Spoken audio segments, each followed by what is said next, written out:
What up? What up? What up, world? Week 9 coming at you right now. You got me, Classic Mike, coming in. And right now, Anthony's on his way. He'll be here shortly. So don't worry, we're here. We also have a nice special guest coming on, but we already told you it's the fantasy boardroom. He'll be coming on in a little bit to join us and, break down these games for week 9. So like I said, we're going to be breaking down the games. Teams on a bye this week. We have the Lions, the Seahawks, the Buccaneers, the Washington football team. It's not a bye NATO, but it's the closest thing to it that we're going to get. So for now, that's what we're going to be doing. Next, just to go over, a few house cleaning rules and stuff like that. I'm going to have this going and things that we're doing tonight. So just to let you guys know, for every new subscriber that we get up until December 1st, we will be donating $1 to St. Jude's Research Hospital. Dustin's going to be doing that for us, doing a great job. We really appreciate that. One of our ambassadors, Den Boys, and his family is also going to pledge $1. So essentially, it's going to be $2 for every subscribe that we get. Up until December 1st. We're going to be trying to get to 100 or 300, and we also got other people that are helping out with things, giving us, giving $50, or 25 or something like that if we reach certain goals and stuff. So please make sure you guys like and subscribe. We really do appreciate it, but it's also going towards a really good cause. That's what we care about more. It's great to get the recognition and all that and get the subscribes, but ultimately, it's for a really good cause. St. Jude's is a great organization. So I'm going to do a quick plug for one of our sponsors, Underdog Fantasy. Right now, make sure you guys use promo code GETRIGHT. And when you do, they will match up to 100% of your first deposit, $10 or more. So make sure you use the promo code right here. They will match up to, I think it's up to $500 if I remember correctly, but they will match $100. So don't hold me to the 500. It's something like that. So make sure you guys check them out. They do pick'em games. They do all different types of stuff. You can do pick against the projections, things like that. They do a daily, like a daily draft. So you draft your teams, and it's kind of like daily fantasy, like in FanDuel and stuff. It's a little different, but it's good. So check them out, and yeah. So, all right. So, like I said, just waiting on Anthony. He'll be here shortly. So let me get to some questions, and then we're going to go right into the Thursday night recap real quick. So Jonathan Smith saying, got here first. Always like getting someone in here first. Den Boys is in the house. What up, Den Boys? And thank you again for all your help for all, what's going on with St. Jude's and stuff. Dustin in there laughing. We got Frank in the house. What's up, Frank the Tank? How you doing, brother? So we got most of the Get Right crew in here. So I basically played no defense this week, thanks to Indy letting the Jets third stringer score 30. Man, that's tough. I would have told everybody to pick Indy, but pick their defense up. But yeah, that's tough. John asking, you liking your Giants this week? I do actually. We're gonna break them down in a little bit, but I do like them this week against the Raiders. I think that they can cover the spread. I hope they win, but I'm more thinking that they will, cover the spread more than winning. Jonathan Smith saying, yes, sir, sub up so I can give money. John's going to be helping out if we get to 300. So, like I said, like and subscribe. Make sure you guys check us out. We're here every week. We're here Mondays, Wednesdays, and Fridays, 12:30 a.m. 12:30 a.m. the day after Monday, Wednesday, and Friday. And we're also 12:30 Pacific time for those days. We're also here on Sunday at 11 a.m. Eastern. Uh, I'm here with Anthony or myself, and we break it down and give you inactive, start sits, all that stuff. So check us out, um, right then and there. So we got questions to start right out the gate. So I'll answer a couple right now. Javonte Williams, Khalil Herbert, or Connor this week. So we're going to be breaking down the games in a little bit, but from what I like Javonte Williams. I think Khalil Herbert's in a little bit of a tough scenario. I do like him as a player. Not sure how I feel about him. Connor, I'm a little skeptical about considering everything going on in Arizona at this particular moment. Javonte is the more safe play, in my opinion. He just is very consistent. He gets, they split carries with Melvin Gordon. Melvin Gordon looks like the star because he scored 2 touchdowns last week, but at the same time, Javonte is a very solid pick in my opinion. So honestly, I like Javonte out of these particular guys. They're all pretty much in the same tier, that low end RB2 area. I do like Connor because of his goal line stuff. So if you wanted to put him in order, I'd go Javonte, Connor, and Herbert. Herbert's whole situation is if David Montgomery comes back, he can be activated. So he could be ready to go for Monday. It's not 100% that they're going to do that. They do have a bye week in week 10. So I'm kind of under the assumption they might not play him, but I'm still not feeling comfortable with it. The Steelers are still pretty good against the running back. So I just feel a little bit more confident in Javonte and the way he's been playing. So that's where I would go with that, then, boys. So JJ McVeigh, how you doing, brother? Welcome to the show. If you've never been with us, I haven't seen your name, so welcome. Make sure you like and subscribe. Like I said, we're doing a thing for St. Jude's. Make sure you check out the little ticker thing down here. It'll give you all the information you need. So your question is, my running backs are Zeke, Josh Jacobs, Elijah Mitchell, and Miles Sanders.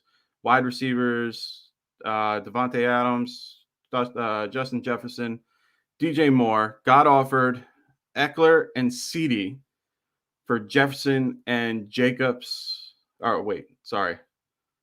Eckler and CD for Jefferson, Jacobs, and Elijah. Should I accept? Boy.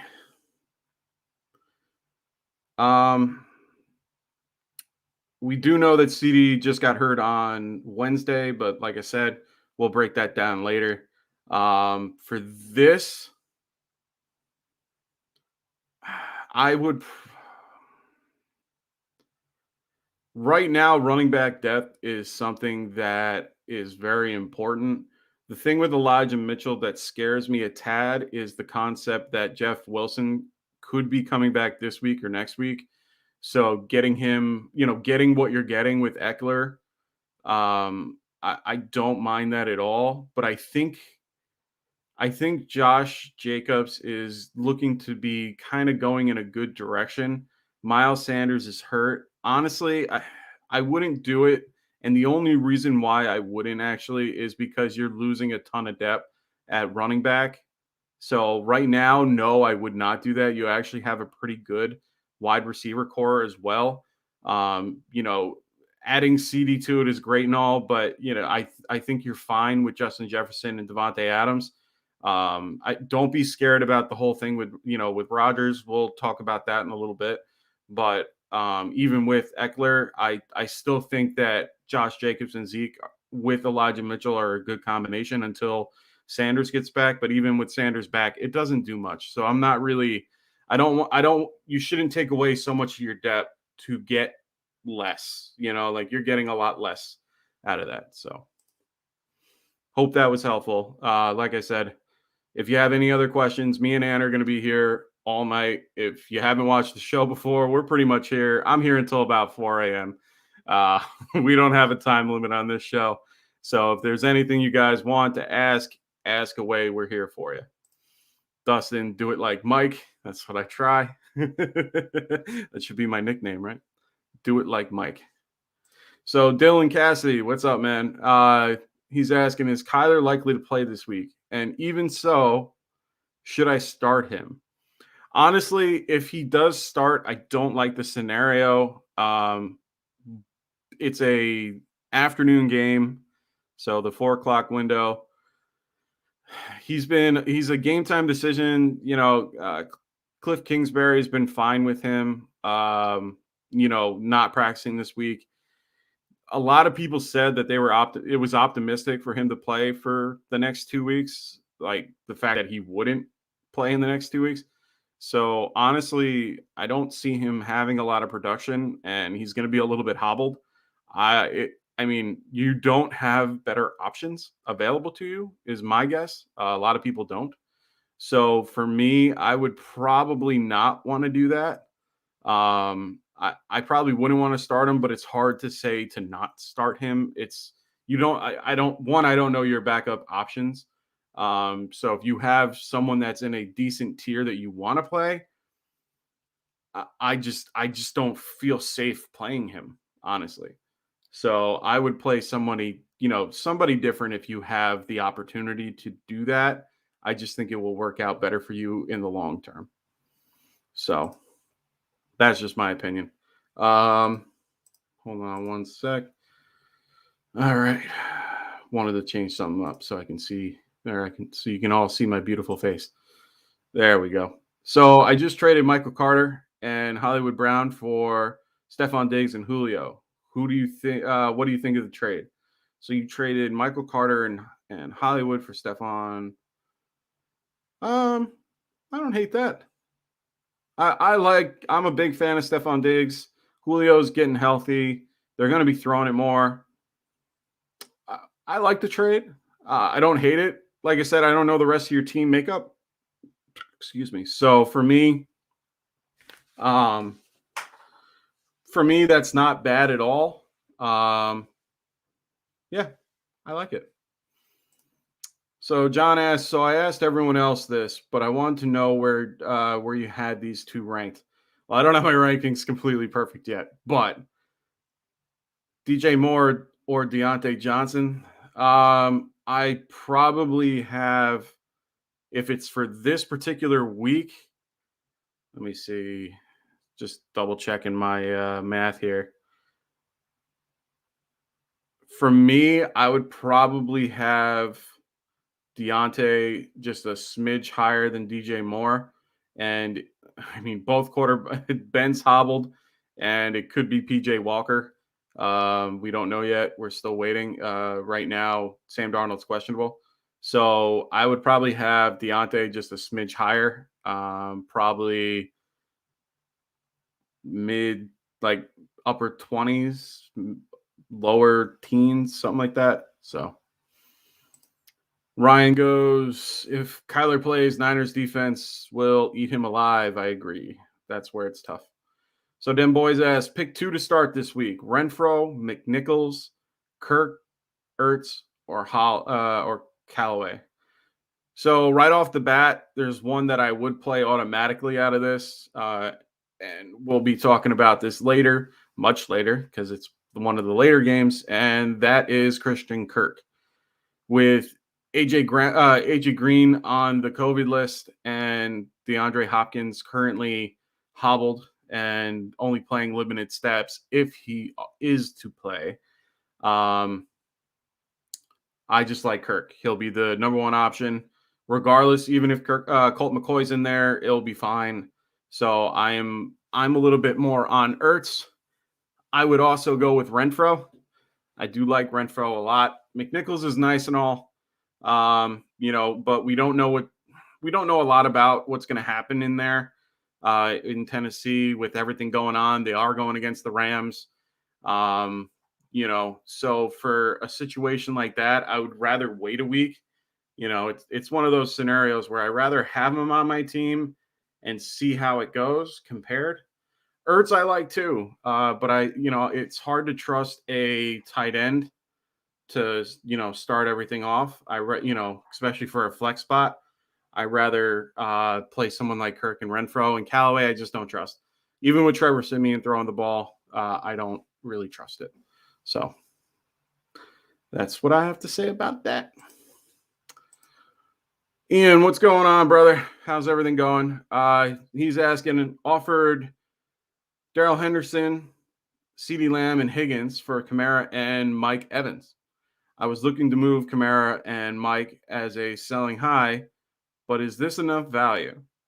Um, Honestly, I do. I think that's pretty good value. I think you're the one giving away a tad more. Wait, I was looking to move Kamara, so you're the one with Kamara, if I'm not mistaken. So, Ian, if you could kind of clear that up if you're still watching.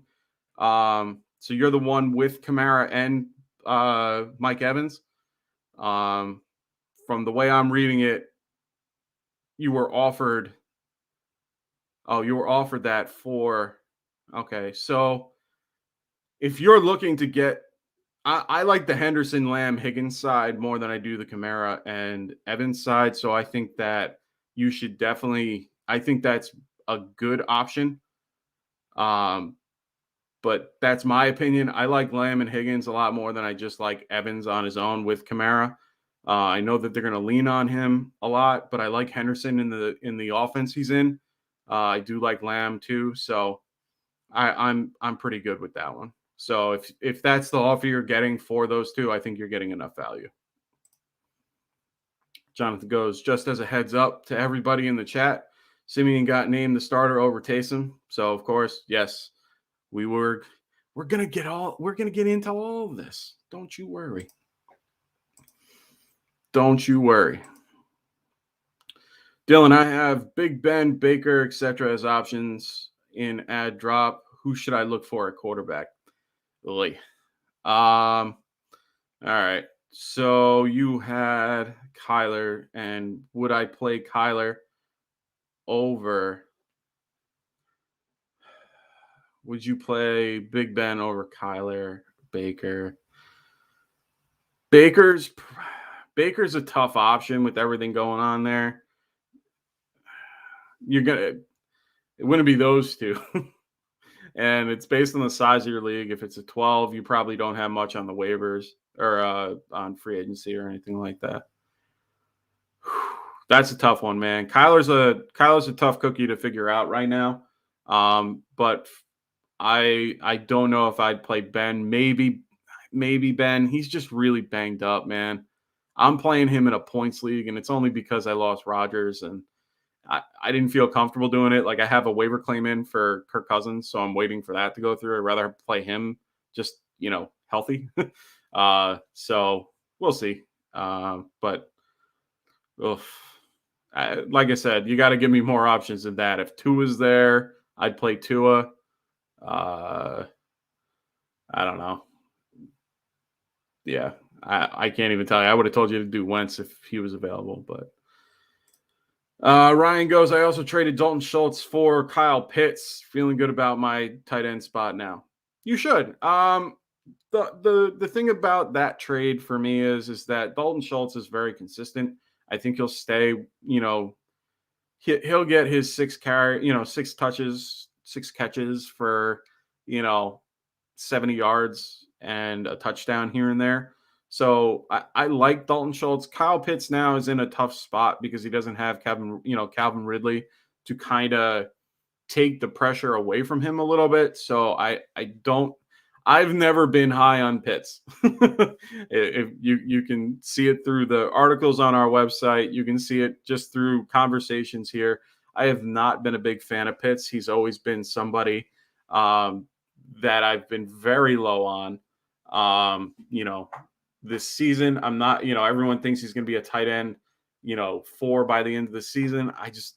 It's never happened it's never happened ever. So, so for me, it's hard to trust something like that. But for a game games going forward, we'll see. But it's not a bad trade. I think you got a lot of upside with that particular trade. All right. So, well, Dylan, I wouldn't take either of the. Oh, so Jonathan's trying to help you out here. He's saying he wouldn't take that trade. He was letting me know that Kamara and he has Kamara and Mike, so he appreciates it. I appreciate it. Yeah, anytime, man. We're here. FF Season, what up, brother? How you doing, man? Traded away Najee, Deontay Johnson, and Michael Carter for Zeke, Mike Williams, Mark Andrews, and Pollard. Wow. Okay, so you traded. Wow. Traded away Najee, Deontay, and Michael Carter for Zeke, Mike Williams. Wow. Wow.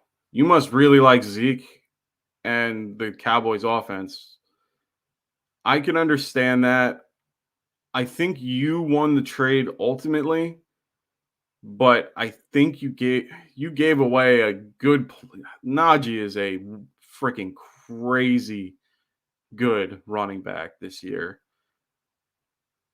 I think you did win. I think you won that. I think you won that trade. Ryan, Starkadarius, or Hunter Renfro? Oh, come on, man. Can't ask me that question. It's so hard.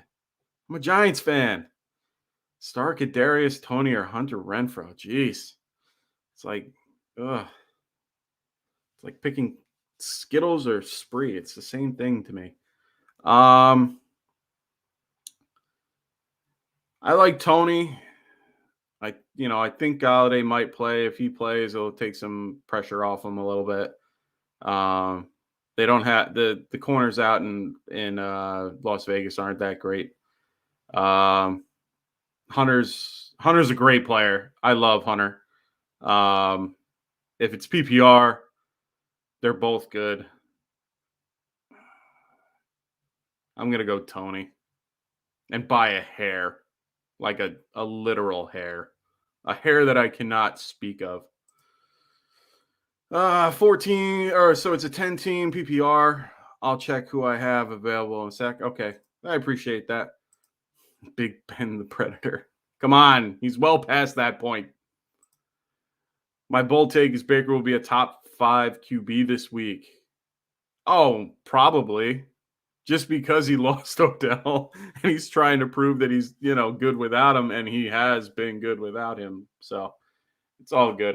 I'm not a me and Ant will break down that whole thing when we get to it. It's our first game that we go over. So it should be a fun conversation. Next we got Jonathan going. Jordan Love, a long shot QB 10 this week. We'll see. I mean, he's going. Who are they going against? They're going against. Who are they going against? Oh, they're going against the Chiefs. Long shot. I'd say top 12. He does it on the ground. Them boys kind of agreeing with me. Anything's possible. Pat Firemuth, the Muth. I love Pat Firemuth. Dan Arnold or Conklin. I like all three of these guys. Dan Arnold looks like a solid play against, I think, Miami. So he's not a bad play. I like him a lot. So Ian asking Van Jefferson. Ooh, we have somebody that's coming in. So getting ready for that. Van Jefferson or Jacoby Myers this week? I like Jacoby. It's the safe play. If you want a nice safe play, I would go Jacoby. If you want a nice little extra ceiling, I would go with the Van Jefferson pick. But I like Jacoby as he's a great PPR option in a lot of ways.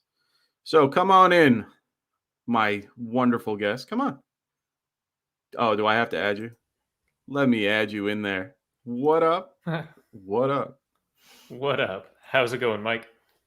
Good, man. How you doing? Doing really well. Stoked to be on a Friday show finally. Hell yeah. Always love having you, man. Always love having you. Got questions firing in already. So we got a whole bunch of stuff. Oh, dude, I haven't even touched the Thursday night recap. We are literally diving into this, getting it all started. Everyone's just wanting to get their questions answered, so I'm just running down this whole thing. So, who do you think, Van Jefferson or Jacoby?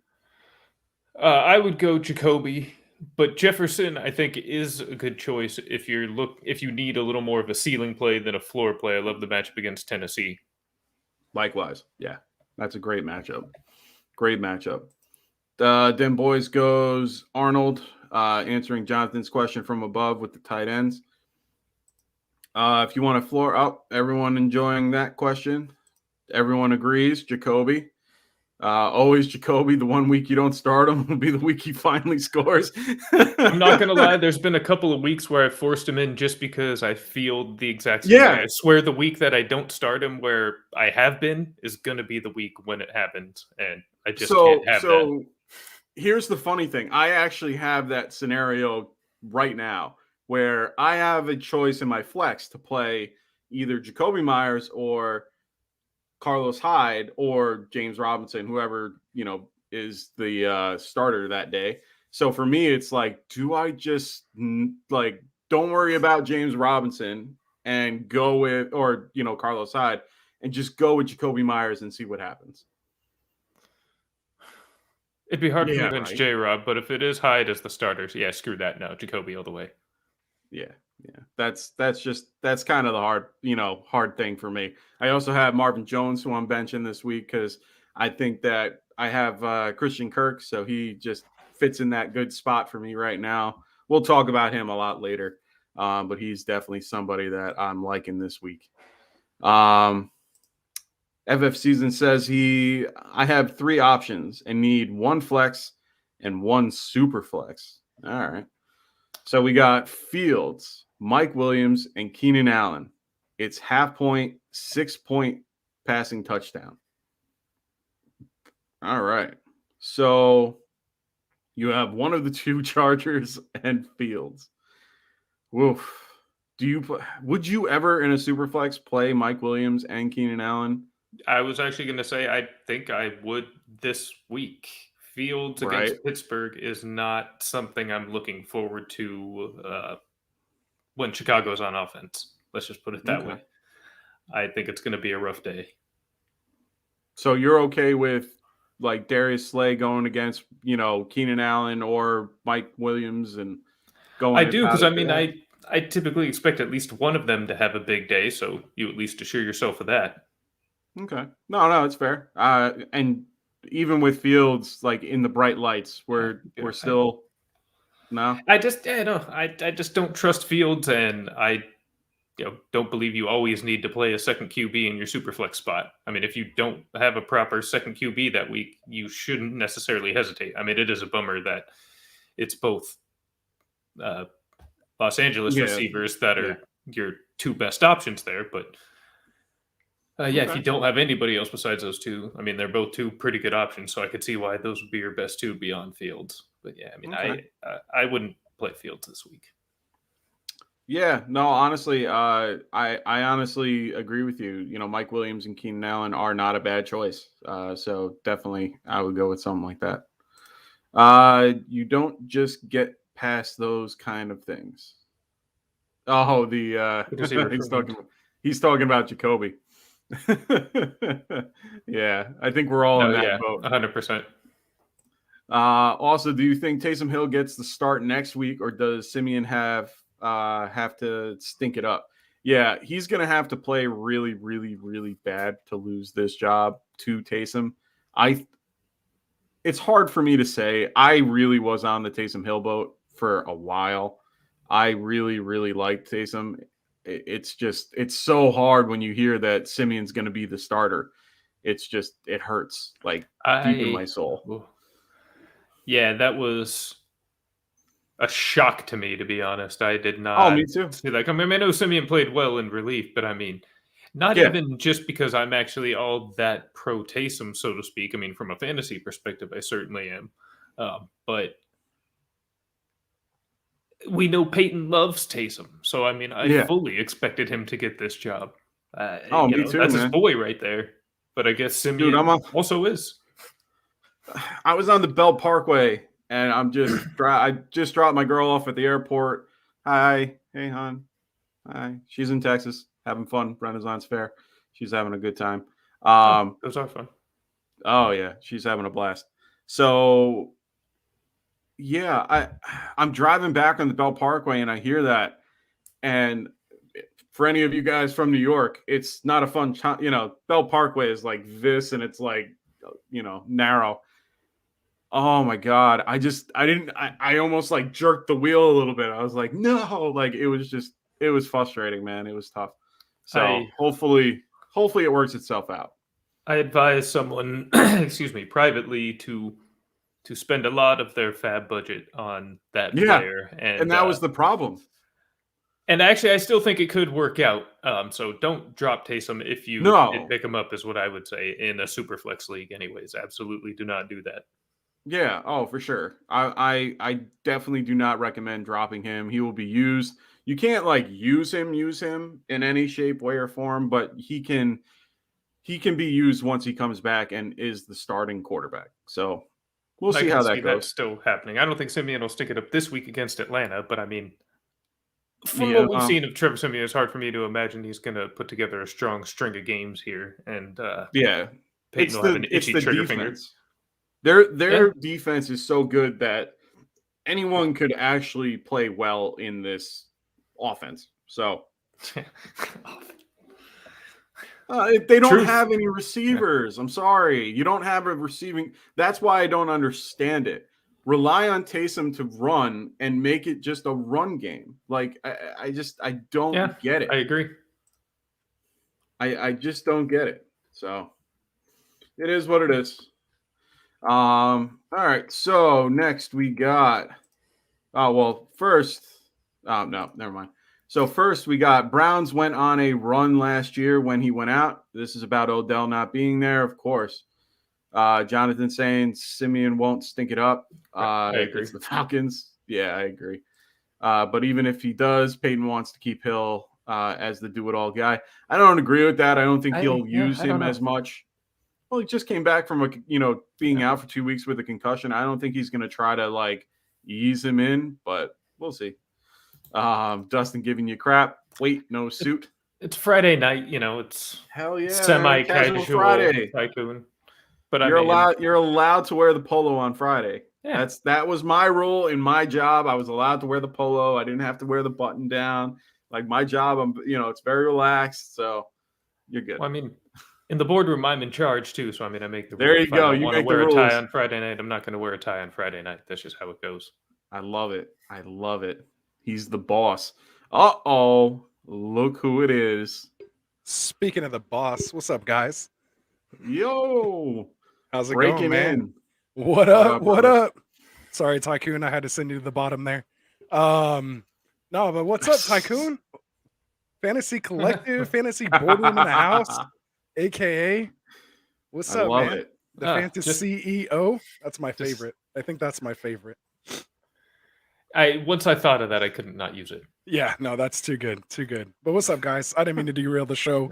What up? No, you're good, brother. What up, all my peeps out there in the chat? It's been going crazy. I don't think you've even gotten anything yet. Oh, dude, I got through the intro and didn't even get to go through last night. Didn't get to talk about anything. We're just rolling right through it. Well, let's do it, man. Yeah, let's do it. Where are we at? We got them boys saying Arnold is against Buffalo this week, so that's a good tight end matchup there. Jordan LeBron, what up, man? How's everything going? Traded Booker for Renfro today. Don't know if it was good, but Booker probably won't do much after this week. I agree. Well, yeah, he won't. Saquon's probably going to be back after the bye. Right. So unfortunately, no. So that's a little rough, but at least you get him for a week. And God forbid if something happens, you at least have, the handcuff to the Giants running game. No, other way around. He traded Booker for Renfro. Oh, so then good for you. It was a good trade. Good trade. Sorry, misreading things. Little self flex right here. I just kind of looked at my rankings and I had JT as RB1 this week. Oh, me too. You know why? because I didn't touch my rankings. I just had it set. You can just kind of leave it like that the rest of the season, by the way. Just that's a yeah. spot. No, you're going to. Oh, for sure. JT is number one throughout the rest of the year. I just want to back up on that Taysom Hill Simeon situation. I have Simeon in our listener leagues. Everybody went after Hill. I went after Simeon. Gross. Well, I should have went after somebody, and I didn't. It was it's okay. Should have went after Josh Johnson or Joe Flacco. I know that probably would have worked better, huh? Oh, God. Too bad for all those Mike White truthers. That was tough. Oof. Okay, I'm gonna say one thing though. I mean, damn. I'm gonna say one thing. I absolutely love Mike White. I liked him back in 2018. I thought he was actually going to get a spot on a team as a starter. He looked really good in the combine. I watched the whole thing, like 2018. For some odd reason, I just had to watch it. I was watching the combine, and he had the best ball. It had zip on the ball. He got those out routes like better than anybody on the field. And there were a couple really good options in 2018. And I sat there and I'm like, wow, he's real good. Like he had just good mechanics, the whole deal. I'm really surprised he fell to the fourth round. And, it is what it is. But honestly, I was really upset when he, went out after that, first, second quarter or whatever it was. But as football fans, we were all upset. Just as a pure football fan, we all wanted to see that story. Yeah. So we all got honestly, Michael Carter too, man. I drafted that guy in the 6th, 7th round, something like that. I dropped him after like the first 2-3 weeks because he was annoying the crap out of me, not doing anything. Yeah, it hurts. It hurts. It is what it is. When you draft those rookie lotto tickets, man, you got to hold them until they scratch them off. You don't scratch 2 spots and then just throw the ticket away. I think that's what comes with the territory in those guys. You have to be willing to hold them out. Half a year. Yeah. You have to be willing. I had to. Well, but that's the problem with it is I didn't have the roster space to hold him, so he was just wasted space. I held Terrace Marshall for that's your problem. God the whole year. And just okay, so that's a problem dropping him. But Michael Carter, it's fine. Receiver versus running back, Mike. You know better than this. Anyway, I just got to give you a hard time, man. I just got here. All right. I'm going off my win. Shout out to back on the rails here. Shout out to the Rancho Mirage High School varsity team taking out Ontario tonight, 35-28. They scored the last game-winning touchdown with 33 seconds left. It was a wheel route from the inside slot from their main receiver. Ran a nice little wheel route up the sideline, man, and just like a pro, dude. In contested catch right in the back of the end zone for a touchdown, man. And then the defense held them on a 4th and 20. Beautiful. It was very, very satisfying. So it's crazy, man. As all of us that, some of us that may have played the game, you're out there and you realize that could be those are the last plays, for some of those kids ever. It was for mine. So just, the emotion, everything that goes along with that. I just have to give them a big shout out. So, my son's football's bigger than football, It is, man. Oh, yeah. So it's awesome, dude. I started getting so excited. Like my voice is almost gone. I don't know if you guys can kind of tell. Yeah. I was screaming like crazy, dude. It was awesome. So anyway, I had to give them some time here on the show. Oh yeah. No, I miss watching my brother play. That was one of my favorite things to do was watch my brother play. And he wasn't he wasn't one of those, flashy tight ends and all that. He was a lineman, but it was always fun watching him, in the trenches and doing all that. It was, I definitely miss that stuff. So absolutely. We got them boys saying, what up, AKA? Well, what up is you just described he wasn't one of those flashy tight ends. And when I think flashy positions, like off the top of my head, tight end is like way down here. All right, whatever. I'm just Dem boys says what up? What up, Dem boys? What up? Jonathan, this is Marvin Jones's bounce back game. I hope so.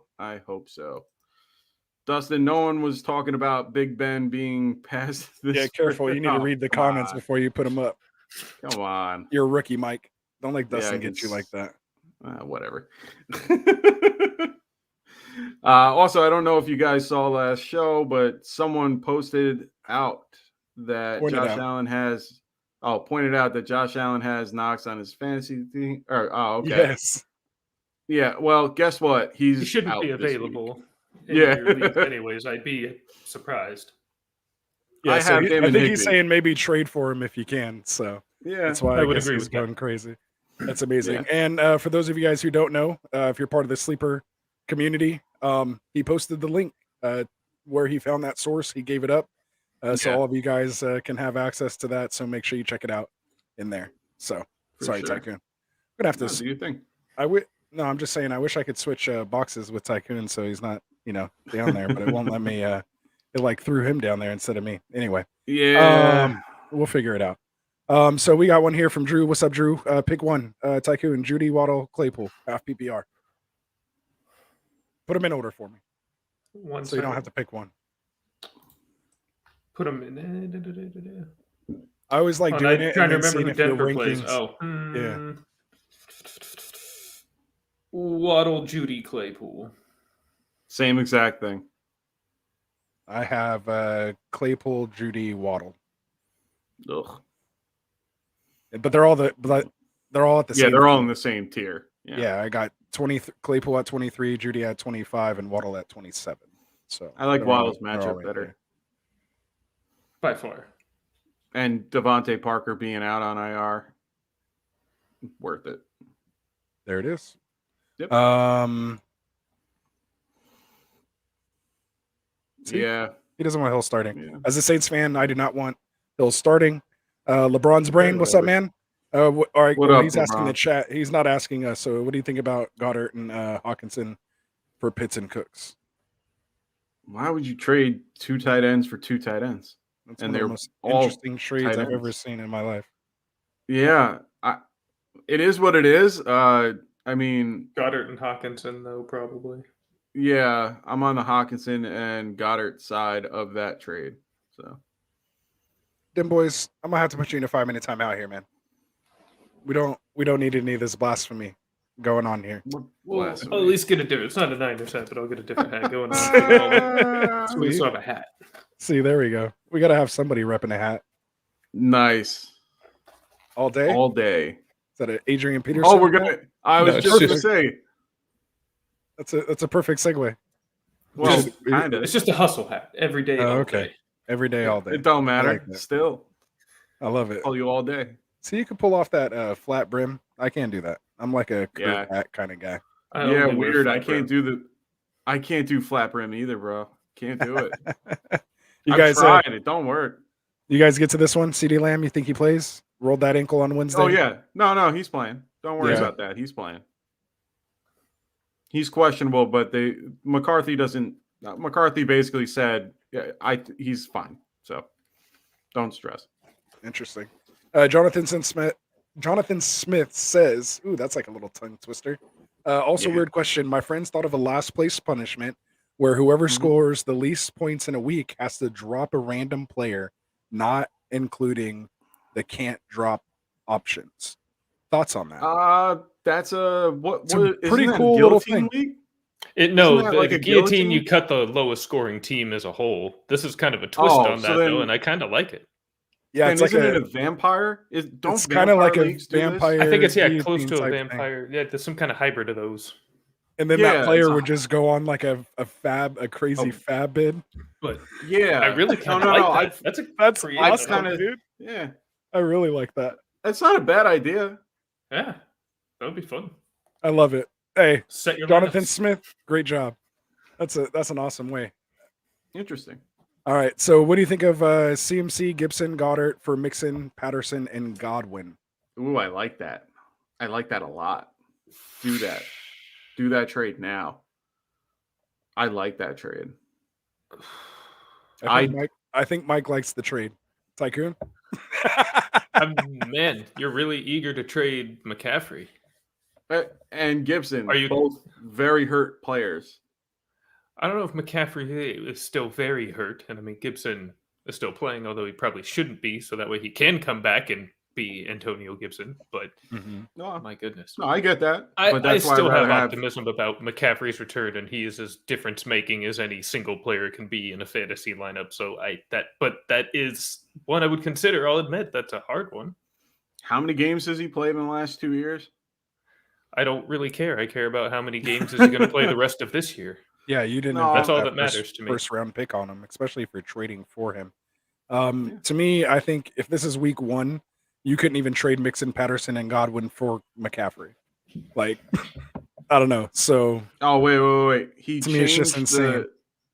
he changed the whole Well, he said thing. and/or Pitts, and then sorry, forgot message that. So he actually changed it below.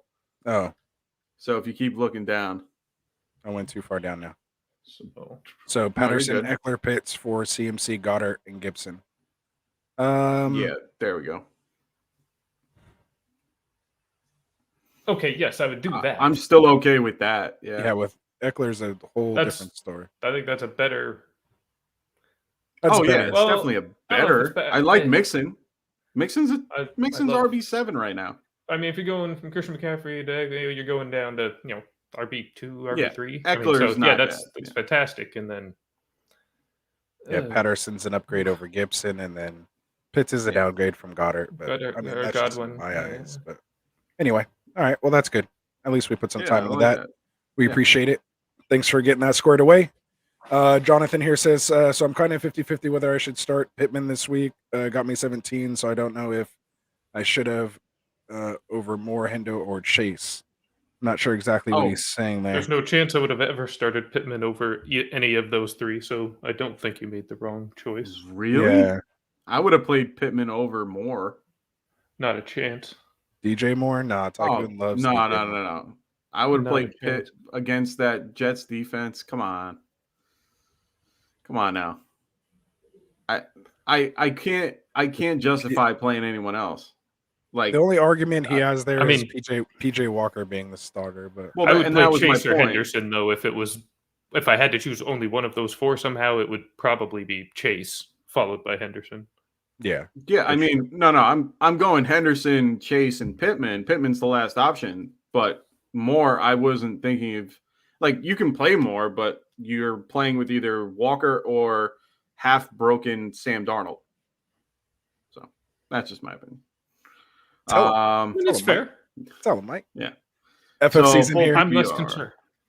Go ahead, Mike. No, I was saying full PPR. Pick one: Tony, Waddle, Edmonds, or Chuba. Oof. Who you got, Tycoon? Oof. Full PPR, probably Waddle, Yeah, I was leaning Waddle too. but I'm waffling between him and Edmonds, but probably Waddle. Yeah, pretty sure I'm Waddle as well. Yeah, I like Waddle. Let's do it. Prism AS, what's up? Dak or Burrow? Give me Big D. Oh, Give me Joey B. yeah, I like Joe Burrow. I like Joe Dak. Burrow. I like his matchup. Dak. I don't know. I just got excited because I have Joe Burrow. Yeah. I actually you have all the receiving options on the Bengals. I do. Hey, get off my. Hey, and they're doing good. First place in their division. So maybe man. somebody knew something. Man. I have All Dak good, man. 2 and Joe Burrow 3 this week. So I guess I go Dak. I'll be the one over here. I have them both. I'll be the one outlier. I'll just stay with Burrow. I don't know why. I don't know. I'm just feeling Dak has a big game this week, I think. I think Burrow jumps feel back that from the think week Burrow against does the too. Jets. Anyway. All right. So next one. Is D-Hop playing this week? So we're going to go over Yeah. this in a little bit. He's going All to right. play, but he's going to play like he did last week, where he was in for, what was he in for, like 19 snaps or something like that? Like, he barely played that game, and Cliff Kingsbury didn't even know he was in the huddle half the time. So, honestly, I don't know. He was in there, let me see. He was in for 15 snaps, and he literally had the one big play almost for a touchdown if he wasn't so dumb and, I thought I saw that he wasn't playing. So, No. Right now, he's a quote unquote game time decision. He didn't practice all week. They're listing him as questionable. He always Cliff Kingsbury doesn't care if you don't practice, and especially if you're a vet like him. But the thing is that I he's think it's on a package deal. What do you mean? If Kyler goes, Hop goes, and if not, he doesn't. Yeah, I mean, I don't know about that. If Kyler's out, Hop's out for sure. That's what he's. Yeah, that's what he's saying. I think. Yeah, if Hop's out and Kyler's okay, Kyler's still obviously going to play. Yeah. That's tough though. Honestly, I don't think he does play. I do think he does play because he doesn't. He's only been out twice in his career, I think it is. And honestly, even if he's in for half the plays, I don't know. I don't know if Kyler plays though. It's very iffy. He didn't look great at the end of that game. All I'm saying is that Niners D is going to eat him alive if they're out there. Anyway, I don't disagree. Don't disagree with that. So, long story short, Gaskin or Moss? Oh, jeez. Give me Gaskin. Just hurt my Did I say soul. it right, Tycoon? You did. Yeah. I've been working on it for you, my guy. I've been working on it. Just hurt my soul here. These are two guys I want to play. Oh my God. Moss does have a nice both matchup have tremendous against Jacksonville. matchups. Yeah. I know. That's why I'm so in between on this right now. I both have great matchups against really bad Houston and Jacksonville. Both are really good in my opinion. But in this case, he's just so Zach is so consistent. It's so hard to not play him. I gotta go. Gaskin. I have Gaskin. God damn it!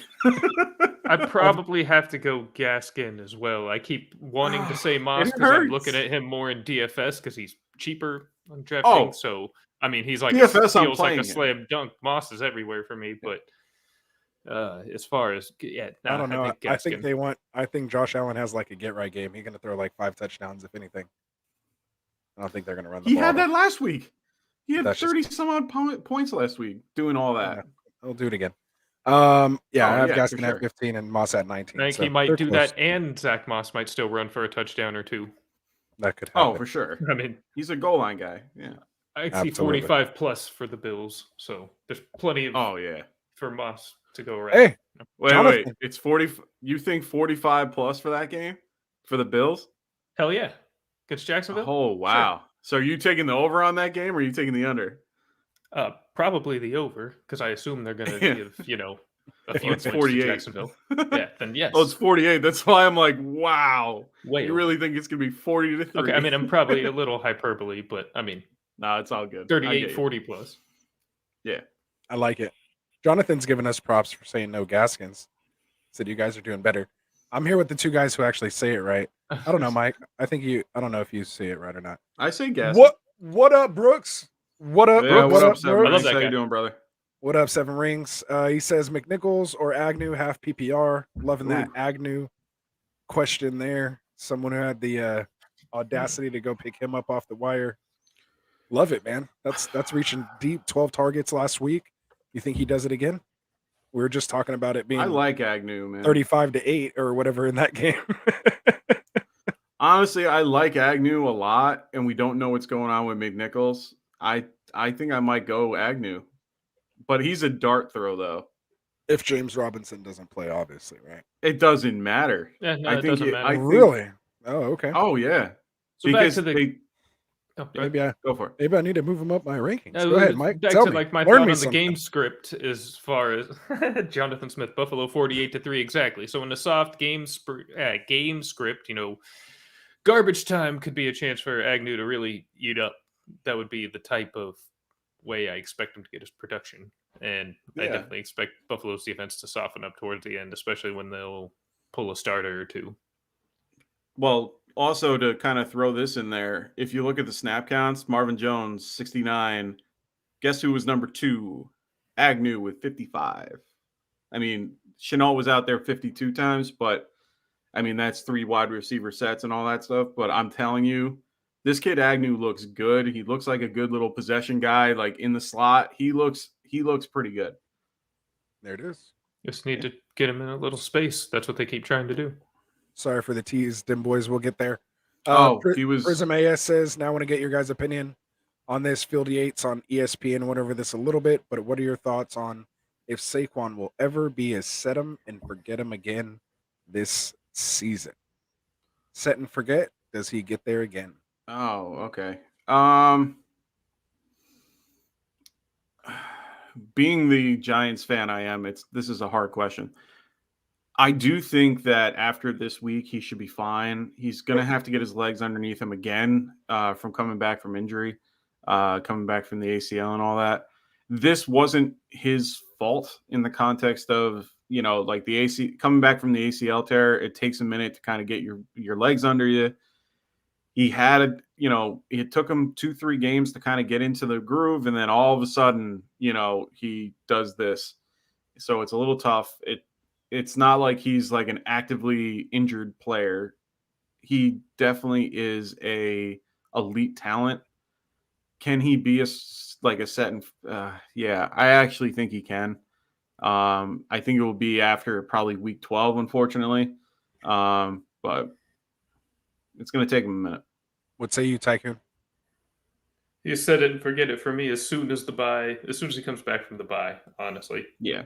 I mean, I'm giving him a week. I'm not saying expect the moon that first week back, but I know he suffered a different injury, but I think he had kind of shaken off the rust a bit. I mean, he was playing well before. Yeah.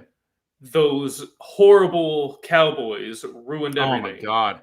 It's such a dirty, dirty, brutal play to take out Saquon. Obviously intentional. Just need to make that very clear. 100%. And the funny part is, it happened at week 5 when it happened to Dak last season, and it happened at freaking AT&T Stadium. So it was just one of those things where cursed. It was just. But no, I do think though a lot of that, getting past the ACO portion. I mean, trusting his knee, trusting his leg. I mean, I don't, coming back from an ankle sprain, I don't think you have those same. No, physical trust issues mentally, as you're, making cuts and things like that. So I think he'll be able to get back to form pretty quickly. Yeah. Very nice. All right. So then, boys, I have fan out. My other options suck. Should I go with Hooper or Sweeney at tight end? Hooper. I'm already going to tell you. Hooper it is. Jonathan says, don't worry. Salvian Ahmed will outtouch Gaskin for some. I'll say strange reason. For sure. Agreed. I completely agree. It's sad. Jonathan saying he was taking the over 48-3 is what he was saying. Yeah. There it is. Okay. All right. So, go ahead. Sorry. Sidebar. Mike was correct about week 12 for Saquon. The Giants play the Buccaneers out of the bye. So, yeah, week 12 is when Saquon again becomes set it and forget it for real. Yeah. I mean, passing backs have done well. Khalil Herbert had a 100-yard rushing game against them. So, maybe they're vulnerable. I'm not even going to lie to you. Didn't know that. I was just giving him a week. I was actually hoping it was something else so I could see no, he's going to come back and smash Team X, and it's totally got him. George LeBron says Landry a start this week? ? Yeah, if you really need to. He's a low end wide receiver 3, floor flex play kind of guy, I guess. Yeah, right. He's definitely a safe floor. You guys flexing with him? Yeah. Shout out to Dustin. Probably not, but all right. If I have to, if you needed to, if I had to, but I don't think I do. Thank goodness. But you started over. Thank God. Let me. Yeah, you're gonna have to give me a list there because I can't think of guys right now. I'd probably start him over maybe Marvin Jones, just because Marvin. I'd start him over Marvin Jones probably. What about Tooney? Oh, I'm just kidding, Tony. I would start Tony over him. All right. Yeah, I'd probably do Tony over him. Yeah. What about Jacoby? Yeah, Jacoby. What about Renfro? Christian Kirk? Not if McCoy's playing for me, Landry in that case. Oh no, even with McCoy playing, not for me. Yeah. Russell Gage? Oh no, Landry. Landry. Never Russell Gage. I made a way down jump. All right, so I think we're good. You guys get the idea. Don't even get me started. We're gonna talk about Gage in a little bit, but no. I don't know about in a little bit, but Well, we may get there. You're gonna have to check the time. I hope you said that in the beginning of the video. I forgot to, but it's okay. It's all right. So I'd monitor Baker, George if he's healthy. I would. They're saying he'd start him. Landry, they'd start him. So they're getting there. Dim Boy's saying Saquon is, so I didn't forget it, but he's not top 5 ever again. Yeah, he's top 10. He moved out of that top 5. So is it looking good for me in a dynasty with Najee and JT? Oh, yes, that's fantastic. I got JT, and I just made a trade recently for Nick Chubb. I'm happy. But I lost. That's a tremendous dynasty running back trio. Absolutely. Yeah. Hopefully, dude, I had wide receivers to go with that, and you'll be. I had to give away Cooper, but I have Tyreek Hill. I was talking about Jonathan, Mike. I know your team. Oh. But no, go ahead. You can tell them. Oh, my dynasty team is your dynasty team's nasty. The dynasty like 250 points every overall. Week. So, dude, I have the number 1 QB, the number 1 running back, the number 1 wide receiver, and the number 1 tight end. Well, not number 1 tight end, but I have like the top. I have like 4 tight ends in the top 10. So, humble brag. Very nice. No, he's sending us screenshots every weekend, like 200 points. Oh, I love that team. Love that team. But then it comes with all the Gaskin issues later too, so it's okay. Don't even get me started. Anyway, so all right, Rick says, just drop them. Ridley, you can keep an IR for now, but I mean, if you have an IR spot, just keep him in IR. I would keep Ridley in IR if you could. Yeah. If you get to a point during the year where you have no other option and like you rather keep like clear your bench for depth in like free agency, then drop Henry like after week like 12, but keep him. He's not going to play in the fantasy season, so he's better off gone. Oh no, then get rid of him. Just no IR spots. Just goodbye. Henry's gone. Ridley, you can't trust right now. He's already on a the NRI list or whatever it is. He can't return for 3 weeks regardless. So he's not coming back for 3 weeks. So he's pretty much in my eyes done until he feels necessary, and you don't know when that's going to be. So nice. All right. Yeah. There it is. All right, cool. So we're finally start breaking down games. Yeah. So we're only an hour into it. All right. Well, we'll see you guys later. Have a I know. Jeez.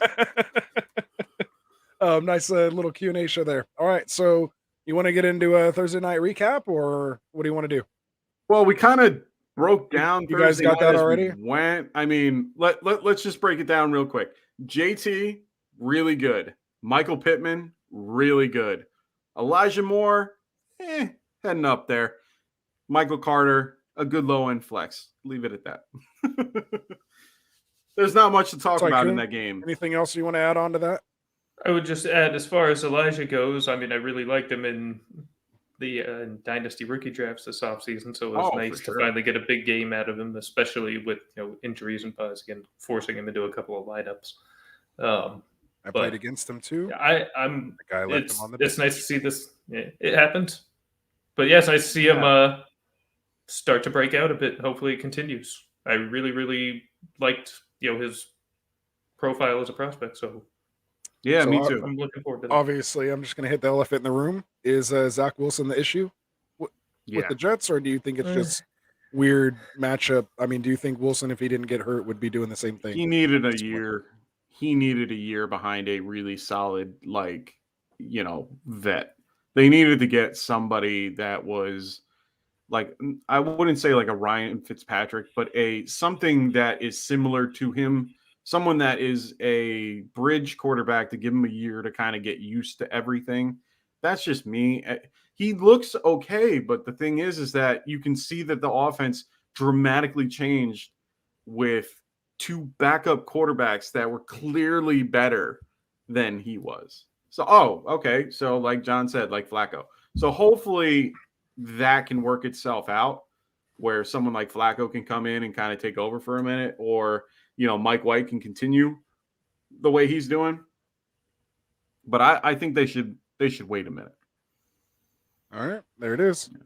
Let's get into a game breakdown. We'll let the chat build up, get your questions in there, and we'll break a game down here and get into some more questions. So, first of our, I don't know why I always put on this East Coast time. First of our 10 a.m. games, we have the Browns at Cincinnati Bengals. We have the Bengals favored by 2.5 with a 47-point over under. Tell us what's going on. Obviously, no more Odell. Obviously, big news of the day. What do you think? Who we starting, who we sitting? Are we avoiding these guys? What are we doing, Mike? Yeah, so I mean, Baker's still nursing his left shoulder. He's fine though. He's a full go. Jarvis Landry still hurt with the MCL, playing through it. We saw Nick Chubb come through the other side after playing Week 8, so that's a great sign for him. I think the biggest news for them is losing Jack Conklin. He's their right tackle. He's a Pro Bowler. He's a really awesome right tackle. So beyond losing him, they look good. The Bengals are fairly healthy. There's no one that really matters when it comes to either side of the ball that's going to affect anybody. So right now, it's like, the biggest questions are, like you said, is Odell. We all know how Baker's played without him. So we're not worried about his play. We're not worried about how the offense moves because he hasn't been there enough to really care. So honestly, him being gone doesn't really affect anything in my eyes. So I guess the big question: how does the broken bone in his shoulder and his tear of a labrum bother you as far as starting him or sitting him this week? Oh, I'm not starting him. I don't have the cojones to actually do that. Like, honestly, one hit, he's done. Or he's been the last few weeks where he is out for most of the quarter or most of the half. So for me, I just don't trust it. It's not a good thing. Like, he has a hairline fracture and he has, all these things going on, but he's still able to get out there, still able to play. He clearly is the better option. He looks great. I just wouldn't play him just because I don't trust the production that comes after it. So honestly, he's one of the people I wouldn't play, but I'm kind of more interested in what you guys are feeling about where Odell might go, because he has to clear I think waivers go until Monday, if memory serves me right. And he could be on a new team by then, or he could be he could be a free agent. So where do you guys think he's going?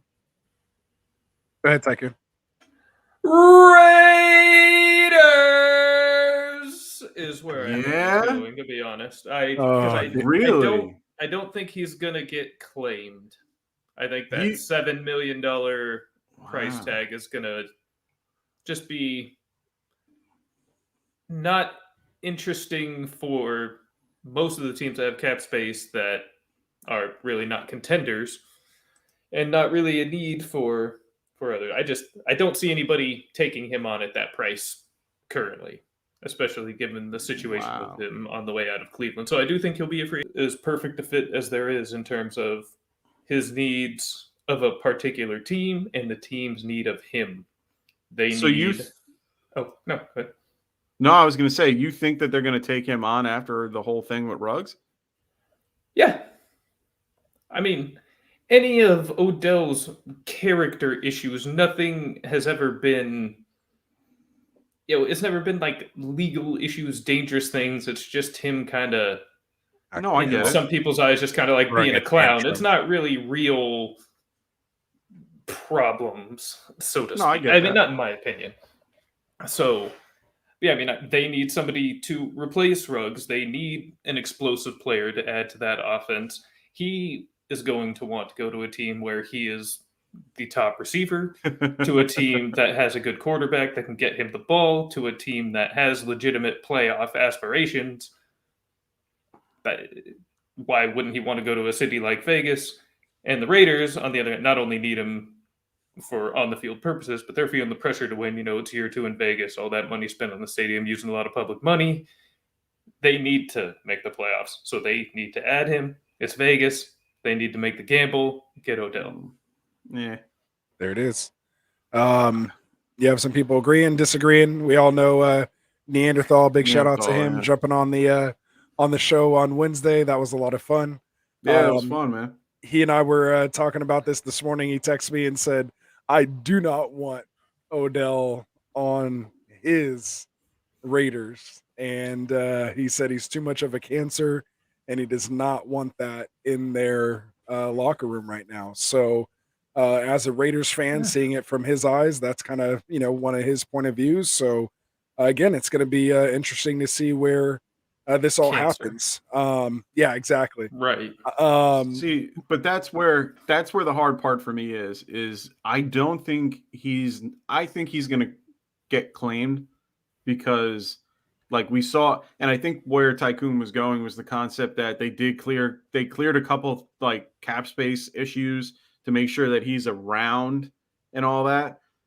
Like maybe they can get him if he doesn't get claimed, but you have Detroit, Miami, Houston, the Jaguars, Jets, and Giants as the top 6 people in the waiver claims. After that, none of those make any sense. I'm trying to find a contender that might need him, and I can't find one until you get to the Saints at 23. So do the Saints? Yeah, as Jonathan said, maybe the Saints, since they already tried to trade for him, they lowered his particular cap hit. They made it so that he's a little bit more. What's the word? I don't think the Saints have $7 million, do they? Probably not. I mean, they had to clear insane amounts just to start the season. I mean, in compliance. They have. Hold on. What's their cap number? They have. Yeah, they don't have enough 100%. to take him. What has he done? Nothing. Yeah. He hasn't done anything, Cancer. but it's his Nonsense. personality. It's the biggest misrepresentation of any player in the league, I swear. Yeah. All right. Well, there it is, man. Yeah. And again, I'm just saying, these are the things, and how people, view them and what they think is going to happen. To me, maybe it's not so much as a cancer, but you say a distraction. And a distraction could be a cancer. Distraction. And in that case, you can kind of make that, case or that argument as far as just, not wanting to have that, disrupt in there. Again, we don't know why. In my opinion. I don't understand how he would be a distraction coming into anywhere, though. I mean, he's rid of the situation that's the problem. So what distraction is there? Yeah. Well, I mean, there's the whole dad, retweeting this dad whole came video in, and all this stuff. Again, it's just unwanted distractions. So yeah, that's why he wants to go to a team with a better quarterback, a good quarterback, not Baker Mayfield, and that doesn't happen. Yeah. Right. Again, it's just I'm don't shoot them. I don't You're mind. Explaining your thought process. I would love. I'm just doing the same. I would love to have a distraction over there in Las Vegas. To me, that's fantastic. I want dysfunction in the Raiders. Nothing makes me happier. See, honestly, the whole thing, he's feeling the context of how he is. Oh, no. You can go to the next one. That's not happening. That's not true. That's not happening. No, it's not. He's not going to Green Bay. There's no way in hell. No, Devontae Adams going to the Raiders also to play with his boy Derek Carr. I doubt that. Why not? Why wouldn't he want to go play with Odell and Derek? That would be awesome. In Vegas, everybody wants to go play in Vegas. I mean, he's not going to stay in Green Bay with no Rodgers. Yeah. Well, nothing to do. It's not my thing. Eat cheese. I don't know. I don't see it happening. That's okay. I just think that's where I think he was coming from, since I keep saying the Raider thing. No, you're right. No, you're right. I don't see that situation happening, but I could be wrong. They don't have anything. I got you, and Jay. They're calling you bottom screen. Yeah, but I'll take it. Bottom screen. I love that. We should start that hashtag bottom screen. Just add another name to the list. AKA. That's why he's AKA, guys. I'm gonna get back caught up here on these chats since we kind of got through that game there. The distraction of Odell. Yeah, the distraction of Odell. I think that was a great place to end that. Distraction. Yeah, huge distraction. Taking up all this time on our show. Prism says, how much do you think the Rams defense improves now with the trade? Obviously, Von Miller, because I picked up the Rams defense, and I think that I'm going to just keep them on my defensive spot.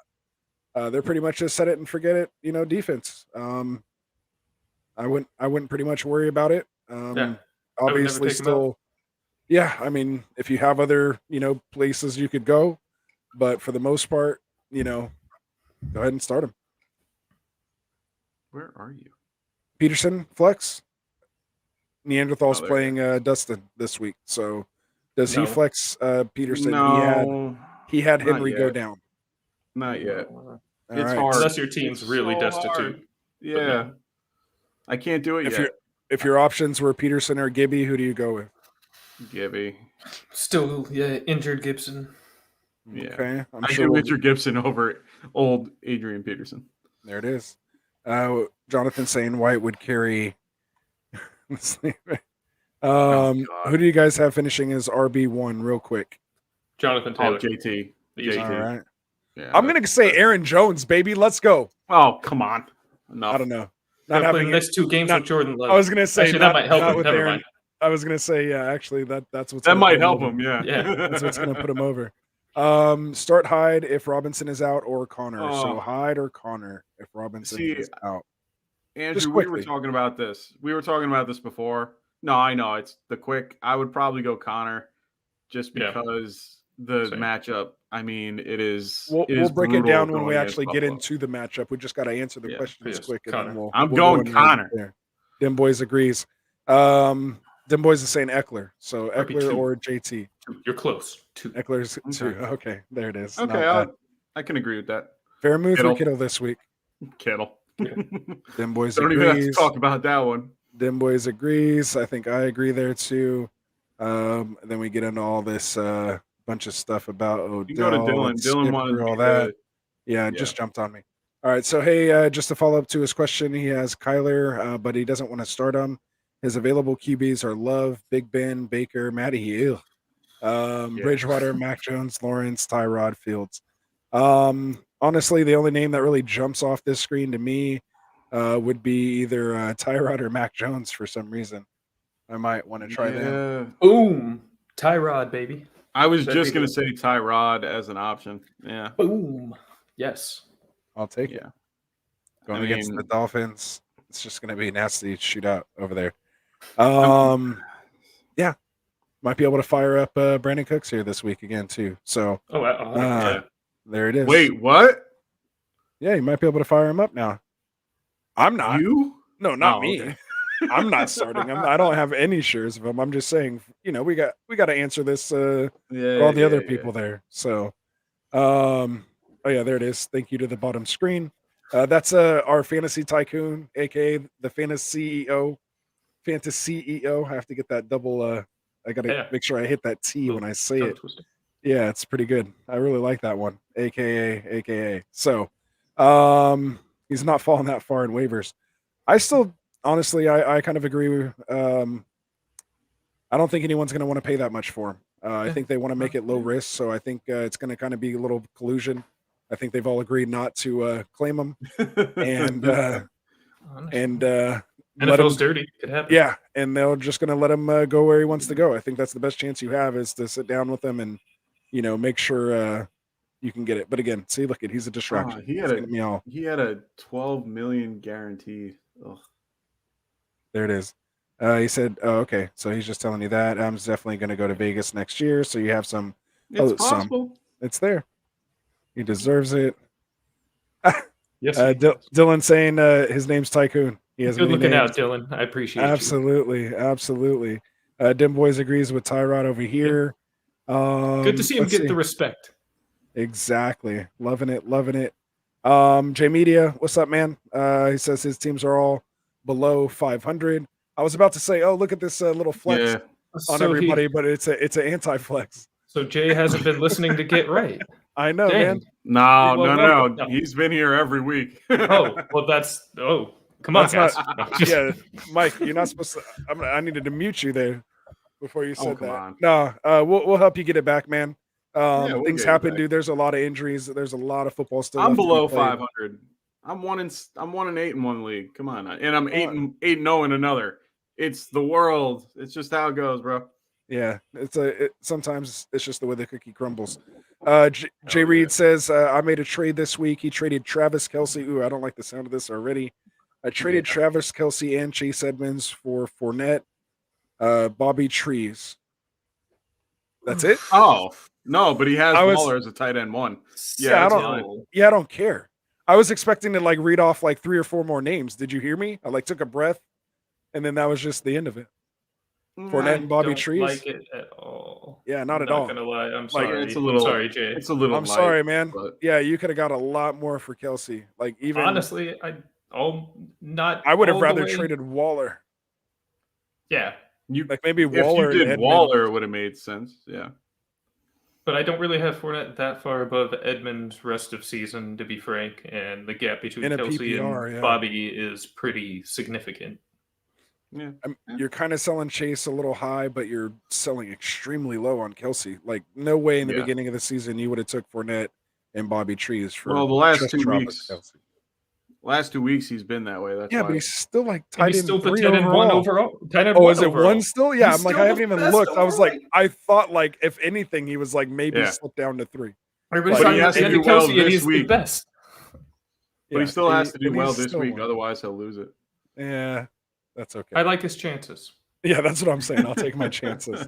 even All with right. even with Mahomes playing like crap. Yeah. Yeah, Mahomes' crap is still better than a lot of people's great day. I was gonna say, Jay Sandy, if you haven't been here before, 10 man, points. make sure you like and subscribe. As you can see here Yo. down in the bottom screen, if there's ever a question that involves starting Swift, basically your answer is right above Tycoon's left shoulder. Start Swift. Unless the Let's- other I'm gonna option go is Mixon. JT. The answer is Unless Swift. they, yeah. So Oh, basically, it boy. goes JT, Eckler, Swift. I think are his top 3 running backs. So, I'm going Mixon. I like Mixon. boo this man. I don't care I'm what you just say. Mixon. I like it, Mike. Better offense. And we're talking rest of the season. Irrelevant. Rest of Yeah, the I season, know. I'll probably Yeah. take Swift as well. Until they make a I quarterback just- change, I'll take Swift. I don't know. I just like it. And I've come around on that. Jalen Hurts Mm. or Justin Herbert's for week 9 from Jay Media. Oof. Interesting. So the worst quarterback in the game, or Sandy, the we best always assume quarterback? full point PPR, just so you know. We always assume Yeah. full point PPR.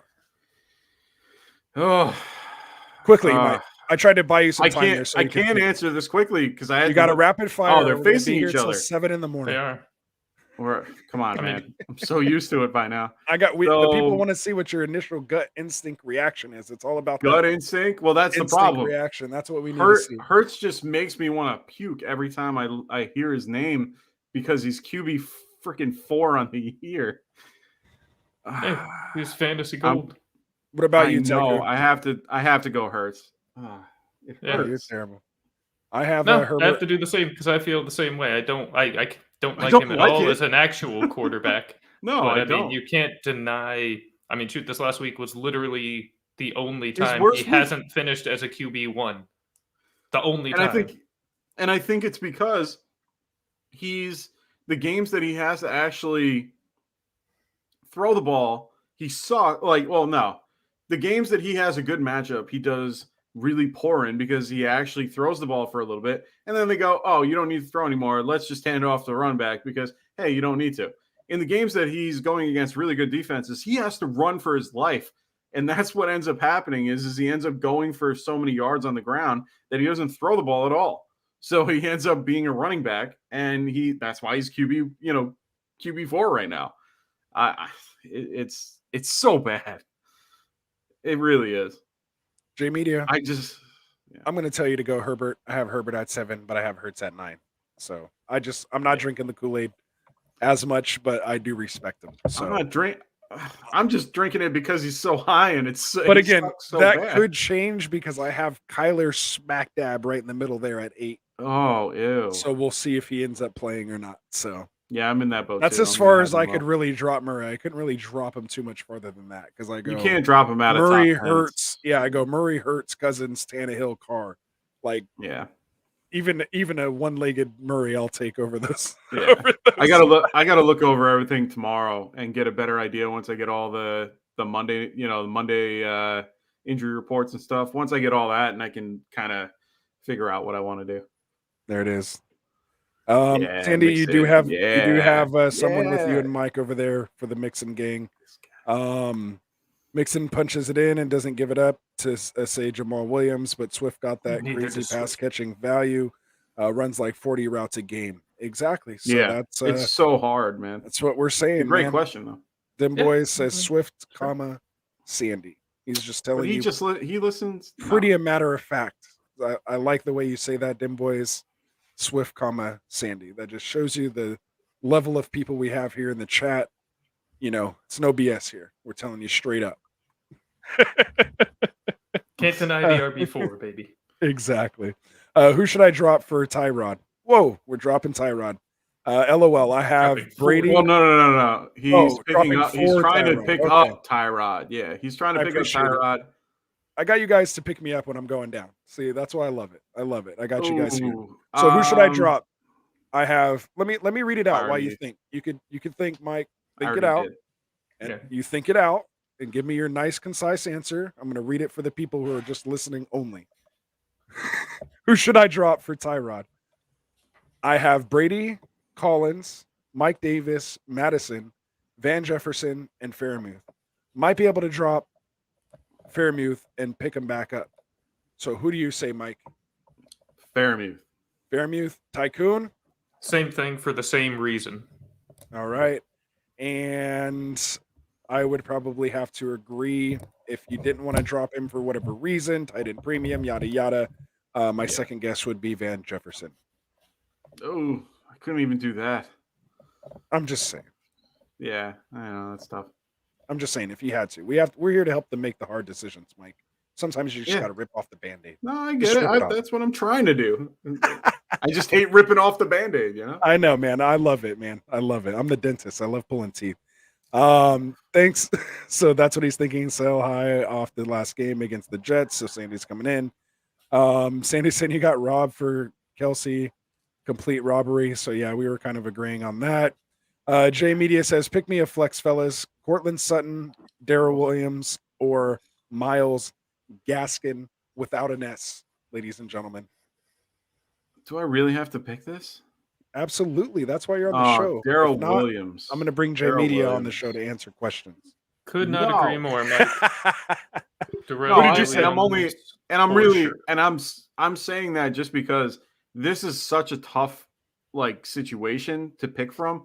Because I like Cortland Sutton, I really do. Going against Trevon Diggs, very tough to really want to play, and we're going to be talking about them next. But that's the hardest part for that particular pick. I would normally be picking Cortland Sutton without even thinking twice about that particular question. He's been playing well. He's just someone I really enjoy playing. Darrell Williams is in this running back committee with Derek Gore, you know, this whole thing, but they're playing the Packers, who are mediocre at best against the run. They've been doing a little bit better lately. But then you have Myles Gaskin going against a really good, you know, particular matchup. I just like Darrell better in the better offense. So it's just, you know, it's just so Still hard a to good like. matchup. Yeah, no, it's a good matchup. So I have to go with Darrell here. Quickly for me, I have Darrell and Sutton both as their RB and wide receiver 22 this week. I have Gaskin as my RB 15 this week.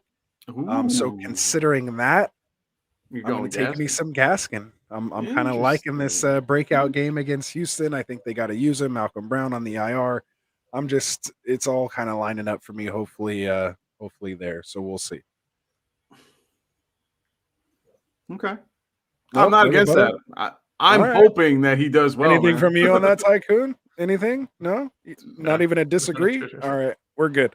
All right. I'm hoping so, Gaskin does well, man. I wanted you guys to talk me off that ledge. like- No, because the hard part for me is that you want him to do well, and anytime that you want someone to do well, they do bad. So I don't want him. I don't want you to pick him. I want you to pick someone else.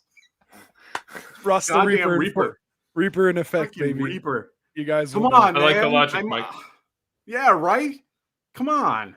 That's funny. Like, So just pick Darrell Williams so that we can be consistent. be consistent. Nah, can't do it, guys. Can't do it. All right, so I know, Prism I'm just here kidding. says he was watching another live stream. Thanks for not saying who it was, but we What appreciate you up? supporting here. I was talking to this guy about Dak and Burrow, and he said that I should trade Dak. What are your guys' thoughts on that? Trade him for what? I mean, He's a. there's only a couple people who are untradeable. I don't put Dak on that list, so I wouldn't put him on that list, but He's not he's. untradeable, but like wouldn't be looking to move him. yeah, I Yeah, mean, if who you got are an you offer, moving him for? You would have to package him with someone just to get someone decent anyway. I mean, if you're And on going to top, get Mahomes, right? Well, I mean, would you guys try to no, sell Dak for No, I'd rather Mahomes have right now? Dak. I'd rather Okay. have Dak. Yeah, All right. See, there it is. I I mean, if did. you're not going to trade for Mahomes, then who are you going to trade for, right? I mean, I mean, I think he has a good situation with Dak and Burrow as being both your. If you're going to hold two QBs, those are two good QBs to hold on to. Don't try to go anywhere else. don't overtrade. Sometimes you can make one too many. Well, because he just said right there he should not have both. I don't disagree. You shouldn't carry two, but if you're gonna carry two, those are the two to right. carry. Typically not a strategy I would ever endorse, but like No, if you have unless two, high end ones, I would trade Burrow before Dak as well. yeah, So that that's exactly what I would say. Trade Burrow over Dak and see what you can get for Burrow on the low end. You're gonna get someone lower, but at the end of the day, I don't know. I mean, he was saying. I think the reason why he's saying that is because if you trade Dak, you can get a little bit more for your money, which I can understand. But right. Awesome. Oh, I didn't want to slow you down. I just wanted to shout out I get Sandy it. for I hitting saw that it thumbs up after the button. fact. Yeah. I'm not watching the stream right now, but if you're watching, please hit that thumbs up button. It helps us out. And if you haven't hit that subscribe button, hit that too. As you can see across the bottom, we are extending that donation to the St. Jude's Children's Foundation through December 1st. So help us, help you, help the kids. There you go. That was a little better, right? That was a lot cleaner than I like it. I like said that last so time. much better than the way that you did. I was working on it. I've been But working on it, guys. Tycoon did so much better that one time. Did you happen to see that? Did you see that episode where I completely butchered what you said the last time you were on here? Hopefully you didn't see that, man. It was pretty I don't think I brutal. But did. we won't bring It that was up again. brutal. We're gonna have to get on like a clip so I could just like play it. It was pretty cringy. Isn't that what they say nowadays? The kids They do. cringy. That's what the kids are Pretty saying. Cringy. I should stop saying it then. All right, so we have we have Dim Boy says I dropped Collins. Carson's coming back after the bye. Yeah, I don't know about that, I man. don't know. I don't know I about don't that think either. Carson plays again That this year, neck. man. That's a little sketch. Me So neither. I'd hold don't up. trust it, Yeah, yeah. I'd hold Collins. Yeah, I'd hold him. Let's go, Sandy. We appreciate that. That is possibly $2 donated Sandy. there to the St. Jude's Children's Foundation. We really appreciate that. And says they hop on some more streams. Thanks for the hello. We appreciate it. Come back. We're We're here here every Mondays, Friday, Wednesdays, brother. and Fridays. There it is. And all right. I'm here. So I'm here on Sundays we too. go. So oh, thanks for the help, not the hello. Yeah. We're giving hellos and help. We give it all. So yeah, Dim Boys says drop the trub. Yep, we're donating, of course, and that other dollar is donated by Dim Boys and his family, the Dim Boys family. So there it is. Prism. Dim Boys the same Prism. He would also agree that you trade Burrow and hold on to Dak. Again, a little biased, as you can see here by the logo. You'd probably honest, he'll get more for him, and Dak will be better rest of season. So, especially if you can sell Burrow to the Chase owner, you could probably get your most value. yeah, for sure. Doing that, people love those kind of stacks like that. You can kind of really sell it up and get a little extra value if that person has somebody you want. Honestly, I'd be trying to trade for Chase. I would trade Dak for Chase, maybe. That might, if you are going to trade him, maybe make one of those trades. Do I trade CMC, Chuba, and D. Will for Eckler and Diggs? Yes. Mike, yes or no? Yeah. Yep. I think I agree with that too. Now it's a bit.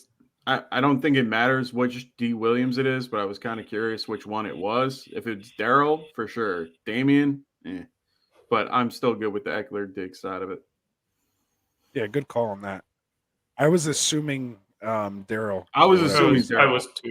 Yeah. Or Darrell. Is it Daryl or Darrell? I'm pretty sure it's Darrell Darrell. let us know that. It's Darrell with one L. Darrell. Correct. Sorry, I was Okay. listening to a show and they That's were what it like, is. it's Darrell. Darrell with one L. Okay, there we go. I like that. See, we want to get it right. I'm trying to get it right for you guys here. Yeah. All right. So, Dim Boy says you better bring me on before Jay Media. No offense, Jay. As you guys know, hey, man, anytime, you bro. gotta win that gotta win that listener league, man. Winner of the listener league gets that guest spot on the show. So oh, really? I didn't come know on that. in. Nice. Fight hard. You got to it. beat me though.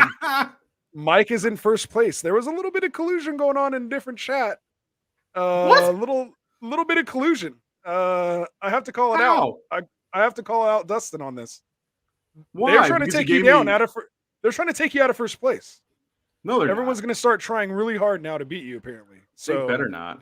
all I was saying is I think we were trying to do that in the first place. At least I was. Don't worry. I'm just Don't saying. you worry. It's mine. Mine. I think Tycoon saw. I think Tycoon's the first one who realized that you weren't in the chat. Actually, said Mike's not in this league, and that's when I said collusion. Anyway, Wait, is Wilson? Wait. Is Wilson like not playing a team just so that I John. win?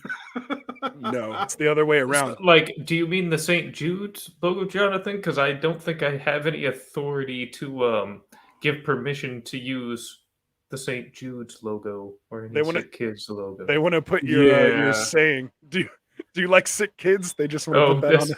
Oh yes, no, hell yeah, yes, your please slogan. do. That would be fire. That would be amazing. We should friggin' sell awesome. those and donate. I our almost forgot proceeds. that was yeah. That was, Yeah, we should make Jonathan those knows shirts. what's up. That's what's up, man. We're gonna have to get on that. Dustin, if you're listening to this, get on the designing. He's the one who designs our shirts and all of our stuff. GetRightFF.com. Go on there. You can see all the merch you can get from cups and a bunch of other things, sweatshirts, shirts, all that kind of stuff. Check it out. And we're gonna have to get one of those. We're gonna have to get your face on it too, saying, "Do you like sick kids?" Like we need to. we need to get the Uncle Sam, join. Yeah, exactly. Like join the army. Do you like hate sick kids? Do you hate sick kids? I love it, man. Sorry, I'm trying to catch up with this whole chat in the listener league. It's Oh, good, dude. I got it. It's it's collusion, dude. Not like I copyrighted it, Dem Boy. So yeah, and it would be fire. So do it. It would be. Exactly. All right, so let's get to an actual question. All right, Tycoon, we'll see when you get back. Xavier Ramos, what's up, man? Bobby Trees up, or DJ Xavier? Moore this week? Who you got? Ooh, Bobby. And we're Good assuming old a Bobby. full point PPR in this one. Yeah. So He you're going says he Bobby has Trees. he has Stafford. I traded Dak for Tony. So if he has Stafford, even not knowing he had Stafford, I would go Woods. So what about you? Yikes. I was just kind of in shock that he traded Dak for Tony.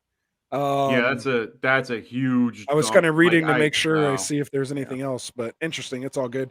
I have Bobby Trees here at 15 this week. I'm starting him with Chris Godwin on a bye week, so I have him fired up in my flex spot this week. I think it's a nice spot for him going against Tennessee, against that terrible defense. So I'm hoping Bobby Trees has another outing like last week. It just sucks that he did what he did last week. I would have loved if it was this week with Godwin on a bye. So I feel like I might have just missed out on that. He wasn't starting over AJ Brown or whoever else I had, Jamar Chase. So that wasn't happening. So so that's where I have him. Who else was the other guy in this? DJ Moore. I have DJ Moore actually at 13. I'm probably going to move that down a little bit. So I think I go Bobby Trees in this one. Yes, sir. I'm going to move that down. Let's see. We have pick me a flex, Manny Sanders, Julio, or Mike Davis. Let's just scratch Mike Davis out of there. So at least for me. So for me, it comes down between Sanders and Jones. Mike, who you got? Sanders. Beasley hurt. If for some crazy reason AJ Brown actually sits this game, then go Julio. But if AJ Brown's healthy, I'd go Sanders. Yeah, I need to see a game with Julio back and not leave early for once. It seems like he hasn't played a full game in like 2 years. It seems like. And if he does, it's only because they only played him like 10 snaps and he didn't do anything. So, you know what I'm saying? Like I haven't seen him play like 100% or 90% of the snaps and get through a full game yet without coming out on a hamstring. So I just got to see it for 1 week. No, I agree. I'm in the same boat. Yeah. What's up, Jonah? Welcome. What up, Jonah? How you We're doing brother? good, man. We've only done one game breakdown so far, so you haven't missed anything yet. We're just, you know how it is, man. On Friday, we're hanging out in the chats, helping answer questions. So start firing away, and of course, contribute in the chat as well. We know you know your stuff there as well too, like a lot of other of you folks there holding down the chat. So J Media says another face-off question: Kirk Cousins or Lamar Jackson this week? That's an easy one Lamar. for me. Yeah, Lamar. absolutely. Lamar for me. I have a Lamar at 5, and I think that's even a little low. I have Cousins still not bad, and the top 10 at 10 for me. Have you guys ever thought about doing a Patreon?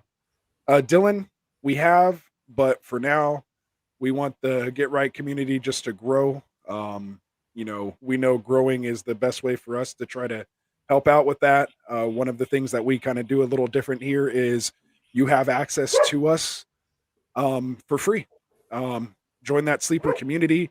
Hit that description button. Go down to the bottom. It says the Get Right Fantasy Network Sleeper channel. Follow that link. Set up your sleeper account and come join the community there. You're going to get injury updates. You're going to get a lot of other After things they that fix we my can't glitch. necessarily say here on the air, but we do give away a lot of perks and stuff there. And more importantly, it's access to a lot of great fantasy minds. Tycoon's on there, Mike's on there, Dustin, yeah. Frank, all of us are there. In addition to all of our ambassadors as well that are ready to answer your question basically 24/7. We have people all over the world literally ready to answer your questions as soon as you post them. So come join us. And there's the link. So go find it, guys. Thanks for the plug. Look at that. See, they're setting me up for this stuff now. It's like Dylan, it's like you're an ambassador now. We're gonna have to get you on the website. So Prism says the people who he has talked to have said that he might want to start watching out for Harris as he might hit the RB rookie wall. What do we think about that? No, Yeah, it foolishness. won't. Yeah, he's gonna get carries until he can't run anymore. He's He's a to me, he's Henry Light. Like he's in that boat where he's just a big dude that they just want to give him the ball. yeah, He's dude's good. just pure volume king. I mean, he's not making Oh, his for sure. bones off of efficiency. I think he's averaging like 3.8 a carry. He's actually not really particularly running well. No, it's all volume. It's just so many touches and a lot of receptions too, and that's probably not going to stop. Right. Oh, for sure. Absolutely. What's up, Squee? He was saying Daryl is bad. Just so Oh, you it's guys all good. Yeah. Jonas says Knox being out. Should he pick up Cook for the Sure. Herbert Cook stack? Yeah, go for I it. think you probably pick up Cook because he's probably one of the better tight ends out there that you could possibly start, regardless of the right. stack. I was just gonna say that. Yeah. Yeah. I mean, I wonder who your other options are, but Cook is probably the best. The best of them. So Absolutely. Duncan Carter. This name looks familiar to me, or not familiar to me. So welcome to Get Right Fantasy Network. If you haven't What up, already, Duncan? make sure you hit that subscribe button, as I'm sure you see on the bottom of our scrolly bar there thing, our little fancy ticker. We're donating $1. Plus, we have a couple people matching and already donating other things. So hit that subscribe button for us and help St. Jude's Children's Foundation. We'd appreciate it. And for that, we're going to get to your question here. Hey guys, should I trade TJ Hawkinson and Deontay Johnson for Debo? I have Knox on the bench. You're not talking this to week. 2 Niners fans here and a Giants fan, so I'm just going to preface it by saying that. Go ahead, Mike. Well, we'll get your unbiased. I'm not opinion even first. honestly no, and honestly, there's no bias on this one. I have Knox in my league, but I wouldn't do it this week unless you have a better option. You have TJ Hawkinson, and with Knox on your bench, you are losing out on Hawk and getting someone, that's bottom of the barrel, in my opinion. You're better off keeping what you have at least for another week or so until Knox comes back from injury. Beyond that, well, Detroit's on bye anyway, so Hawk's not playing this week either. Oh, geez. So who the hell are you playing? He'll stream somebody. It's tight end. It's all good. I guess, but I think either way, Debo outscores both of them. I wouldn't do it though either. No. No, I wouldn't do it though, because Debo right now, Debo's hurt, and Yeah. that's not a good sign. No. Debo being hurt is kind of worse than most people getting hurt because his injuries tend to last a little bit longer. So for me, I wouldn't I wouldn't do it at all. I would keep Hawkinson and Deontay Johnson, because even though Debo might outscore both of them, Deontay is more consistent, has a better and safer floor, where Debo could just be out for the next 3-4 games and you don't know. There's just too much unknown for him. And he's a really great player. Yeah. Just can't trust him. Honestly, with the injury cropping up, I kind of agree with you, Mike. I'm also tend to be a little higher on Deontay than most I end up talking to. Yeah. No, I agree. So I would not do that. Although I'm also higher on Knox than a lot. So, I mean, I don't really have No, me much too. of a problem necessarily trading Hawk and using Knox to, go with rest of season. But TJ Judy be a better package? Again, maybe wait a week, like Mike was saying, in that situation. wait. That I would do. But if we get positive news on the Debo injury front. But So would Debo? So I'm just going to kind of rephrase it this way: if Debo were healthy, let's say, would you Healthy's make that different, though. package if all these guys were playing, no bye weeks, none of that, kind of in a vacuum? Would you be willing to trade TJ In a vacuum, if I had Knox and That's what. you're Yeah, of looking to course. do With this, that, yeah.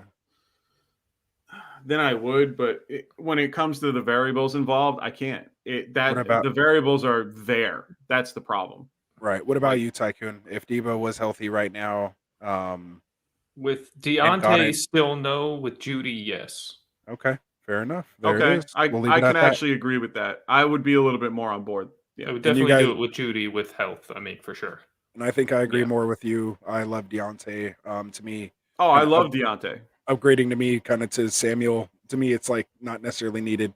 I'd rather keep the tight end there. So Xavier was agreeing with us on Lamar.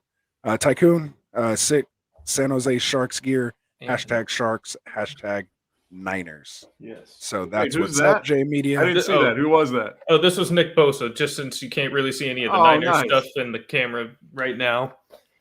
But yeah, a lot of Bay Area love. Sharks are true love #1 from San Jose. So Look at you guys. Look at I you got my guys. LT, I got my baby. Lawrence Let's go. Taylor. Yeah. That's Oh, what's up. dude, LT. I got LT everything. I got an LT signed helmet right next to me. I got an LT signed like photo of him. I got everything. All Very LT nice. and Mark Bavaro. There it is. Xavier Ramos saying he joined the Sleeper League or community channel. Yeah. Good vibes. There it is. We'll see you on there. It Hell doesn't yeah. stop, man. Make sure you turn your notifications on if you want to have a wild party.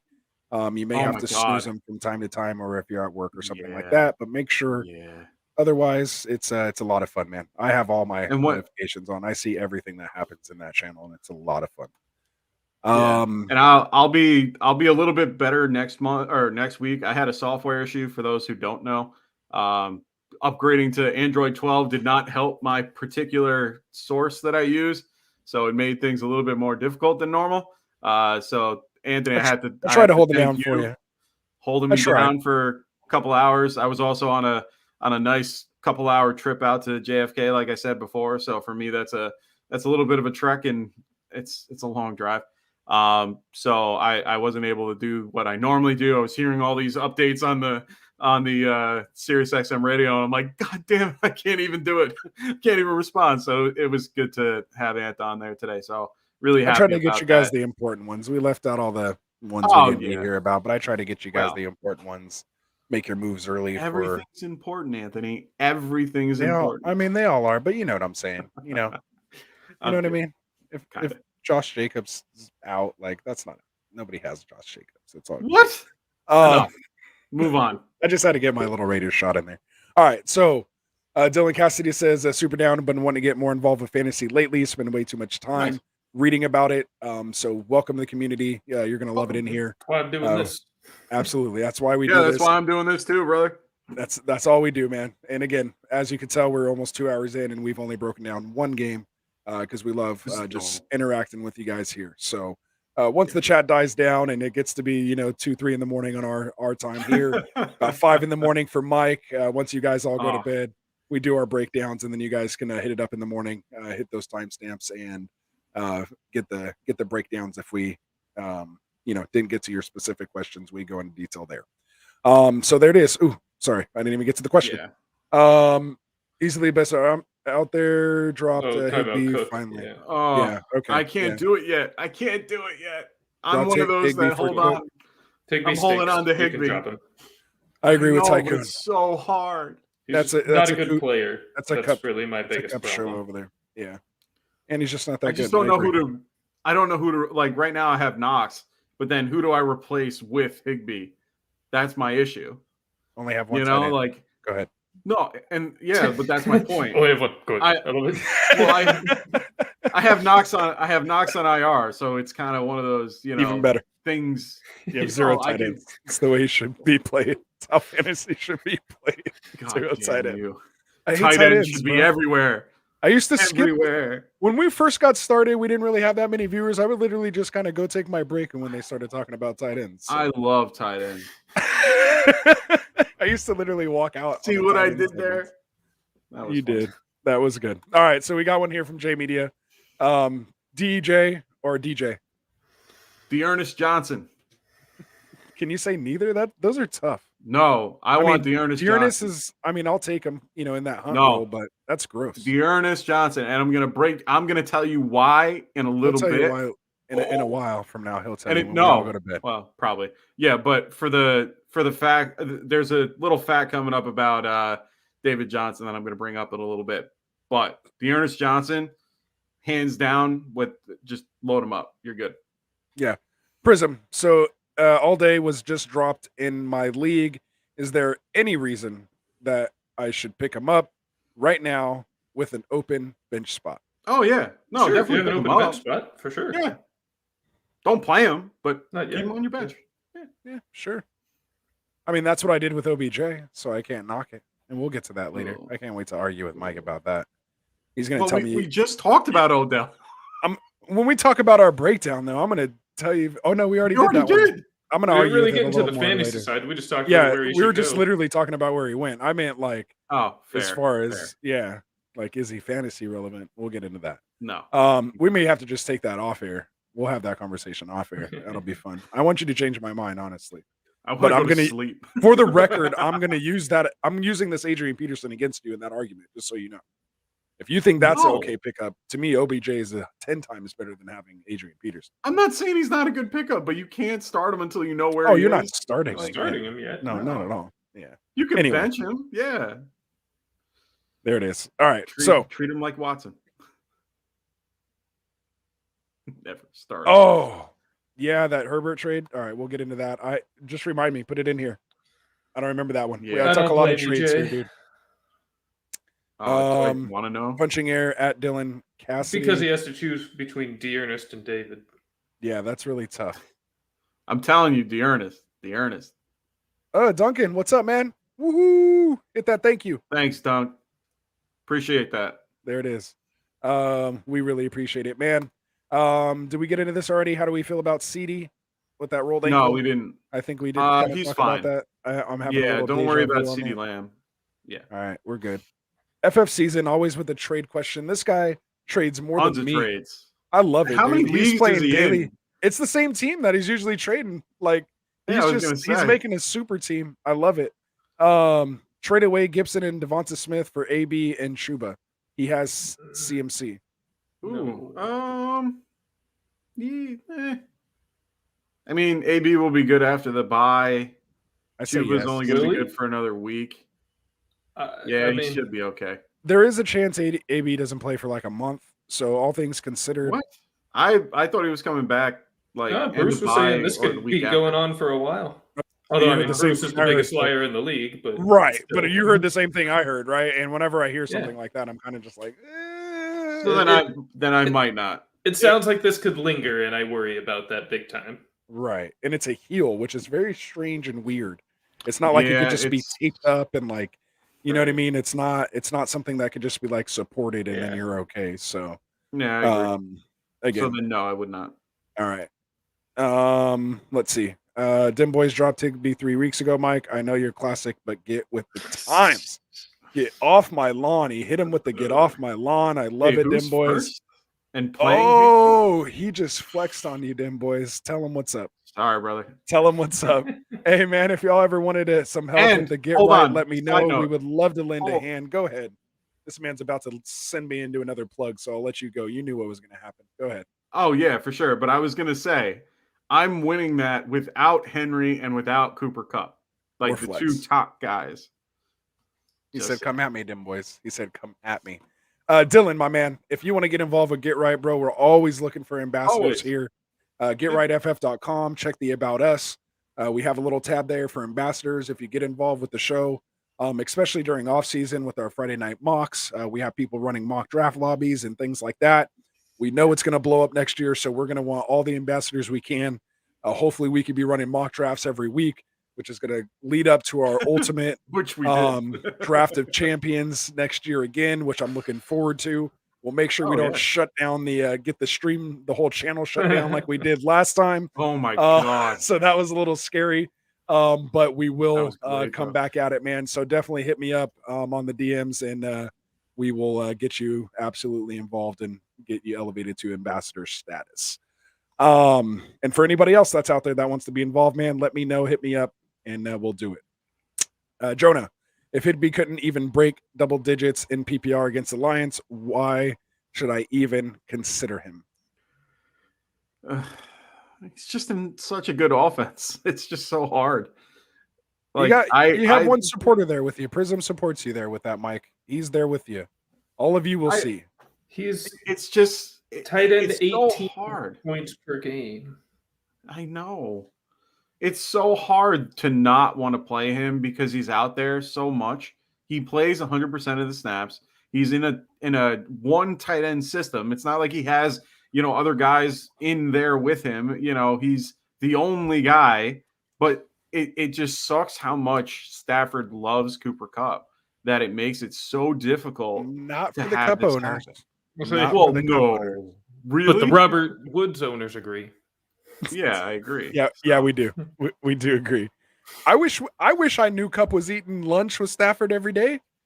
What the hell was that beat reporting? You know what I'm saying? Like, if we would have knew that, Cup would have been like, "Oh, come on, you guys are San Francisco.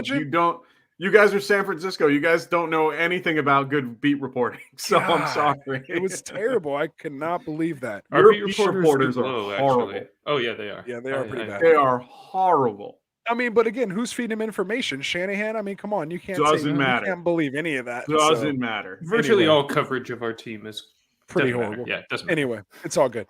Jonah, you want to become an ambassador too, man? Absolutely. We love it.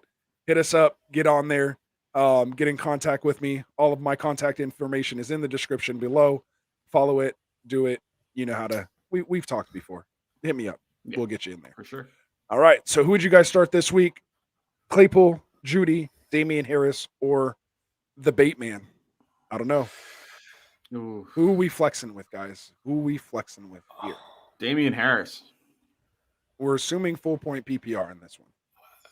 Damian Harris.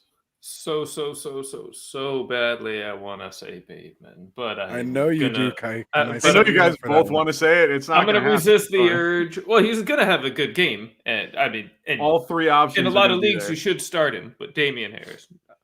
Yeah, Damian Harris is a better option. I would start him over Judy this week, Bateman, and Claypool, without a doubt. No, I agree. I can agree with that. I would definitely go Damon, Bateman, Judy, Claypool. Yes. Against Minnesota with Sammy Watkins coming back. And I have a Hollywood. Who cares about Sammy Watkins? What does that have to do with anything? I'm just saying, if they do try to play him, and they take snaps off the. You know what I'm saying? I'm just saying, yeah. He's an option. Week 1 was months ago, guys. We're past the Sammy Watkins relevance period. I agree, and he's following that same pattern that he always does. All right, I think you talked me into getting him out of my wide receiver 49 for the week, so I'll move him up a little bit. God, I don't want to be drinking too much of the Kool-Aid. I was trying to be realistic with it, I was really trying to take it. I think you're being realistic. I think you talked me into it. 2 weeks or the first 2 games for Bateman so far. I mean, he had 11 points in the second game. Top 10 now. No, he's not top 10 or anything. I mean, if you have a third flex, or it's 3 receivers and 2 flex in your league, those kind of leagues, you're probably putting him in. Right. But if it's shallower Absolutely. than that, probably not quite a spot for him just yet, but there will be soon. Absolutely. Yeah, and I can see how someone would take a flyer in it as a wide receiver 3. But if you Harris really this needed week, to. so I mean, you got to go with the reliable Yeah. running back Hot here. hand. I agree. All right, so where were we? Oh, Here we go. yes. The answer is yes. Do you Yes. guys think the Rams run through the Titans this week? They will run through them like Derrick Henry runs through everybody in every commercial that you see of him running. Usually it's Start Stephon. every Ram except Higbee, for sure. Higbee hate. I love it. Way to stay consistent, Tycoon. That's why I'm going to say start him. He's going to go off. Even then, I don't hate it, because how much of a difference is there really going to be from the tight end 16 to the tight end 10 or 12 that you're really going to have? I was going to say you could go down to tight end 42. They're all going to be they're going to be within 4 points of each other in a standard. I guess Titans defense is pretty abysmal. There might be a red zone opportunity for him that could pay off. But that's the thing. He's a big red zone guy too. But I mean, that'll be one of his 2 catches on the day. That's really what killed him. Even when he gets a touchdown, it's still such a limited ceiling. Extremely. I know. He's never going to have a 7 catch, 60-yard touchdown game. Yeah, I know. Thank you for the reminder, Tycoon. There it is. Prism says I've had a lot of arguments about this guy. I love it so much. It's okay. We all have those guys. We all have those guys. We all do. Do you guys think Chase has a monster game against the Browns? Going to see that. You think Marlon Humphreys travels with him? What do you think? Oh no, that's Baltimore. I'm sorry. No, he's going to get Denzel Ward. Denzel Ward's going to go against him. I was like, wait a minute, who is that? It's hard to say no, because he's basically on fire, and I can't say that he's gonna have a monster game, but I think he'll be productive. And he did absolutely roast the aforementioned Marlon Humphreys just a couple of weeks ago. That's right. Yeah, but Humphreys is like a slot guy. Still, he's a nickel guy. I don't know. You traveled with him though.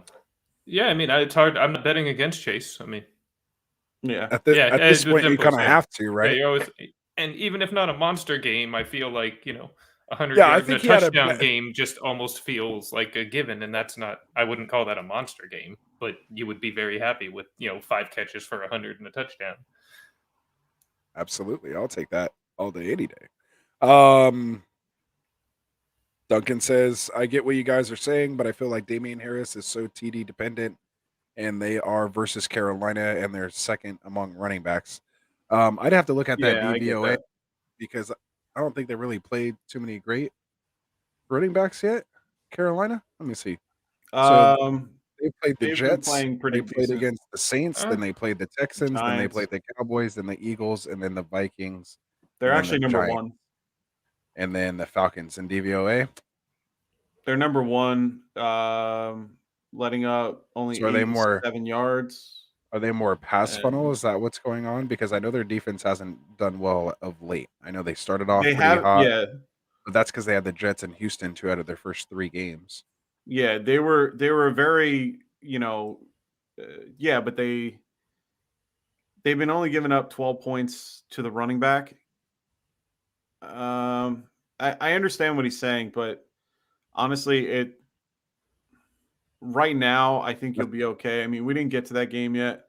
I have to take a look at they're getting healthier in their particular defense right now. They just got Stephon Gilmore. They have Shaq Thompson coming back, so they will be okay. So I can understand the concern of not wanting to play him.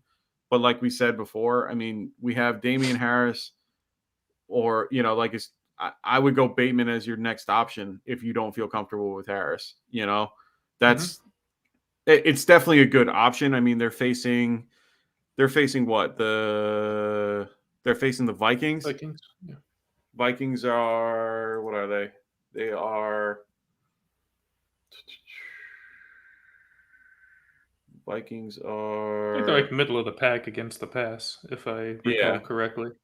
Yeah, I think you're right. Having a hard time. 17th or something. No, actually, they're 26th. So I'm so good with even playing. worse. Yeah, so I might Even go better. Bateman. I might go Bateman then, just because of the better matchup. But Harris is hard not to play. You know, he's been on fire the last few weeks. Yes, he's a little touchdown dependent. Carolina has done well against, running backs in the past, but I think, like Ant said with the DVOA, with playing, who they've been playing. I don't know. It's definitely between him and Bateman. And if you don't feel comfortable with Harris, I think you can play Bateman, but I think it's a risk. I think it's more of you have a better floor with Harris than you do with Bateman, who has a higher ceiling. So that's the best way I can put it. I'm just gonna say Zeke Elliott, week 4, 20 touches, 143 and a touchdown. Dalvin Cook, week 6, 29 carries for 140 and a touchdown. Even Devontae Booker, just in week 7, had Did 14 carries for 51 and a touchdown. I mean, anyone who's gotten 14 plus touches against this defense has scored double-digit PPR points. I think we all can assume that Damian Harris is going to get more than 14 touches in this game. Oh, yeah.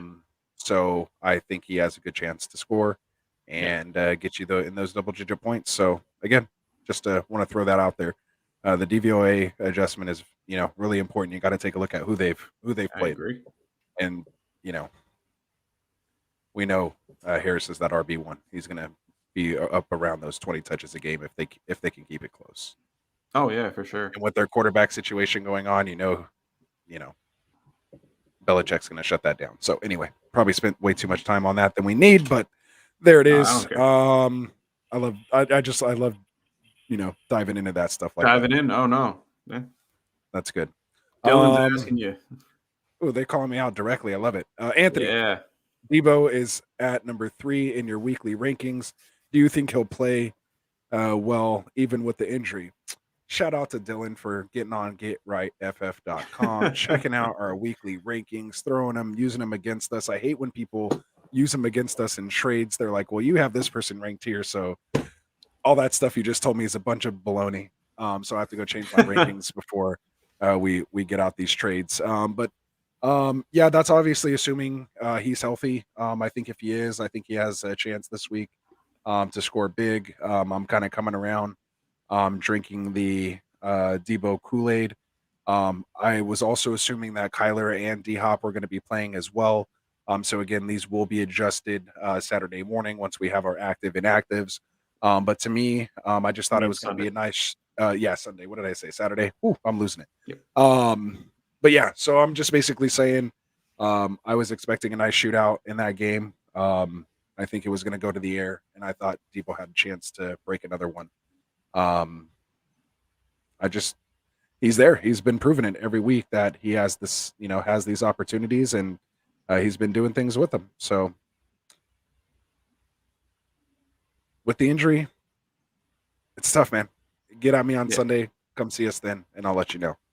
I got to see the language that they're using Sunday morning, and then I'll adjust accordingly. Anyways, he's in the late game, man. Got That's all up the in problem. in my feels in that one. He's in the 4 o'clock game. That's going to be a little bit tough to we'll start hearing it. We'll start hearing it. We'll start hearing it early. So we'll get there. All right. So he's going to go to bed. I'll catch you next stream, whatever it is. Monday, Wednesdays, and Fridays. We're here 9:30 Pacific, whatever time it is Eastern. Doesn't matter. I think we're falling back here as well with the time. Oh, change. Yeah. Is it going to be 4 hours now? I think it's tomorrow night. It does it. Yeah, so it's that's what I mean. It's going to be a 4-hour difference now. If you guys don't change your time, I don't know how that works over there. We fall back. We fall back. Okay, so we do the same. So we're going to stay 3-hour difference. I thought nice. That's how it was. Nice. But it's like only Arizona that doesn't do it. Arizona and Hawaii. Oh, we should have made that a trivia question. Damn it. Should have gave out a shirt or something. We'll do it next time. All right. We haven't given out one of those in a while. We're going to have to do it. Yeah. We'll figure it out. Sunday I got to morning, remind you. I'm going to actually try to get on the stream with you Sunday morning. Yeah. So if I make it on, we'll give out a shirt. We'll see you guys then. All right. So he's going to bed. Prism. Check it out later. Hit those timestamps. Get to our game breakdowns. I thought we were going to get to one, but the chat started going crazy again. Robert Woods, flex or not? Yeah. Yeah, absolutely. Yeah, for sure. Easy. There it is. He's good. Duncan says, "Oh wow, thanks for that. I didn't look into the RBs that went against Carolina, so thanks for that a lot." They were That's what also we- beat up at that time. Yeah, that's what we do. Check it out. Look it up for yourself. Look into it. Help make those decisions. Every Monday. Oh, look at that. See, that's what the ambassadors he do. already They got help you. us out, hold it down for us. That's what's up, man. See, showing the love. There it is. Dylan saying falling back. Yep, we're gonna get that extra hour of sleep or I get can't out wait. ahead for all those Oh, other it's gonna be people. so good. What are you gonna do with that extra hour? I'm gonna try to Sleep. stay on my same. I'm gonna try to stay on my same time. Try to be a little No. more productive. How about No you, Tycoon? production.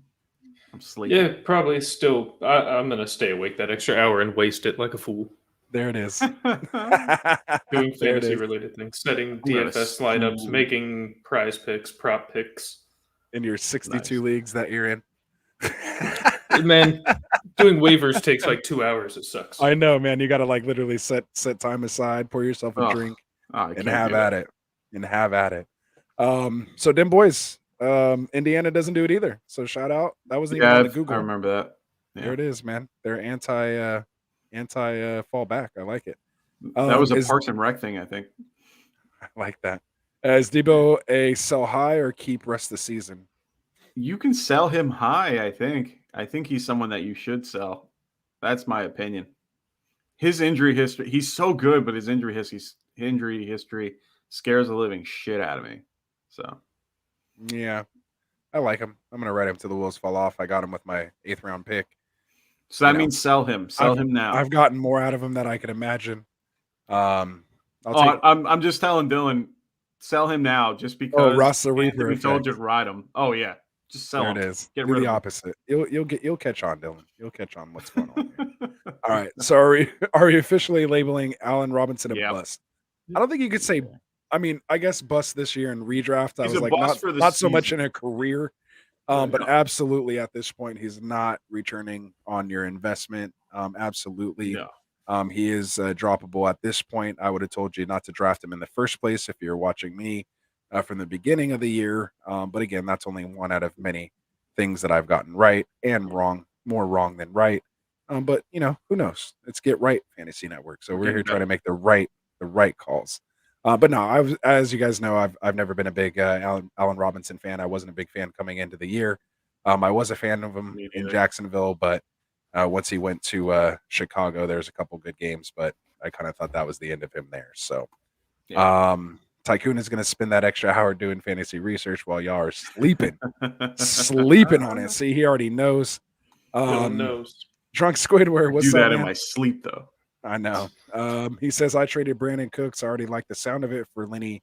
Oh yeah. Lombardi. Yeah. Lenny. Did I win that Perfect. trade? I needed an RB. Yep. Absolutely. Yes. Dylan agrees.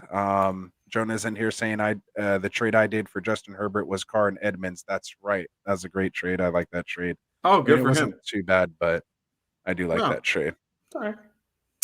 Also, your website link in your description doesn't work when I click it because of the capital letters. Just wanted to let you know.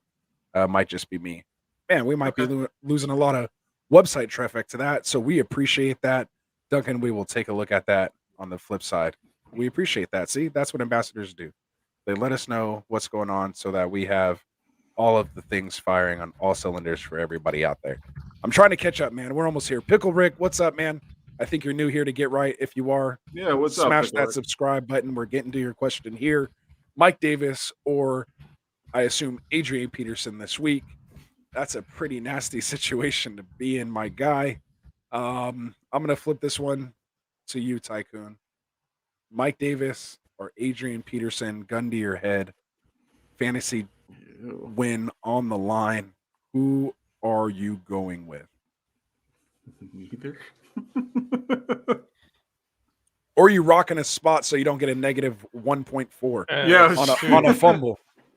You might get Man. one fumble, and then fumble Ruski, and he's out of the game, sitting for the rest of the game. God. Minus Can 1. you pick up like Brandon Bolden off the wire or something? Like, And this it's is non-PPR. horrible. Oh, That's tough, oh, Rick. non-PPR. Non-PPR. Ooh, that's I'm even going Well, worse. non-PPR, then it's Peterson. That's Yeah. Yeah. I'm going Peterson if it's non-PPR. Yeah, that might actually make it a little better. I mean, they're still both not good options, but I mean, if you can't even pick up a couple of points with catches from Davis, then I'm out. I mean, they're both going up against just tough run defenses. I don't like it. Yeah.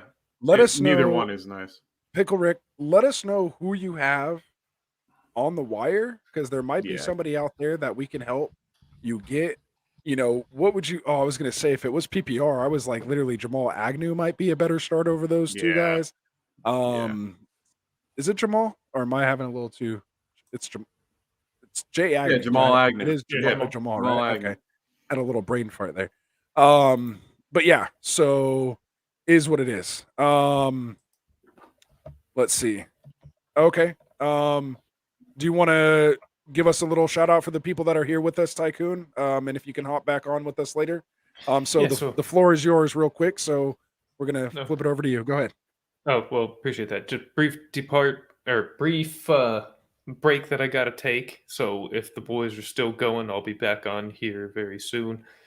And for those that may not still be here, please check me out at FF_Tycoon on Twitter, at FF_Collective, spelled as it is above over here. And, you'll find a variety of wonderful fantasy resources, articles, podcasts, and just overall entertaining fellows to listen to. We like to have a good time, just like the Get Right crew does. And yeah, what can I say? Follow me. You'll get some good advice, just like you do here. Absolutely. Oh, I put it in the wrong chat. I put it in our private Yeah, chat. I was just gonna. Yeah, I was trying to get it on there while you were saying it. Let me go. There it is. So Appreciate it, man. Fantasy and Boardroom YouTube. on YouTube. Go find him. Hit him with the subscribe. He's part of the Get Right family. Although he's part of the collective, we're still all in this together, man. Helping you guys out. It's a Hell big yeah. family. We're all together. are. Bringing you this expert advice from everybody around. So Tycoon, let us know. You're always welcome back, man. We'll see you in a while. We'll Appreciate be. it. We ain't Yes. going anywhere. See you soon. All right, brother. Take care. All right. So, all right. So where are we at? I think we still have a couple FF more season. questions. Yep. And then we'll get there. Season still kicking it here with us. Season probably getting off and on here. But is Devonta Smith droppable? If CMC comes back, I won't have bench space since he's my worst player. Interesting. I really like his schedule. Yeah. But if he is your worst player, man, to bring back your best player, that's just what you got to do. So Yeah, you got to do it. let us know Yeah. who else are some potential candidates that you have. But if he's your worst guy, it's like a trade. Would you trade Devonta Smith for CMC? To me, that's a no-brainer. Fair. Let's see. I mean, try to trade him first. Like, do a 2-for-1 to open up the spot. Yeah. Package Devonta with somebody else, like a low-end RB2 that you have, to maybe upgrade that RB2 just a bit. Devonta Smith still has some, value. He does have value, yeah. Yeah. So see what you can do there. I always try to do a 2-for-1, even if you're going to give away more. I'd rather at least get a piece that you want, and you're pretty much deciding who you're giving that piece to, rather than letting a team that's just like struggling get this golden nugget fall out of the air just because you've been the one who's been on top of your game. Yep. So at least try to take as much of that advantage as you can. Because I've seen it happen so many times where I've been just holding people and doing this, utilizing my RR spots, playing the game it's the way it's supposed to be, and then you get to a point to where you just have to drop somebody, and you drop somebody, and they turn up being basically a league winner for them. It just falls out of the sky. So I'd rather just decide who that goes to, who that player is going to go to, rather than just kind of leaving it up to chance. So I was in that same kind of situation. I had to drop Jeff Wilson for Kittle. I had to get one out of my IR and put the other one in. So, and somebody else just ended up picking him up. We lost Derrick Henry, and I'm like, I could have traded him. And God, I've been holding on to good old Jeff Wilson. I'm waiting. He's my savior in so many leagues, which sucks though because I have Eli in a couple other leagues. So I'm kind of like really torn on which way it could go. Yeah. So anyway, McNichols or Collins. We'll try to get through these and we get to our breakdowns here. I know it's getting a little late for you. Yeah, it is. I got golf tomorrow. And if not, I can always hanging down by myself. You just let me know. No, I'm not. I can hold it down. Not doing it. Jerry McNichols. We're gonna stick with him. I like what I've seen in the past, but he's a small sample.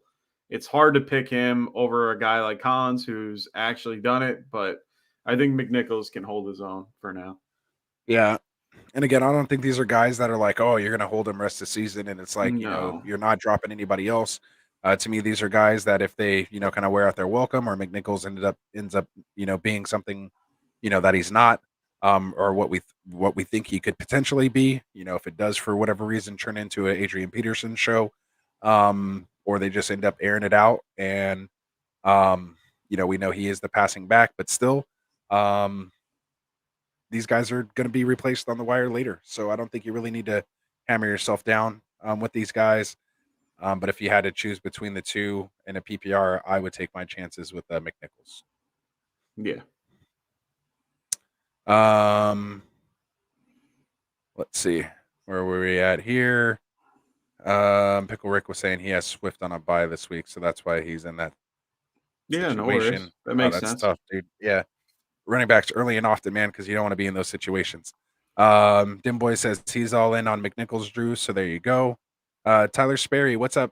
How you doing? What's If up, you're man? new here to Get Right, we'd appreciate the like and subscribe. As you can see here on our bottom ticker, we're donating $1 to the St. Jude Children's Foundation for every new subscriber we get between now and December 1st.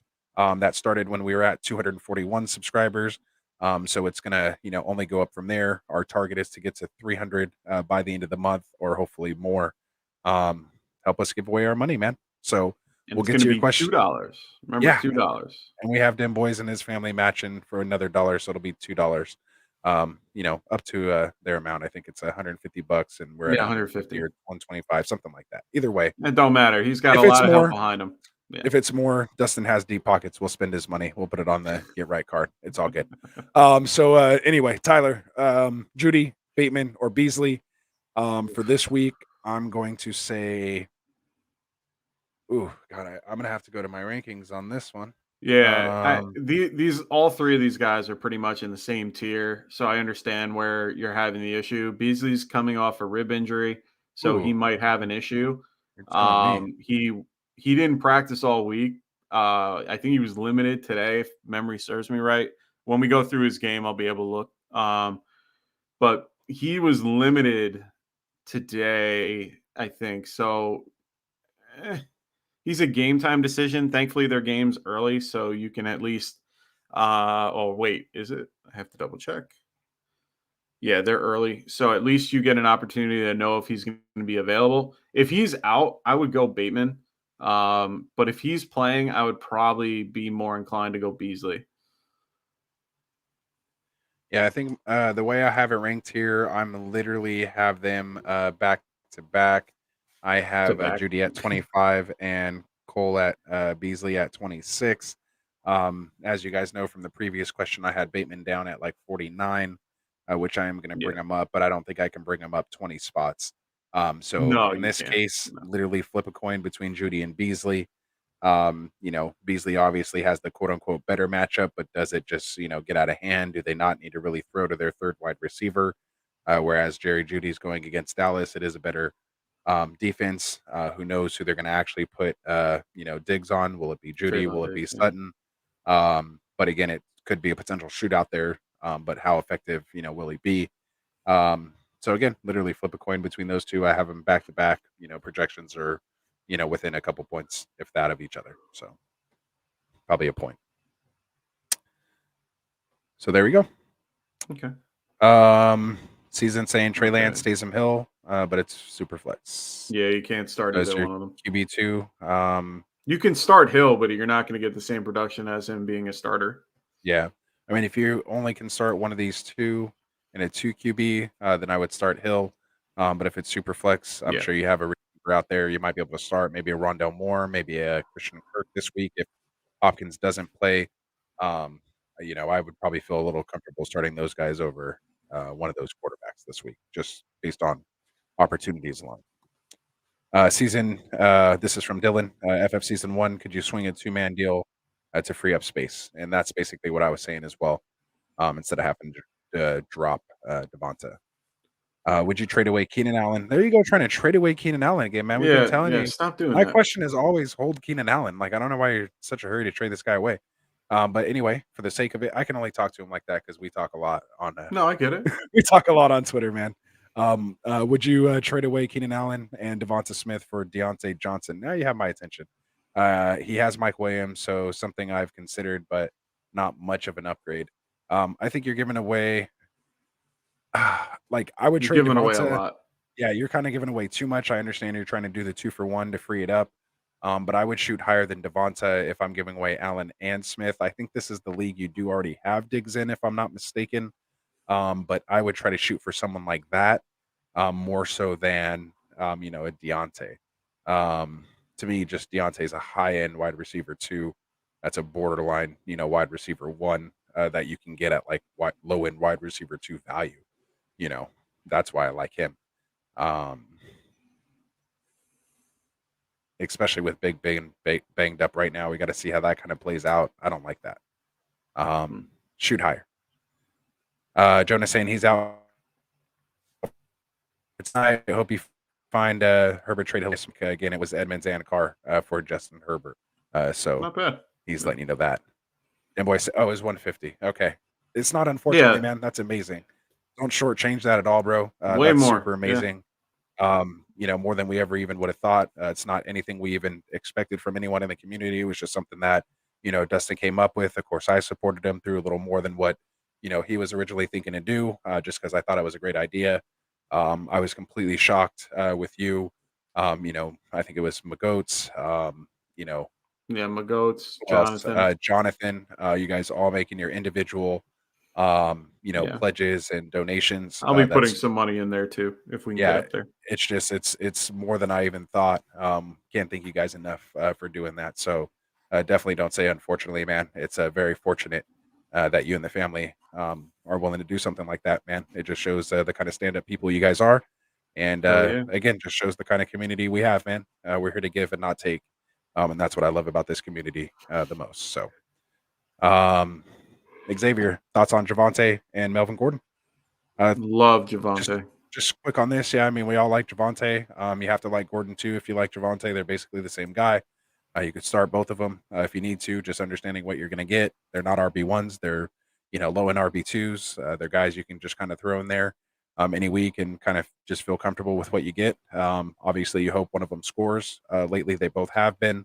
We all kind of expect Javonte to hopefully take over this backfield by the end of the year. And I think I speak for both of us, when I say all that. And, if it ends up just being a split all the way through, that's what you could get in redraft. But I definitely like him in Dynasty. Hold on to him. Oh, yeah. He's good. Yeah, I love Javonte. I'm a little upset that I don't have him in more leagues. He's very good. Yep. And Tyler's saying Hill isn't the starter for the Saints. Yeah. And Lance isn't the starter for the Niners. So, we were kind of, assuming that was the case on that there. We were just saying that of the two, if you had to start one of those two, Hill will probably get more work as basically, Lance is kind of a Tyson Hill light at this point. So he's just kind of a poor man's Taysom Hill at this point. Again, he's probably a little healthier, but yeah, we just know Peyton uses him more, in that situation. So we'll see. Oh, for sure. Again, but we don't know. Well, I was going to say, if you're using him in your flex spot, or the super flex spot, you're still able to get what Taysom does on the field in general, and they use him everywhere, and especially at the goal line. So he's scoring two, if he gets 2 touchdowns, you're getting that, So it's actually worth it if you can, but we know that he's not the starter, but it doesn't mean that he's not going to be productive. Exactly. All right, so Pickle Rick here saying I had Ty Johnson but decided not to start him. Shaking my head. Got Samaje Perine, D. Williams, probably Daryl. It might be Damon. Could be Damon. Could be Damian. Let us know. Just three D. Williams that we have at least give us those first 3 letters. Even I think 2 of them even have the same. No, you got to give first 3. Spell it all the way out. Give us the whole name. If you're talking about a Williams running back, you got to give us the whole name. Preston Barber, Savon Ahmed on waivers. If it's on waivers, then it's definitely Damon. Okay, so he also has Judy, Marvin Jones, or Rondell Moore rostered for the rest of the season. So, rather have who you have. You don't need to grab anybody. Yeah, I think you're good. Yeah, you're good. Rondell will be fine this week. Marvin Jones will be fine the rest of the season. Judy will be fine moving forward. Rondell is just I think he's hard asking to of play. those three, Judy, Jones, or Moore, which one would you rather have rest of season? To me, that's Judy. Oh, Judy. I think that's what he's asking on that second half. Of the I would question. have Marvin Jones if that's the case. Okay, and he's saying it's Damian Williams. Yeah, Damian I Williams figured. is on the Ross. No, he's on No, the he waivers. has him. No, he has Damian Williams. So he No. had no. He said, shaking my head, I got Samaj P, Ryan, Damian Williams, Preston Barber, and On and then waiver. Ahmed on waiver. Is that a period? Oh, Yeah, okay. no, that's a question mark. That's why I was Oh, I saying see. he has those players on waivers. And Got it. would you drop any of them for them? No, I wouldn't. And No. if you were to roster for rest of the season, I think it's all three of them. And yes, I Right. would rather have all three of those all rest of season. If we want to have the debate on, who you want to I have see. rest of the season, only one of them, but I think he's meaning all three. All three. Yeah, I'd rather have Yeah. all three of those guys than any of those running backs anyway. Maybe I P agree. just because of the mix and injury. All right.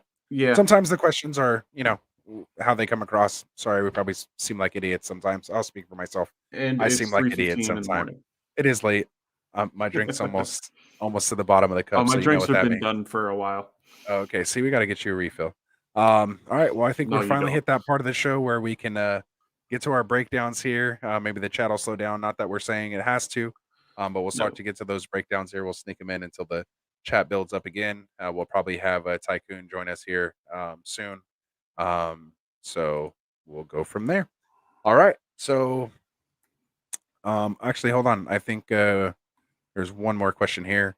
Duncan said, "Do you guys know any good players with playoff schedules to maybe look to trade for later in the season?" Wednesdays we do our buy sell trade show, so we definitely talk about stuff like that. But of course, to answer your question here, Duncan, since you just found out and subbed us to today, let me take a look at my team because that's basically how I play fantasy football. I know some teams' schedules that I like. I do like the Denver schedule that they have. I love the Chargers schedule that they have. I love the Arizona schedule. Reason being is they're either playing in domes or on the West Coast, and or both for their games. So weather's not a factor. I'm personally not a fan of weather, snow, rain, those kind of things, as I'm sure most of us aren't. There are certain players and guys that do produce. In that I know there's some advanced stats getting into that, but to me, the best way to do that is just to avoid it all and basically stay in a neutral site, meaning in a dome or on the West Coast where it's not like negative, wind chill factors and stuff going on. So, what about you? So besides Denver, the Chargers, there's a couple NFC teams that have some nice back end matchups as well. Yeah. The Eagles, Dallas. Miami has a couple of good matchups coming up. They have basically the Jets again, or they have Jets in week 11. They have Well, we're talking Giants for in playoffs. 13. Yeah, I know. I'm just 15, saying they 16, get to the 17. Oh, so they have Jets, the Tampa Bay, and Tennessee. I mean, 2 out of 3 ain't bad. Yeah, not bad. Yeah, I mean, we'll see how every team is by then. I mean, it's hard to predict that far ahead with injuries. I like Jacksonville, Houston, Jets, and New England at the end of the year. That's not a bad schedule. Who else? New England doesn't have a bad schedule. They're going against Indy, Buffalo, and Jags. I mean, there's the Buffalo game's probably going to be in your championship week, so that's a little tough. So maybe not them. Yeah. And we'll definitely break that down more on the next Wednesday during the show, week. Duncan. So check I that haven't out. really looked into it. Especially as we get closer here to the trade deadline. That's when we're going to really start hammering into that stuff.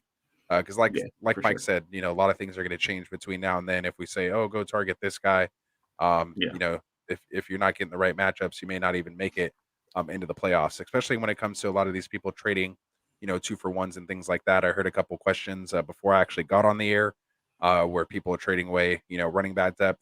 This is not the time to do that yet.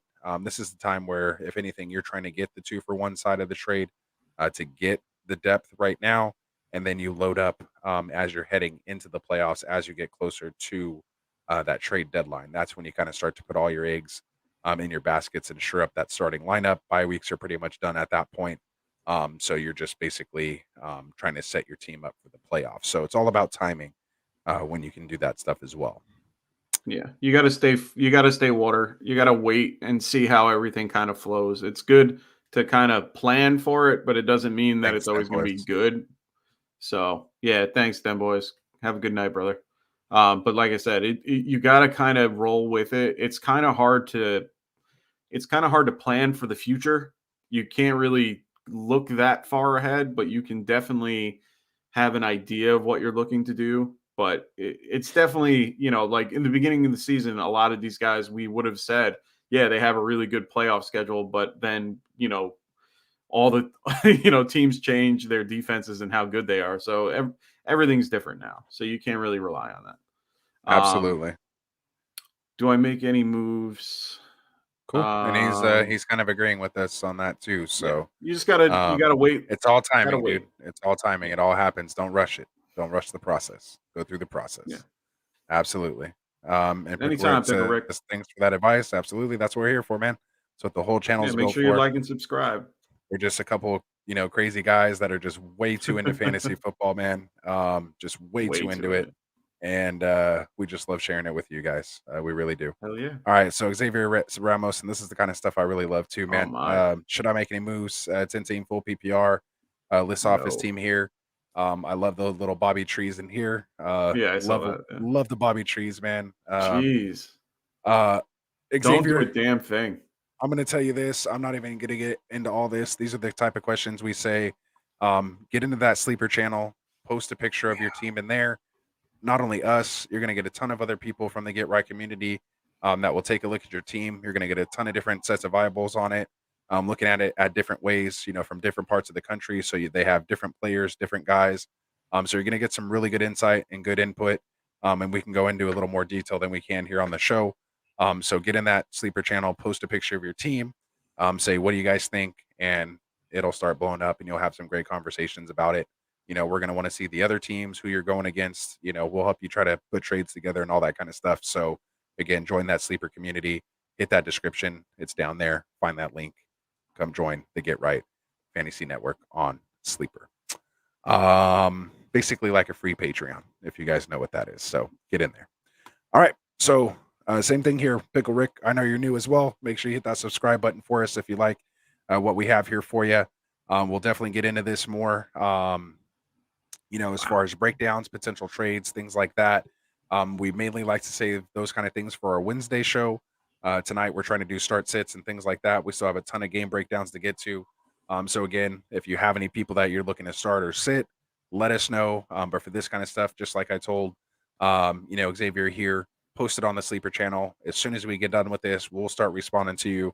When I get done with the show, Mike will be taking a nap. He'll respond in the morning, but we'll definitely within 24, 48 hours, man, you're going to have a ton of response on your team and hopefully build up that championship roster that you'll look towards. So Xavier saying he started 0-4. He's now on his way to 5-4. So I love it, man. That's what happens, dude. I took a couple L's early. I'm in our listener league. I'm battling back. I was literally at 12th place. I'm all the way up to 7th now, and I'm coming after you, Mike. You better watch out, bro. Better watch out.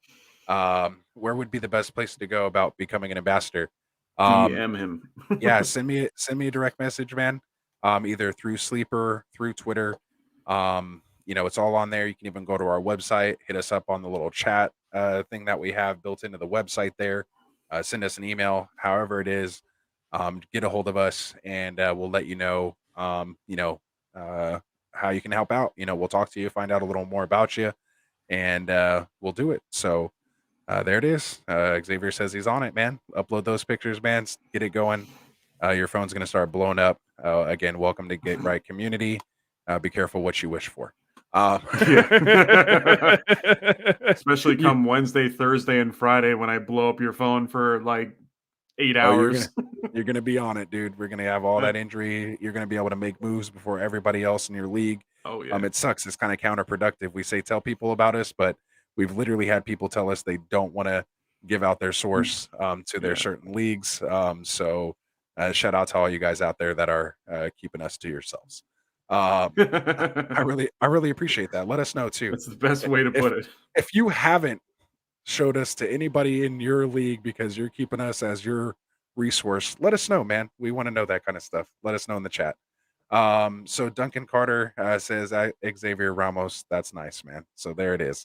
All right, so we finally caught up. Let's get to these breakdowns. Maybe we can run through them here and get you off to bed so you can enter Sandman, my friend.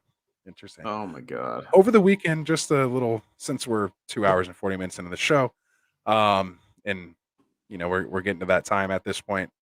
I watched the Inner Sandman Metallica performance in 1991 Nice. over in wherever it was in Russia, where they had like over 1.6 Oh million yeah. people in attendance, Oh, it's and huge. it was pretty insane. And then I started watching all the like people reacting to watching the video for the first time. So that was kind of cool. It's And incredible. Yeah. just seeing that many people, man, somewhere is just insane. So Yeah. I would love to get to the point to where we have, you know, a fraction of that kind of people that we could kind of perform to. It'd be awesome. So again, just I don't know why I went there with that, but I did. No It's worries. late. It's late. All right, so let's do it, man. Breakdown number 2 of the night. We're finally here, 2 minutes and 40 minutes in. Denver Broncos at the Dallas Cowboys. We have the Cowboys favored by a godly 10 points here. We have a 49.5 point over under, so they're expecting a pretty decent scoring output here from both teams. I'll let you break it down, Mike. I've been talking here for a while, so I'm going to take a drink and let you have at it. Yeah, sure. So, like we all, have been talking about, and I think the one thing that everyone's a little nervous about is the CeeDee Lamb sprained ankle. He sprained it on Wednesday. He was limited for the rest of the week. So, right now, I don't see a world where he doesn't play. McCarthy says that he wasn't concerned about him, not playing. So, I'm pretty sure he's good to go. Amari Cooper, he's still nursing a quad injury and a few other things. So, he should be good. Dak practiced all week. He'll be good to go. We're still waiting on the Michael Gallup on his return as well. Nothing's really been, talked about with him yet. So hopefully soon he comes back. So we'll see. The Broncos don't really have many injuries on their side of the ball. The only one that anyone really cares about is Noah Fant. He's currently on the COVID reserve list, so he won't be available for this game at all, from what I'm told. I'm sorry. So they did lose an elite pass rusher with Von Miller, so that's kind of a big deal too. For me, you're playing you're playing your Cowboys. You're playing Dak, Cooper, Lamb. You're going to play Dalton Schultz. You're definitely going to play Zeke. You could probably play Pollard too. If you're really short at running back this week because of the 4 buys, 4 teams on a bye, and you need a running back that you're a little low, he's a decent low end flex in my opinion. You're still going to be able to start Javonte Williams, Melvin Gordon. Both are great. I really like Sutton and Judy, so they can both be started. But the hard part is who's going to be covering him. Either one of them. Trayvon Diggs has been shutting guys down all year, as we saw. But he can be beat as well. So it's one of those things where I think you're going to be okay playing either one. Just I would temper expectations for both. So there it is. Well said. Well said.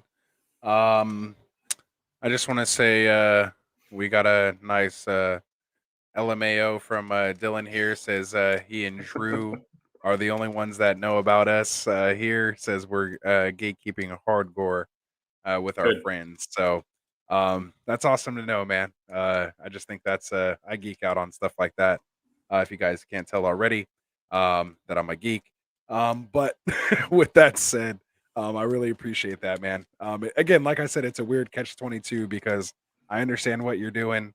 And so again, I respect it, and it's cool to know. So because I guess if we were given great advice, you would tell everybody about us and to mess them up, by doing it. But if you're gatekeeping, that means you like what we're saying, and we're helping you out. So we appreciate that, man. We really do. All right, so we'll get into the next one, man. We'll try to fly through these games here. This one probably a quick one here. We have the Houston Texans at Miami Dolphins. We've kind of talked about a lot of these guys here. Obviously, Gaskin's come up a lot. We have the Dolphins favored by 5.5 at home, 46.5 point over under. So tell us about this game. Who's in? Who's out? Who we starting? Who we sitting? Yeah. So the big news really is Devontae Parker. Unfortunately, he had a setback in his hamstring injury. So unfortunately, he will be out for this game. And if memory serves me right, I think he's being put on IR as well. So he will be out for a while. So that's the only big news for the for the Dolphins. Tua is going to be fine. Don't worry about Tua. He'll be there. Good old Super Trooper reference. Don't worry about that little guy. He'll be there. Love that movie. I love that movie. Tyrod Taylor, he'll be coming back. That's why we're friends, Mike. That's why we're friends. I know. Go ahead. Because we're connected. We're connected. Sorry. Was watching Iron Man 3. It's okay. Iron Man 3. Anyway. It's lit. So Tyrod Taylor will be back and starting for the Texans. So that's a huge upgrade for the wide receivers. This makes it so that Brandon Cooks is slightly a better option in most situations, in my opinion. Right now, I think he's a great, a target from him is better than a target from David Mills, from my opinion. So I think he can do better. Now, I have a question for you, and this is going to be actually really funny. So to break down this particular team on who you play, we're gonna say Tyrod's a pretty good option to play. We're gonna say that Cooks is a good option, and then you're gonna go, oh, would you play any of the running backs? So, one, I'm gonna answer the question very easily, no. But if you were one of those people to go, who would I play if I really wanted to? Like our friend had the question with David Johnson versus whoever else. Yeah, so you get to learn. You get to learn something really funny today. So last week, the Texans, who did they play? They played the Rams, right? Memory serves me. So. Yeah, they played someone really, really good last week. So yeah, let me double check. Yeah, they played the Rams. So last week, who do you think led the running backs in snaps? Led the running backs. Do not look at my notes. Don't look at my notes. I'm actually not on your notes right now. And I usually don't. I know you literally don't. try not to read your notes. I'm just saying. I just wanted you to not. That's a read good it question. I'm literally playing with my Rubik's cube right now. So nice. All right. So I'm gonna give you the 4 options that you can choose from. It's my little fidget thing when we're talking. No, I do that too. I do that too. Gosh. So because you're asking the question, it's obviously not David Johnson, and because you're asking that, it's probably not Philip Lindsay. So whoever the third running back is that I don't even know on that team, I'm gonna say whoever that person is. Well, there's 4, but I'm gonna say yes. You're half right because there was 2 other options. Okay. But those 2 other options played more snaps than Philip Lindsay and David Johnson, and that one person that had 30 snaps to David Johnson's 11 and Lindsay's 8 was Rex Burkhead. Rex Burkhead, that's right. And he actually had a touchdown in the game. Didn't he score? Okay, yeah. I was like, he scored now that it's all rushing back. I literally do not watch Houston games. I told you guys that already. I don't blame you. And that's fine. Not doing it. And I'm not gonna sit here to go and tell you guys run and go get Rex Burkhead. Not gonna do that. Not even gonna think about it. But if you are in a tight jam and you have literally nobody, not a bad option. And another guy that you might want to start thinking about especially in dynasty leagues, maybe even other types of, leagues where you get to keep people a little bit longer than normal. Scotty Phillips is another running back that they're looking to feature. He had 15 snaps over DJ and Lindsay. I think that eventually this is going to turn into his particular role, but not today, not tomorrow, maybe not next week, but it will turn into it eventually. But Rex looks like the lead guy for now. Mark Ingram leaving, I guess they like keeping all these, older guys at the helm. He's not a bad option. So honestly, he'll play for like the problem with Rex is he'll play for like 3 weeks and then he'll be out for the year. So just be careful. But I'm okay with playing him for now. Miami, you're pretty much playing everybody. I'm playing Waddle, Gesicki, Tua.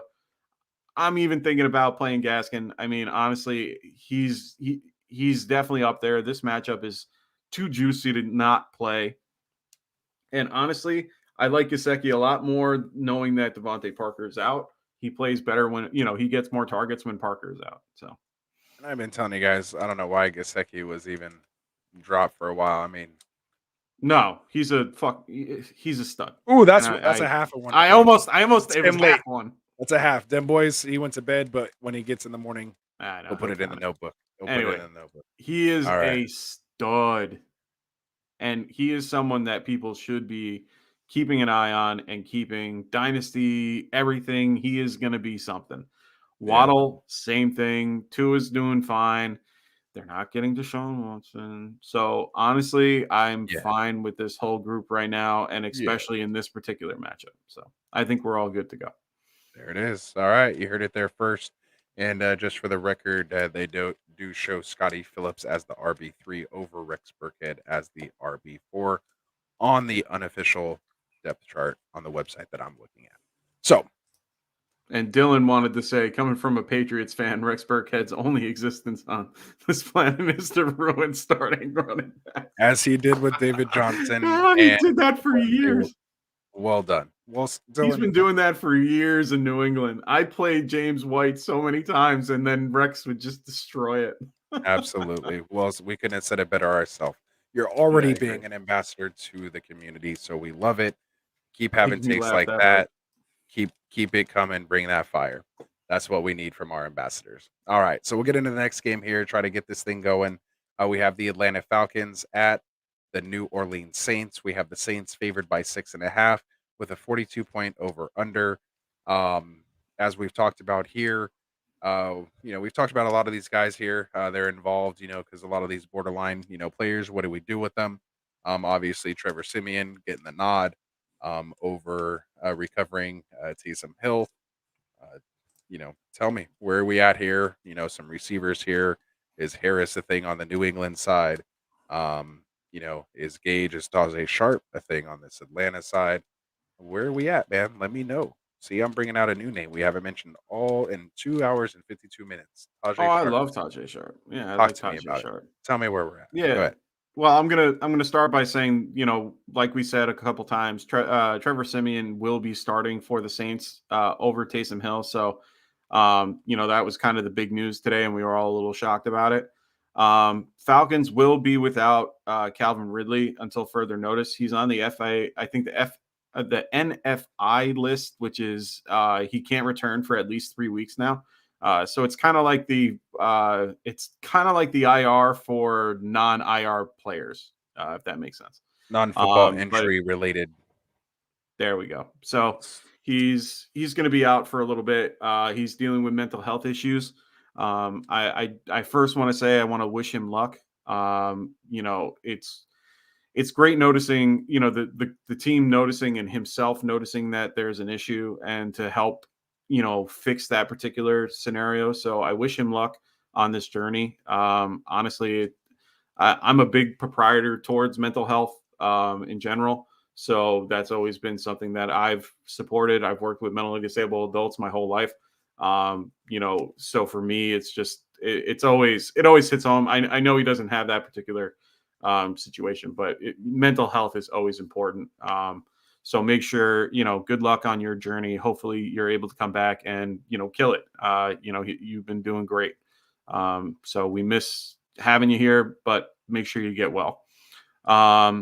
This is a huge matchup for the Falcons. They're facing an elite defense in the Saints. Honestly, I think Pitts is probably going to have an underwhelming game compared to the games he's had, recently.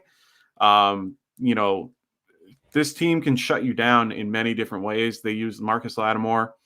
They use They use Malcolm Jenkins, who is probably one of my favorite, safeties out there, regardless if he was an Eagle or not. He was honestly he's one of the best cover, man to man safeties I've ever seen. Cover guys like Gronk, guys like Kittle, and who else did he face back in the day? He faced guys like Aaron Hernandez. I know that's whatever, but it is what it is. He faced all these really big name tight ends and has shut them down. So is Marcus Lattimore, and he faces guys like Mike Evans, who is huge. So honestly, this is a tough matchup for him. Patterson, you have to play. Like, I would just lower my expectations. New Orleans is probably one of the better rush defenses in the league. I'm not playing Matt Ryan. I know you wouldn't play him either because you hate Matt Ryan. And he had his hand stepped on. So I don't think that's, a great option. It's his throwing hand too. So either way, I'm pretty much not playing anyone from this game except for Patterson. You're going to have to play Pitts too, but I don't feel comfortable playing him unless you have to. Mike Davis is hard to play anymore. For that side of the ball. Russell Gage, I'm not touching with the 10-foot pole anymore. I tried him in DFS and I was disappointed. I got third instead of something better. But beyond that, I wouldn't play him. I like Tajay Sharp way better. He's more involved. He's more consistent. I think he's a better receiver. He was a good receiver when he was with the Tennessee Titans. So I'm definitely a big fan of him. This is actually a good question from Dylan. Dylan, could we see more Patterson at the wideout and Mike Davis in a traditional role now that Ridley's out?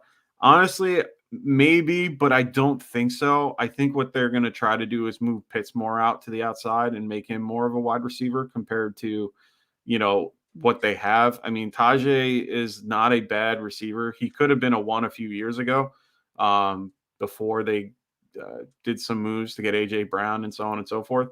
But honestly, I like Tajay Sharp. Gage has the ability to do well. I'm just disappointed in his recent production. I think that's the best way to put it. But I think that they're going to just continue to do what they've been doing with Patterson and keep, kind of gadget him in and out. Patterson is not the receiver that you think. He was drafted as one, but he's a kick returner that can do well running the ball. So honestly, I think they're going to keep him the way he is. Saints side of the ball, it's so hard to trust anybody but Kamara. I don't like I don't like Callaway. I don't like Harris. They don't do anything for me. They're going to be in what? Probably wide receiver 50, lower. They're just no one I want to play. They don't wow me enough to care. Callaway is the only one that maybe I would be okay with. I think I'd be more inclined to play Juwan Johnson just because he's a big receiver. No, I'm saying if I had to pick one, maybe him, just because he's like a tight end that they would put into shorter intermediate routes for Trevor Siemian instead of throwing downfield. I just think it would just be more of I'm not saying. Did you play Callaway or Allen Robinson? Oh, God. Allen Robinson. I have Allen Robinson at 40 and Callaway at 41. Yeah, that's my point. I'd rather play Robinson. Chenault? Oof. Callaway. Tim Patrick? Now with Judy back, Callaway. And Patrick at 44. Callaway at 41. Yeah. Robbie Anderson or Callaway. Oof, that's even worse. I'm not Callaway. going to give you anything better. Yeah, I get that. I can see that.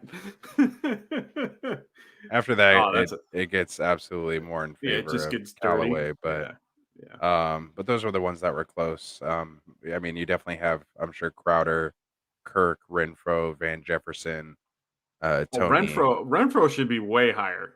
Yeah, Renfro I probably should got to be get in his Renfro 20s a little and higher. 30s. Yeah, he's like top 30, top 25. Yeah, To I still me, have he's anywhere Devontae between Parker in 25 to 30. here.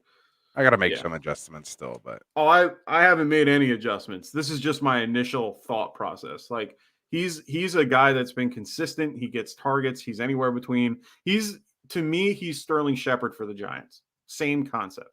They both run a similar type of role.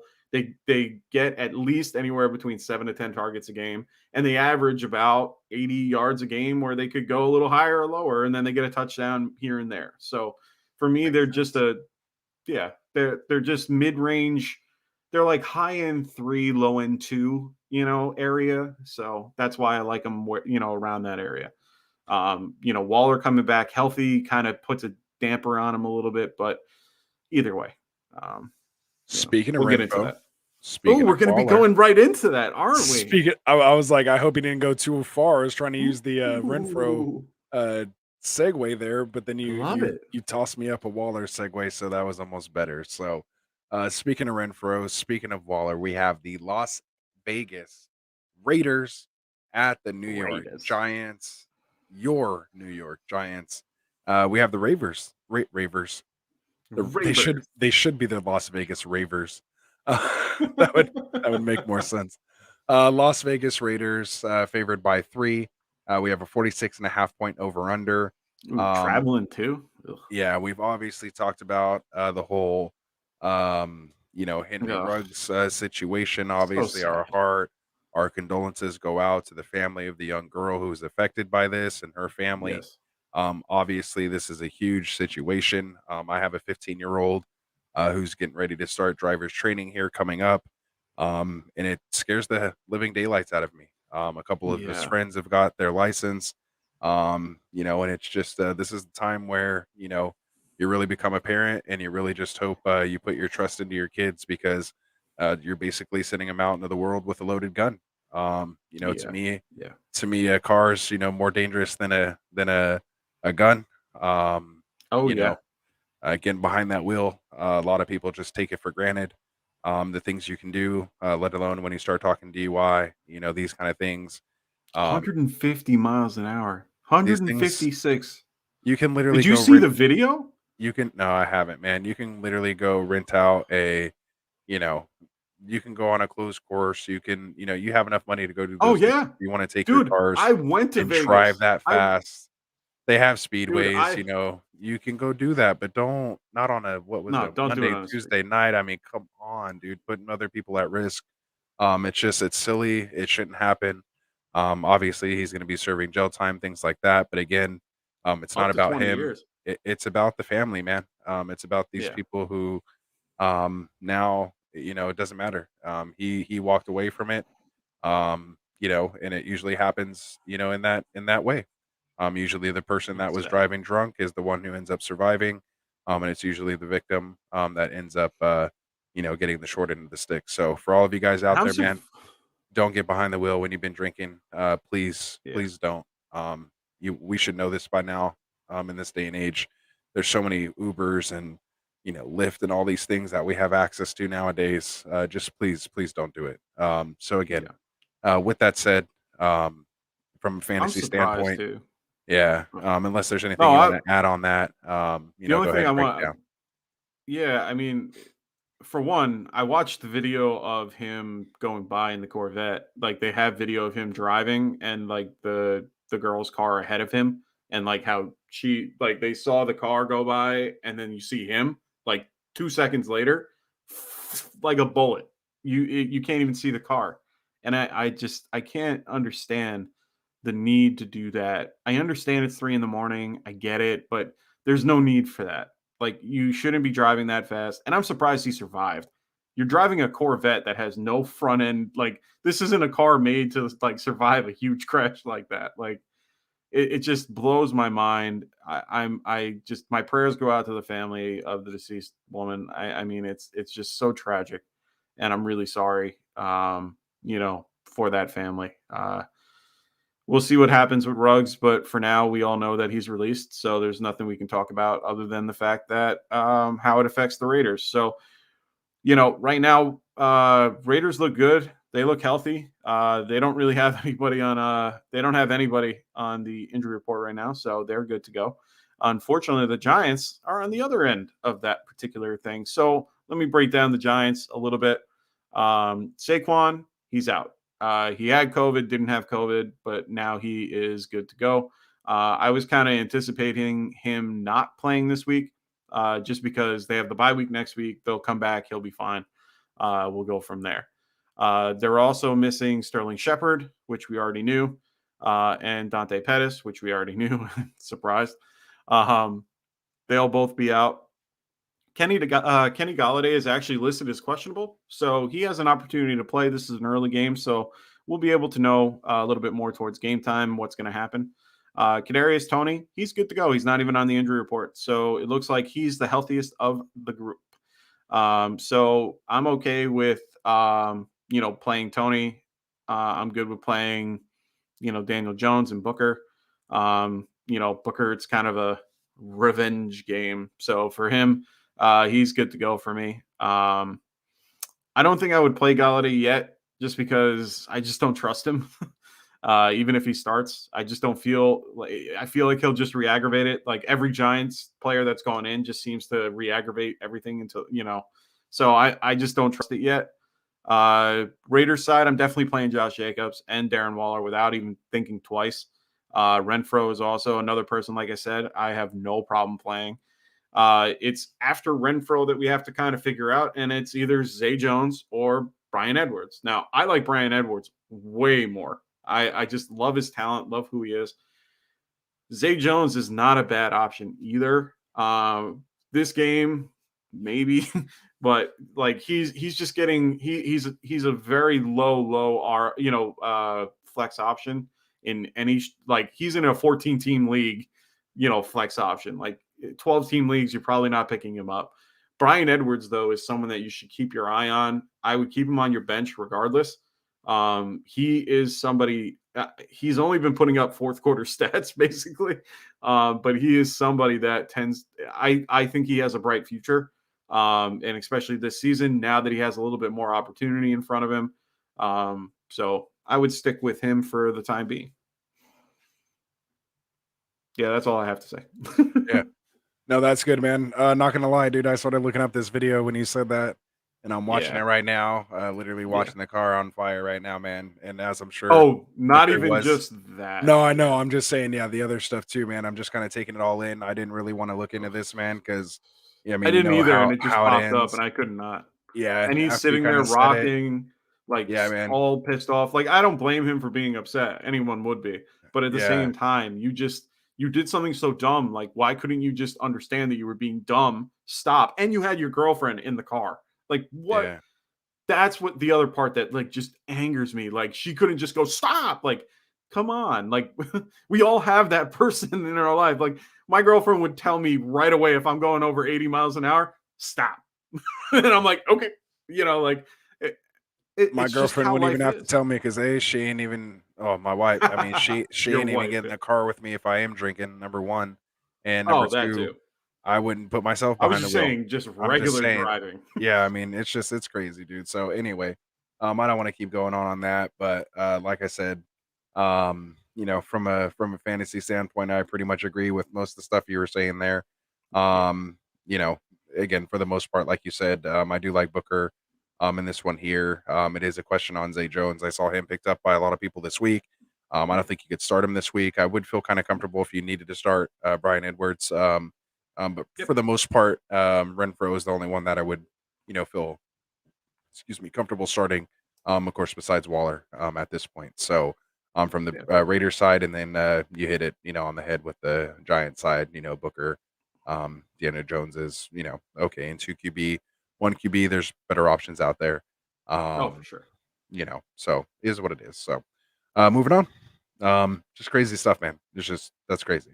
Don't get behind the wheel and drive. I mean, it's just simple as that. So New England Patriots at Carolina Panthers. We have Patriots favored by 3.5, 41-point over under. So not a lot of scoring expected in this one. 2 good defenses like we were kind of talking about before. But again, with that said, you've heard my thoughts on the whole Damian Harris. We broke that down as Mhm. far as how that defense goes against guys who are getting 14 or more touches each week. So obviously we're on the Jacoby Myers touchdown watch. I think that's going around for sure. Terrace Marshall sighting. So go ahead and break it down. What do we expect in this game here? I'm pretty much kind Yeah, of fading a lot of people besides Harris in this game, but what do you think? yeah. I mean, no, honestly, I mean that makes sense. I guess For CMC is a me, big headline in this one too, right? So go ahead. I'm sorry. yeah.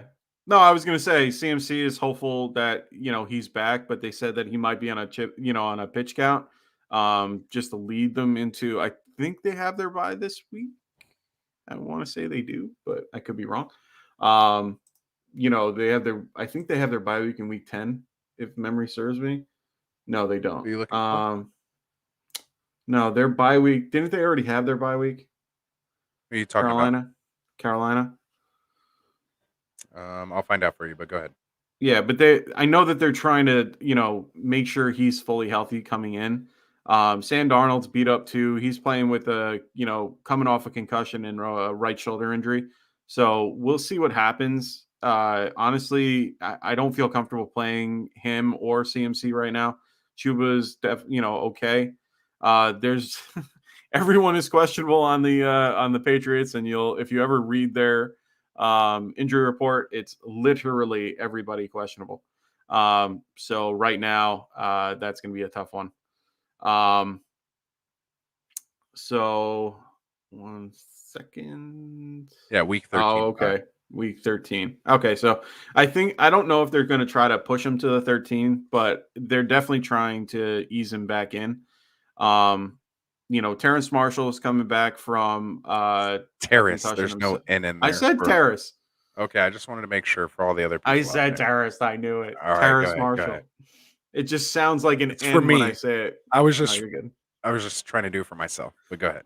Okay, Gaskin. Anyway, so I like we said, I like Damian Harris. I like Jacoby Myers. I also like Hunter Henry. So if you like all three of them, you're gonna have to be okay with playing Mac Jones. But I'm a little hesitant in him, other than in Superflex and 2 QBs. I'm not playing him in 1 QB at all.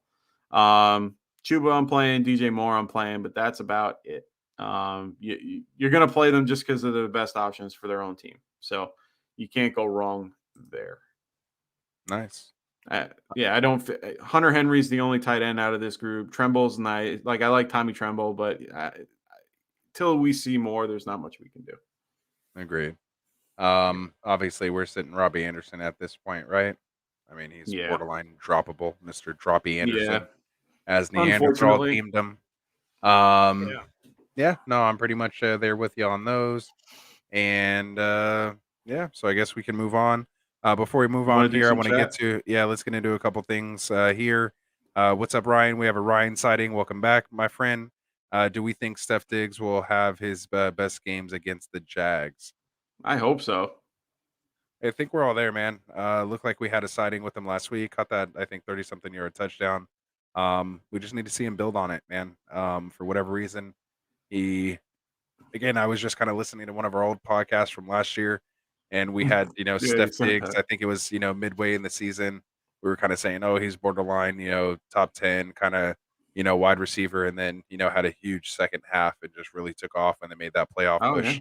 Yeah. So, maybe expect more of the same. So, could be a buy low window here for Diggs. Nothing's really changed over there. So, let's just hope they can find that connection again. So, for sure. Again, and then we had Dylan just kind of commenting on the rug situation, saying it's a wild video. Can't be doing that. As you could tell, I really agreed. It's just crazy how your life can go so quickly from being one of the best athletes in the world to someone who could be in jail for 40 years. Or it could just be, someone who's just a regular dad or son or daughter. Anybody. To being in jail for 40 years. But worse is death, man. That's the other part of this is that other family, she didn't make the wrong choice. She didn't get behind the wheel. She didn't deserve that. It was somebody else's choice that, ended her life that night. And that's not fair to her or her family. again, that could have been you or your daughter or your wife. To me, those kind of things are just unexcusable, and he should spend 40 years to life in jail for that. I agree. Because really, he shouldn't be here. It should have been him. They should have switched places. So, Yeah. that's just my thoughts. Sad. My thoughts on that. So, let's see. So we'll get into more fantasy stuff here. Try to get away from that a little bit. Should I start Yes. Lamar Jackson or Joe Burrow in fantasy? The answer is yes. If we're deciding between the two, I'd have to roll out Lamar at this point. Yeah, over I'm going to Joe, go Lamar, unfortunately. but I don't think you really go wrong with either. They'll No. probably be within 5 or 8 points of each other, depending on your scoring settings. We have JM, DK or Debo, rest of the season, full PPR. DK. It's tough, man. For just health wise, if you just want the healthier receiver, go DK. I know Mike says he's just worried about Debo, especially with as much usage as he's getting, being tackled that many times. I see where he's coming from there, but just based on track record, they kind of have the equivalent of quarterbacks thrown to him at this time. But give me Debo. I'm gonna stick with Russell my after Niner. 10. I'm gonna stuck with my Niner things there and go Debo. But I did tell you DK was going to do better with Geno than he did Russell Wilson, because Russell Wilson he did. Going to throw it to Tyler Lockett a lot more, take those deep shots and actually connect on him. Whereas they need DK to move down the field. So again, if it seems he doesn't come back this week, I'll be having to start Harris, Jacoby, and the Pats D. I don't like that stack, to be honest. Dylan, I think you said you were a Patriots fan, if I remember correctly. Yes. That tends to happen. I have the Niners D, Debo, and Elijah Mitchell that I'll be starting this week as well. The only giant I have is Sterling. I don't want it that well. I don't want it that way. It just ended up happening. But it just happens, man. As fans, it when you're looking at stuff, you're just like, oh, this guy's better than this guy. It just kind of happens, You get blinded by that logo. A long time. I ended up having Daniel Jones, Saquon Barkley, and Evan Ingram on the same team for a long time. My dynasty team. I ended up trading away Daniel Jones I ended up getting Josh Allen, which was nice. But that's it. For those who don't know, I'm in a dynasty salary cap league, so it makes it a little bit more difficult with the numbers. But I was able to, get rid of one of them, and I just feel better. Like it's good playing them sometimes, but it just feels better without them. Yeah, you don't have to stress. Yeah. But man, when I've had Debo and Elijah Mitchell scoring me points and winning me games, it feels good. Extra better. I can tell you that. So JM says I traded away Kamara, Keenan Allen. Ooh, God, that's brutal. I don't know if wait until you read more. Oh, okay, all right. I'm just saying, man. I really try not to read ahead on these things, man. I like to. You have to, though. You have to. So I traded away Kamara, Keenan Allen, and Josh Jacobs. Well, I like that for Metcalf, Cup, and Deontay in my 6-man full PPR league. Oh, that's why I can 6-man. But yeah, you're getting the better player in this deal in Cooper Cup. Yep. You obviously are losing the best, probably one of the better running backs left in the game right now that's healthy in Kamara. But you're definitely getting a sure thing with those 3 receivers, I think more so than with those other 3 players. So overall, you did well. I like that trade. Same question. I think he's saying the same thing. My bad. We had to get to our breakdowns a little bit. You missed the 2-hour run of Q&A earlier there, Ryan or Jay. So bring it. Keep bringing it. Ryan says, do I think he got out of jail in time? Oh, wait. So do I think if he got out of jail in the next 10 years, the team would be willing to sign him like how it was with Michael Vick? No. I don't think he's so. not. Michael Vick was, Remember, dude, Michael Vick was that guy. Like Michael Vick was. I was going to go more on the concept. concept. But still. Yeah, Ray Lewis, all of them. But the whole point is teams willing to take on the PR for that player. Vic came in and was doing his thing, but he had the talent to take care of what he could back up with PR.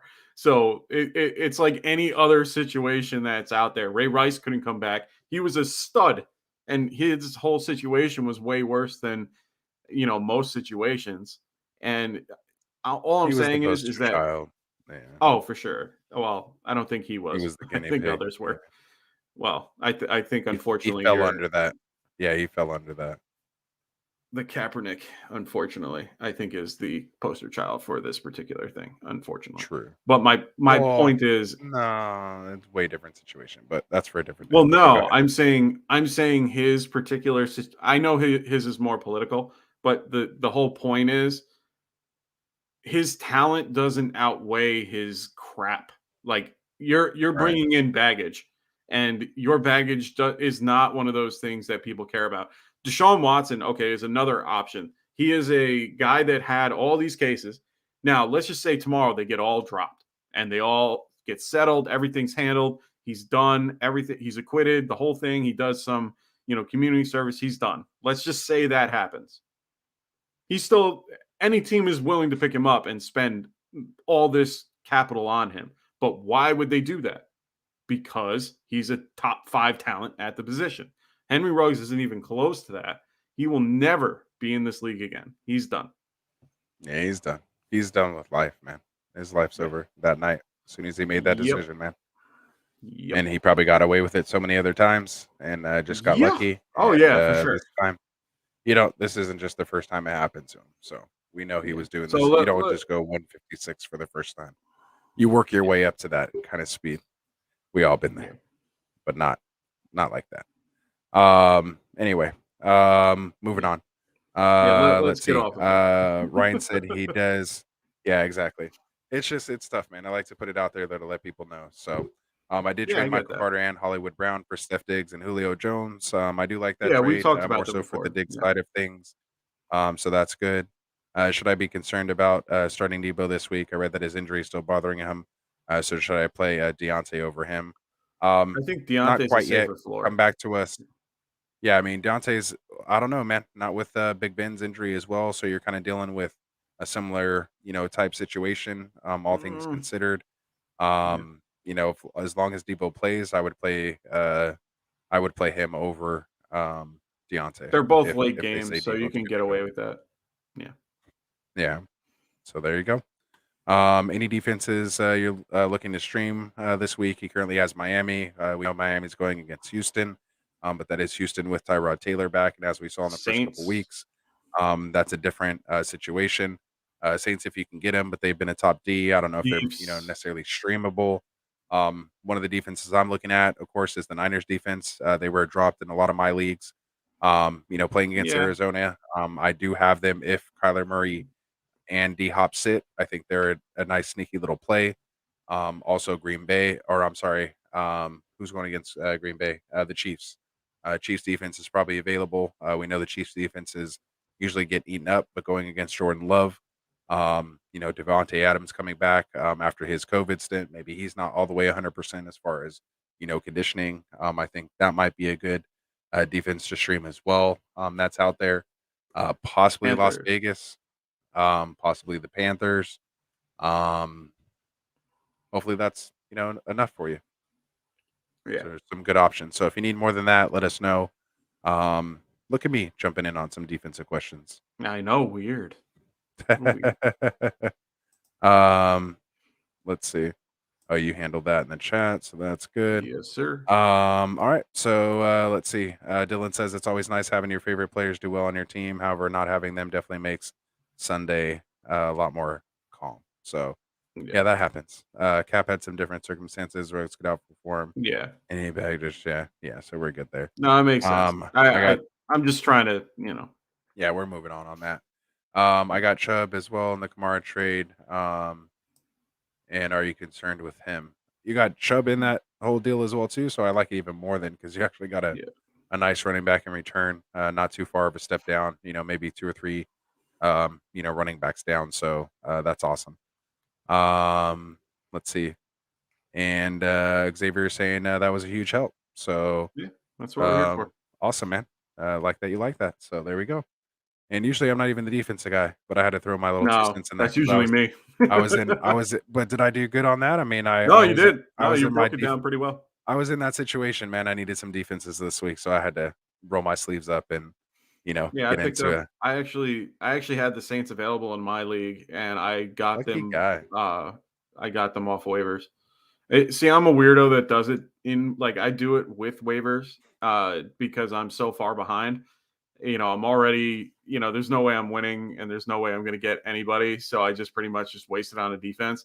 But then at the same time, my whole league is like, why the hell do you do that? I'm like, well, I want the better defense. Like defensive teams and defensive like points actually add up to wide receivers and all that. Like if I can get a guy if I can get a defense that scores at least 10 points, that's a low end wide receiver 3 that I could, that I'm having. And then if I can get my defensive players to be that good or my kicker to do that well, I'm outplaying everybody else on your team. So I don't know. Just I'm a weirdo. No, not at all.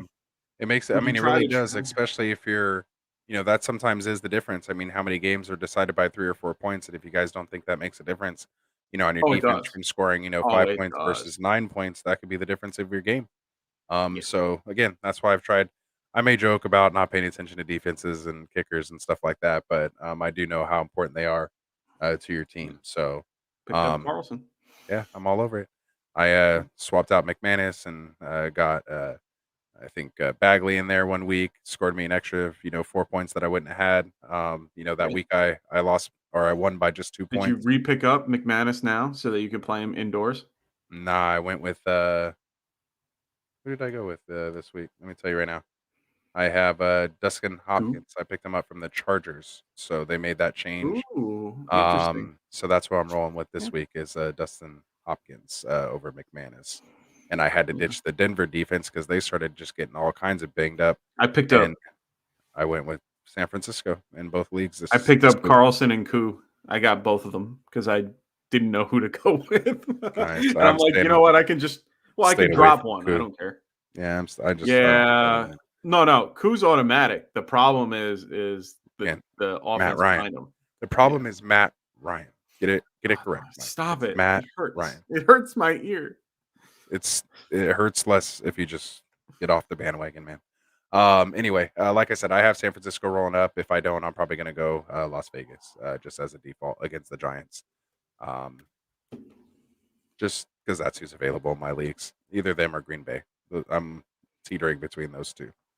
Or I'm sorry, Kansas City going against Green Bay. Yeah, I like Kansas City. All right, so let's try to bang out these last reviews. I'd like to get done here in the next 20 minutes or so. Yeah, me too. So the next game we have here is Buffalo Bills at Jacksonville Jaguars. Bills favored by 14.5, 48.5 point over under. Break it down, Mike. Where are we at? Who we starting? Yeah, so I mean the big news is James Robinson. He was limited on Friday, which is good, but he's questionable. He didn't do much in practice from what I'm told. Everyone else is healthy on the Jags side of the ball. Bills just have Cole Beasley listed as questionable with a rib injury. He was limited on Friday. Dawson Knox is out with the hand injury. Hopefully is back next week. We'll see what happens. This could be a really good time to pick up Jabril Davis. If Beasley is questionable Gabriel, but it's out. okay. I love how you say it. It's okay. Gabriel Davis. It's okay. Sorry. I love it. With it's that New York thing. It's the Gabriel. Yeah. I like it. You're So honestly, I would pick him up if Beasley's out. I think he's a solid wide receiver 3 if Beasley is considered out for this game. If he's there, it's a little harder to pick him, but he could be a little bit of a distraction. I would still pick him up anyway. Allen's a must start. You're not going to sit him unless, well, no, you're never not going to start him. Zach Moss, you're starting. Devin Singletary, you can start both of them. Jags offense is weak against everything, so pretty much I don't mind running both of them. They're both going to have a productive day. Stephon Diggs and Emmanuel Sanders, they're good to go. I know that Sanders gave everybody a goose last week, so sorry. But there's not much we can really do about a team funneling everything to Beasley. So I'm good with that. From the Jags side of the ball, I mean, I don't feel comfortable starting Robinson. I'm in a situation where I have Robinson and I have Carlos Hyde because I picked up both just in case. I don't feel comfortable with it. Like, honestly, the Bills defense is probably one of the best against the run. I don't Go feel like, elsewhere. huh? Go elsewhere if you can. And that's what I'm doing. And honestly, it's to the point where it's so hard. Like, I want to play Beasley in this particular matchup. I have him as well, but If we'll he see what plays, happens. Yeah, if he plays, I'm playing him. But beyond that, Dan Arnold, I think, is a really sneaky good play in this particular matchup. The Bills are actually not that good against the tight end. He plays very well with Trevor Lawrence. So I'm okay with Dan Arnold. He reminds me of Dalton Schultz in the context of, he's a going to very get poor anywhere man, between, Dalton Schultz. oh, incredibly poor man. But it's like 4 to 7 targets a game with like 50 yards. Like, he'll get you something, but it's enough to get you by. Marvin Jones is also a better, a good option in my opinion. I think he'll be fine. Yeah. But he's going to have a rough day against White, so it's going to be hard. And I can't gauge Chenault. I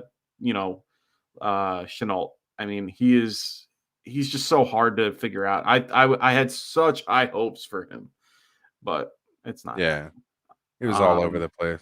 All over the But I place. do like Agnew. In really like deeper leagues, you could probably play him. Agnew, you could probably play in like 12-team leagues.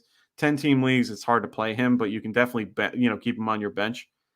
He's definitely not a bad option just to hold on to because he's been getting a lot of targets. So 12. Yeah. Oh, look What at that. up? What up? What up, Tycoon?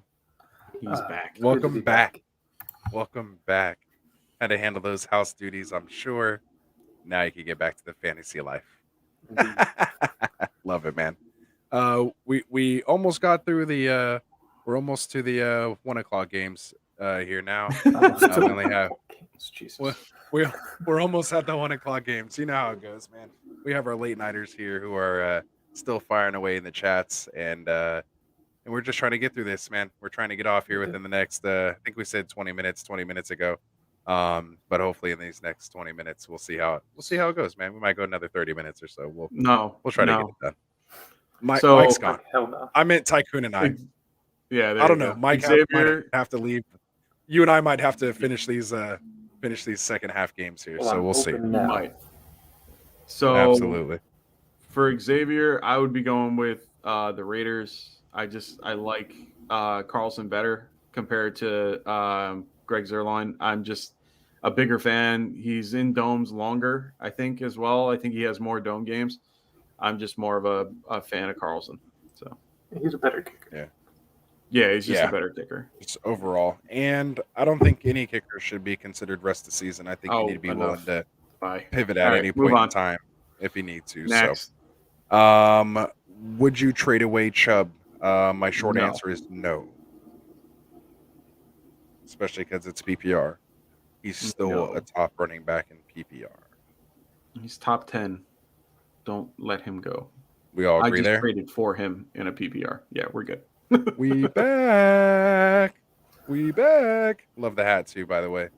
I may have Cool. Love it. lost my stupid hat, but for Dim Boys, when you're watching, because we know you go back and watch every minute later, Tycoon's rocking the good hat tonight. So that's good. There it is. Love it. Love it. All right, man. So let's get into this. Try to get these game breakdowns going. No, we're not there yet. Minnesota Vikings at Baltimore Ravens. We have the Ravens favored by 6, 49.5 point over under. Not too much really going on in this game, right? No. Tell us, No. break it down real quick for us, Mike. Let us know. Yeah, I mean, the only guys that are out that really anyone cares about is Latavius Murray. So that just means Devontae Freeman is going to be starting in his place, unfortunately, and no one likes hearing that, but it's true. I haven't heard any word about Bell being moved up either. I don't know if he's actually signed or not. I have to look. But either way, it looks like it's going to be Freeman. So you're playing all your Vikings and you're playing pretty much most of your Ravens. You're definitely playing Andrews. You're definitely playing Jackson. You can play, Hollywood Brown. I think he'll be fine. And I think you can play Bateman, and I think he'll be fine. He's not gonna do what you think he might do, but I think he's gonna be somewhere in that high end wide receiver 3, mid section, 20s. I'd say 30s, like mid 30s, something like that. So that's just me. There it is. But Tycoon, otherwise, injuries are pretty good. anything you want to add on that, Tycoon? No, I think this is going to be a pretty offensive game. I would just fire up everybody as usual. I Yeah. wouldn't have any hesitation about either of the Ravens receivers either. I mean, Yeah. you may have a better option than Bateman. I can't imagine if you have Brown on a team, you have a better option. So, yeah. There it is. And Well. what about some of these outlier guys? KJ Osborne, he kind of cooled down lately. What about Conklin? Conklin, I'd play. Absolutely play Okay, so we're Conklin. gonna He was fire going to up be a Conklin. top 12 tight end this week. Baltimore, Yeah. even though they faced a bit of a murderer's row at tight end, I mean, they're still just leading points at the position. Right. Yep. Okay. I Very agree. nice. All right. Well, I think we hit the nice names on that one. So without any further ado, we'll get into the afternoon games. We made it to the halfway point in the show. That's obviously a joke. We're going to be done here soon. Los Angeles Chargers at Philadelphia. Yeah, I know, right? 7-hour show. Los Angeles Chargers at Philadelphia Eagles. We have the Chargers favored by only 1.5. But it is, of course, at Philly. So, if they were at home, it looks like it would be 4.5 or more. We're expecting a 50-point over under in this one. So healthy scoring. Where are we at? What do we have to look out here in this one, Mike? Yeah, I mean, everyone is pretty much available. There are no crazy injuries or anything to worry about. We already know about Miles Sanders, so he won't be there. Boston Scott is probably the primary guy at this point, unless Jordan Howard is brought up from the practice squad. So a good thing to remember is that Jordan Howard is on the practice squad. He needs to be brought up to be able to play. So hopefully, well, not hopefully, but if he does come up, then he is a viable option. So just keep an eye on transactions. They usually happen Saturday night, Sunday morning, to know if he'll even play. You're going to play the worst quarterback in the league, but best fantasy option out there, Jalen Hurts. I'm going to say that until until something changes my mind on that. Devontae Smith, not a bad option. I would lower your expectations though. Goddard, I know Anthony loves Goddard, so I would definitely be playing him as well. Chargers, I mean, you're going to play Herbert, you're going to play Eckler, you're going to play Allen and Williams and Cook. You're not going to just play those guys. They're going to be fine. Eagles are middle of the road on defense. They have good games, they have bad games, but they usually have good games against bad teams. So you should be fine. Yeah. Not much to really break down. I just want to go back to the whole if and practice squad and that whole thing. Sure. I don't understand it. I don't get it. Jordan Howard comes in last week, gets 12 carries, 57 yards, and 2 touchdowns. My man has just as many touchdowns as Alvin Kamara rushing this year. So just going to put that in perspective. Dude was eating popcorn on his couch a couple weeks ago, comes in and now has the same amount of touchdowns as Alvin Kamara. It's just interesting. I don't know. You can what run it on is. the Chargers. I'm just going to say that. So fire up Boston Scott, especially with confidence. Yeah, Boston Absolutely. Scott, you're good. Gainwell is. I wouldn't really play Gainwell. I don't trust. We'll see. I don't trust it with Gainwell. Yeah, and to my guy that was trying to start, David Johnson or somebody else terrible, whoever that was, go start you some Jordan Howard.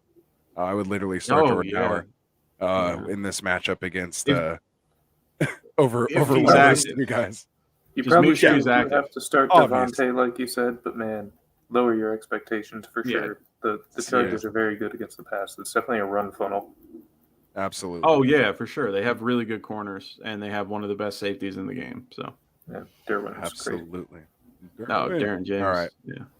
He's the man. All right. So pretty much that one's good there. We know how we feel in that one. And again, just shout out to FF Season, man. Stop trying to trade Keenan Allen. He's good, bro. Just hold on to him. Seriously. He's like every trade question's like, so Keenan Allen and this guy, just hold on to him. All right, so here we Or go. the We rest of talked this about league knows he's good and keeps trying to get him from him. yeah, Yeah. exactly. He's gonna end up getting something done. So we'll see. I know he's gonna be like, one day I traded Keenan Allen finally. I just hope you get something good, dude. So Green Bay Packers at Kansas City Chiefs. We have the Chiefs, interestingly, favored by 7. Obviously, that's because we have Jordan Love starting this game. Sorry to steal your thunder, in case no one knew at this point. You wouldn't be listening to these kind of shows if you didn't know he wasn't starting by now. Mr. Aaron Rodgers, 48-point over/under. Besides that, well, you can include that in your breakdown, Mike. But go ahead and tell us about this game. Yeah, so right now, unfortunately, we know about the Aaron Rodgers stuff with his being on the COVID reserve list. Is he vaccinated? We don't know. He's not vaccinated, so he's going to be on there for at least this week. He might be on there next week if he passes protocol. So we'll wait and see what happens with that. So keep an eye for now. Jordan Love will get his first start, so we get to see how he does, and gets his debut. So good for him.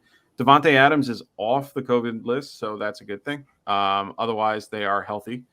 Kansas City is actually also healthy, which is good. They're only missing their right tackle, Mike Remmers. So that's And fine. CEH, right? Yeah, but everyone knows he's on IR, so he's out for another 2 weeks. There's no point. Otherwise, regardless, I'm starting, Mahomes, Darrell Williams, Derek Gore. So we're starting Derek Gore. Can I stop you right there? Are we starting Derek Gore? Tycoon, do you agree with that? No. Tell me. I mean, Break it down. they pretty much I know you stopped did some using him Derek in the Gore second research. half. I'm like, I know you No, did not some really. Derek Gore. Oh, okay. Actually, I thought you for sure would have been breaking. No, but that I do down. know he basically disappeared in the second half of the game last Okay. week. I need to I'm see another saying- game before I'm starting Derek Gore. I'm saying like a week. I'm saying like a 14-team league. You want to play him, but he's not. He looked good. He had more burst than he's Derek. all right. But again, he's only really in the I'm first honest. half. I mean, he's not going to get any of the receiving work. That's still all Darrell. So, just groundwork for the I'm Chiefs is personally not that honest. interesting to me.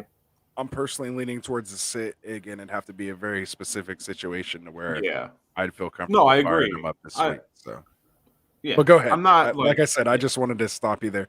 I pretty much you're agree right. with a lot of your stuff that you're saying. Only when I kind of disagree a little bit, that's when I like No, I to get try it. to break in there. And You're not wrong. break I down a little bit. honestly, I'm in between on it too, but I'm okay in like certain situations if you absolutely had to. But yeah, otherwise no. Receiving options for this game, they take a hit. I mean, Devontae Adams isn't going to go away, but at the same time, he's not going to be a top. I don't think he'll be in top 10 for me. I think he'll be just outside of it, like 11 or 12. Just because Love will kind of, he has to get his feet wet a little bit. In this particular case, I really do think that they're going to do what they did against Kansas City, or not Kansas City, what they did against Arizona, where they basically just ran the ball. They saw what they could do with Dillon and Jones. They're gonna do it again. So honestly, So I'm on board with playing Dillon in a flex spot. I'm good with Jones. So load them up. Receiving options, I wouldn't play other than Adams. Lazard, you can't really trust too much. So not much of that. Otherwise, it's going to be a one big run game. I think they're going to even try. I think they're going to do it more just to keep Mahomes off the field more than to, do anything. So, yeah, that's all I have. There you I go. think that's Tycoon, anything you want to correct. add on that? No, I was going to make sure to add, if you have Dillon, this is definitely a week to play him. Oh, yeah, for They're sure. gonna- I'm playing him in a points league. And Jones and Dillon to the moon in this one. Yeah, for sure. I like the sound of that. As you guys know, Yeah, you have I'm both. I don't. heavily- Move on. heavily invested in Aaron Jones, so I'm hoping this is another one of those 3 touchdown games that we all love from our Even if guy not 3 AJ. touchdowns, I think you're going to be 2 is good. at I'm good with 25 2. points, like however it happened. I don't care how he gets it, as long as he's putting Yeah. up those kind of points. I'm loving it. It felt like he had a bad game last week in a standard, and he still scored me 17. So I'm just saying, Aaron Jones is the man. Good stuff there. All right, so quick question here. We'll sneak this in between our breakdowns here. JT. JM JT. has been in here. Yeah, I think we're all leaning JT. Much better playoff schedule. As good as Najee is Much and as better much volume player. he's getting. Not only that, kind of much better Better player. line. Better line. Again, matchups, weather, all that stuff. When you start factoring in, go JT, man. You've seen it. 78-yard touchdown that he broke off after we almost thought we lost him for the year. But he does like every week. Oh my god, that was so scary. Dude. I was like, no, not on Thursday. We can't start the week off like this, like that early, and then comes back 78 yards. I think we all sighed a little relief. Yeah. So that was good. So shout out to all the JT owners out there. We're riding it good, man. I think we all have a little piece of JT out there. I don't think we could get through all of our drafts with not having at least a couple shares. As much as I could get. Exactly. See, I wasn't that high on him, but I should have probably chose him over Saquon, to tell you the truth. Yep. I wish I could go back and do that again. I did take Saquon a couple times I over did. him. Yeah. No, I took JT over him any day. Yeah. See, good for you, Mike. Pat on your back. That's Yeah. why you're on the show. All right. So Quick answer: Greg Joseph. there it is. All right. I like that. Any Better- agreements or Better disagreements kicker, there? gold. Whatever. Who's I goal don't care. kicking for again? San Francisco. Ryan, Yeah, no, that's- Ryan, tell your commissioner to change that into a flex spot. So and yeah, it'll be good. gold, obviously. I'm all about to ball out this week too. So hopefully he was talking about We're talking about Aaron Jones though. So as long as Love or Dylan. gets me No, the never ball. mind. Dylan. Oh, Yeah, okay. you're So he's talking talking about about Dylan. Yes. Y'all going for the sauce. Y'all going for that sauce. Quadzilla. Applesauce. There it is. He said we're at the point of the night where we're doing kicker Yeah. questions now. It's late, man. It's late night now. You don't know what you're gonna get now after hours. You better do it All right. now before I'm gone. Yeah, Mike's gone. So let's get through these, man. We only have 3 more games to break down, and then we can get Mike out of here. And if you guys have more questions, Tycoon and I will stay here with you to get those done. So let's get it, man. I know Tycoon and I are ready to hear what you have to say. We will remember you are sitting here now with 2 Niners fans instead of 2 Cowboys fans. That's fine. So just watch your mouth here in this next segment, Mike. That came out a little wrong. I didn't mean it that We're harsh. much more I know, friendly, I think, than the Red Cowboy fans. would I be. know. I mean, was gonna Jesus, say yeah, but I this just is wanted a to kind of. Giants fan here. You could tell my fandom just came out there. I was like, Mike, you better watch yourself here. So just be careful what you say here. But I think this will be Never good. bring up 2011 and we're cool. Yeah, we're good. I'm still not ready to talk about it. All right. So Arizona Cardinals at mine and Tycoons, San Francisco 49ers at home. We're only favored by 1.5 in this one with nobody on the Arizona side playing. So I can't wait to see how this turns out. 45.5 point over under. We've been talking about it kind of all night. Obviously, the questions with Kyler Murray: is he playing, not playing? Hopkins: is he playing, not playing? Game time decisions. Break it down to us, Mike. What else do we need to know about this game? Yeah, I mean, honestly, this is one of the biggest injury games that we have out there. There's just so many. That's why the line is so low, is because so many people are injured. Kyler, game time decision, we'll see. D-Hop is on the lesser end of playing, but we'll see how that goes. He tends to fight through it. AJ Green is also on the COVID-19 list, so he will not be available for this particular game. On the Niners side of the ball, there's a chance Jeff Wilson could play this week. John Lynch said he is in tremendous shape, but yet I see another report saying something about Shanahan saying has kind of taken off, which I don't know if he means in production or the way he plays, going high, or the fact that he is taken off in the context that he looks fat or something in that particular realm. So honestly, that's a little bit scary for me, but I'm not going to play him until next week, until I know more about what goes on. George Kittle, same concept. He's going to be, I'm going to play him regardless. He's going to be active. They already said he will be active as of tomorrow. So he's good to go. Deebo Samuel, he was thrown on at the last minute to the injury report. If memory serves me, he went on Thursday or Friday, right? I think it was Thursday. I think it was yesterday. Yeah, it was limited Thursday and then considered limited. Yeah, there we today. go. So limited Thursday with the calf injury. He said that last week at this point he feels worse now than he did last week. So that's never a good sign. I like Debo, but unfortunately with his injury history, it's so hard to trust his production. So when it comes to the Cardinal side of the ball, I'm starting Chase Edmonds. I'm starting Connor. I feel okay with those two. I think they might lean on the run game slightly. I'm also going to be starting Christian Kirk. I like Christian Kirk a lot in this game. Also, Rondell Moore, I think, are going to be two decent options. I think Rondell Moore is more of a boom bust play, though. So if you need a dart throw, he's one to look at. I really do like Christian Kirk a lot. So he's the only healthy option, and they got to throw the ball. Zach Ertz is also another option that is completely fine to play. He's going to be going against, as you guys deemed, the best cover linebacker in the game in Fred Warner. You said it best. You said it just right. Go ahead. I'm sorry. It's not correct. Not quite. You didn't have to say covered, but that's okay. Yeah. But he is one. Okay, he is one of the top 5 Coverage is what makes linebackers. him, yeah. Like that's yeah. Anyways, go on. He's still not. digress. I can name at least one other guy or two other guys. I Anyway, told you to be careful what you said, Mike. We would only step in that's if you were fine. starting to toe the line there. That's We had fine. to correct you.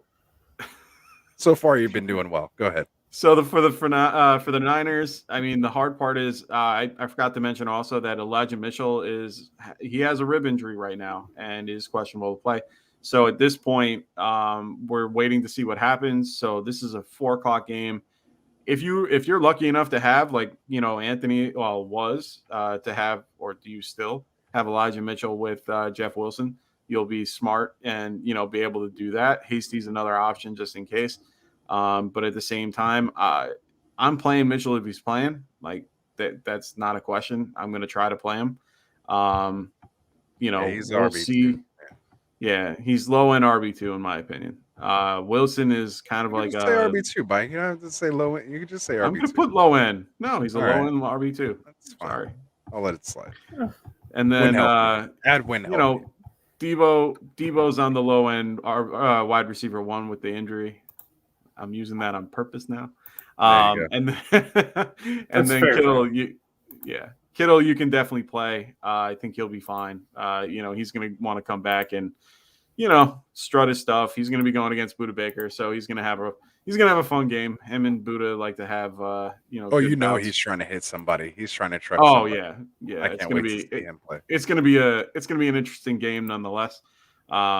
So definitely interested in this particular game in the 4:00 window. So I'm not playing Trey Sermon.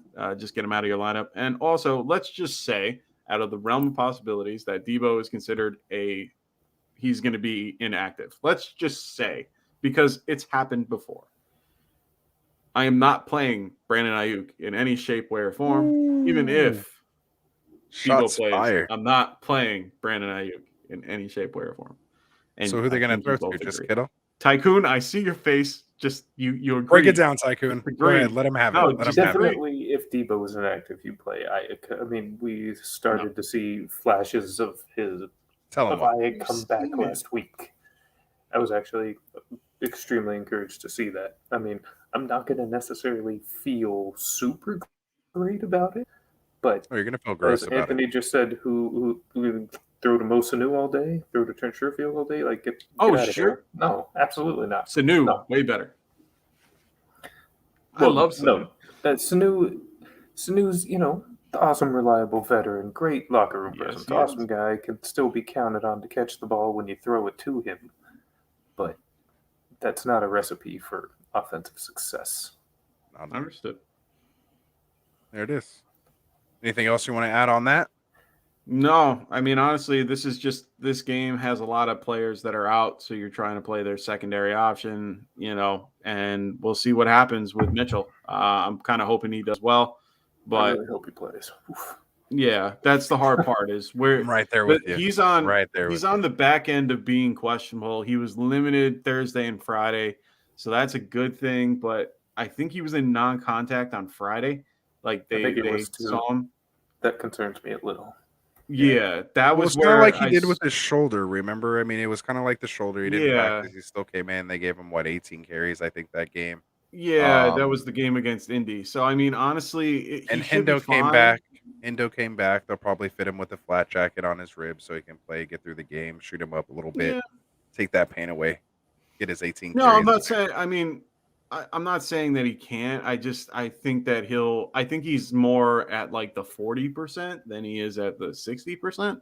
You know, in the chances of playing. I don't think he's 50-50, but I think that he'll end up. You know, they'll play him anyway because he's their better option.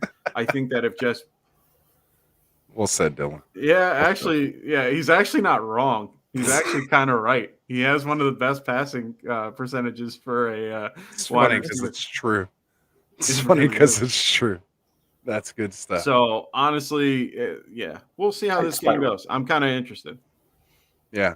And just throwing it out there, Ayuk 4 for 7 for 45 yards last week against Chicago. Thing I like to see 11.5 yards per reception. So it was healthy when it was there. Still not a lot of points, but again, with no Debo there, those targets have to go somewhere. Like if Debo's playing, I'm not playing. No chance. But. Absolutely. Yeah. There it is. All right. So I was going to make a comment with all of my players on the bench, but it's getting late. I want to make a push for OBJ, but how aggressive should I be? Dylan, hit us up on the sleeper. We'll let you know. To trade him? Yeah, I No, wouldn't to get him necessarily on give anything waivers. up. I picked them up off waivers, but yeah, we could talk about that. Hit us up directly. We'll let you know. And Tycoon's on the sleeper channel as well too, so you can get his opinion as well. At FF_Tycoon. Yeah, it's under his name. There it is. Both Twitter and Sleeper. Makes it easy. I'm the same way. At Ross Defarn. Twitter and Sleeper. All right. So here we go. We're almost through. We're almost done, Mike. Stay awake. Clap your hands. Slap yourself in the face a couple times. Whatever it takes for you to get through it. We got 2 games left. The premier matchups of the week, or so they say, when they originally made the schedule. But obviously injuries and things make this different. No, the Rogers one was. Oh, they flexed it. Did they flex it and switch it? No, it was just like for real. They wanted that one. State Farm wanted it bad. Oh yeah, that would have been good. So we have a Sunday night game here. We have the Tennessee Titans at the Los Angeles Rams. We have the Rams favored by 7.5, a 52.5 point over under. Interesting game, man. Biggest thing I think out of this one is this whole AJ Brown showing up on a Friday. Never like seeing things like that, unless it was food poisoning. So, is this just food poisoning, or is it something we have to be worried about? Honestly, a lot of people are, on board of saying, I mean, it doesn't look good. I mean, his knee has always been bothering him a little bit. He's going to be a game time decision. It's the 8:00 game. So unless you have better options, I mean, that's the hardest part for this is being the 8:00 window the 5:00 window is where you need Much to better. You need to really at 8:00 at night. Like who does that? First off, I gotta go to bed. I gotta get ready for work. I got work the next day. What up? Like what do you 8:00? Get out of here with that. Anyway, so in this case, I mean, we'll have to wait and see what happens. I don't think he's not going to play. Julio is going to be playing. He said that he's off the injury report. It looks like he was limited all week. So he said to reporters he's playing. Stafford's off the injury report. He was on it for a couple days of his back, but he's fine.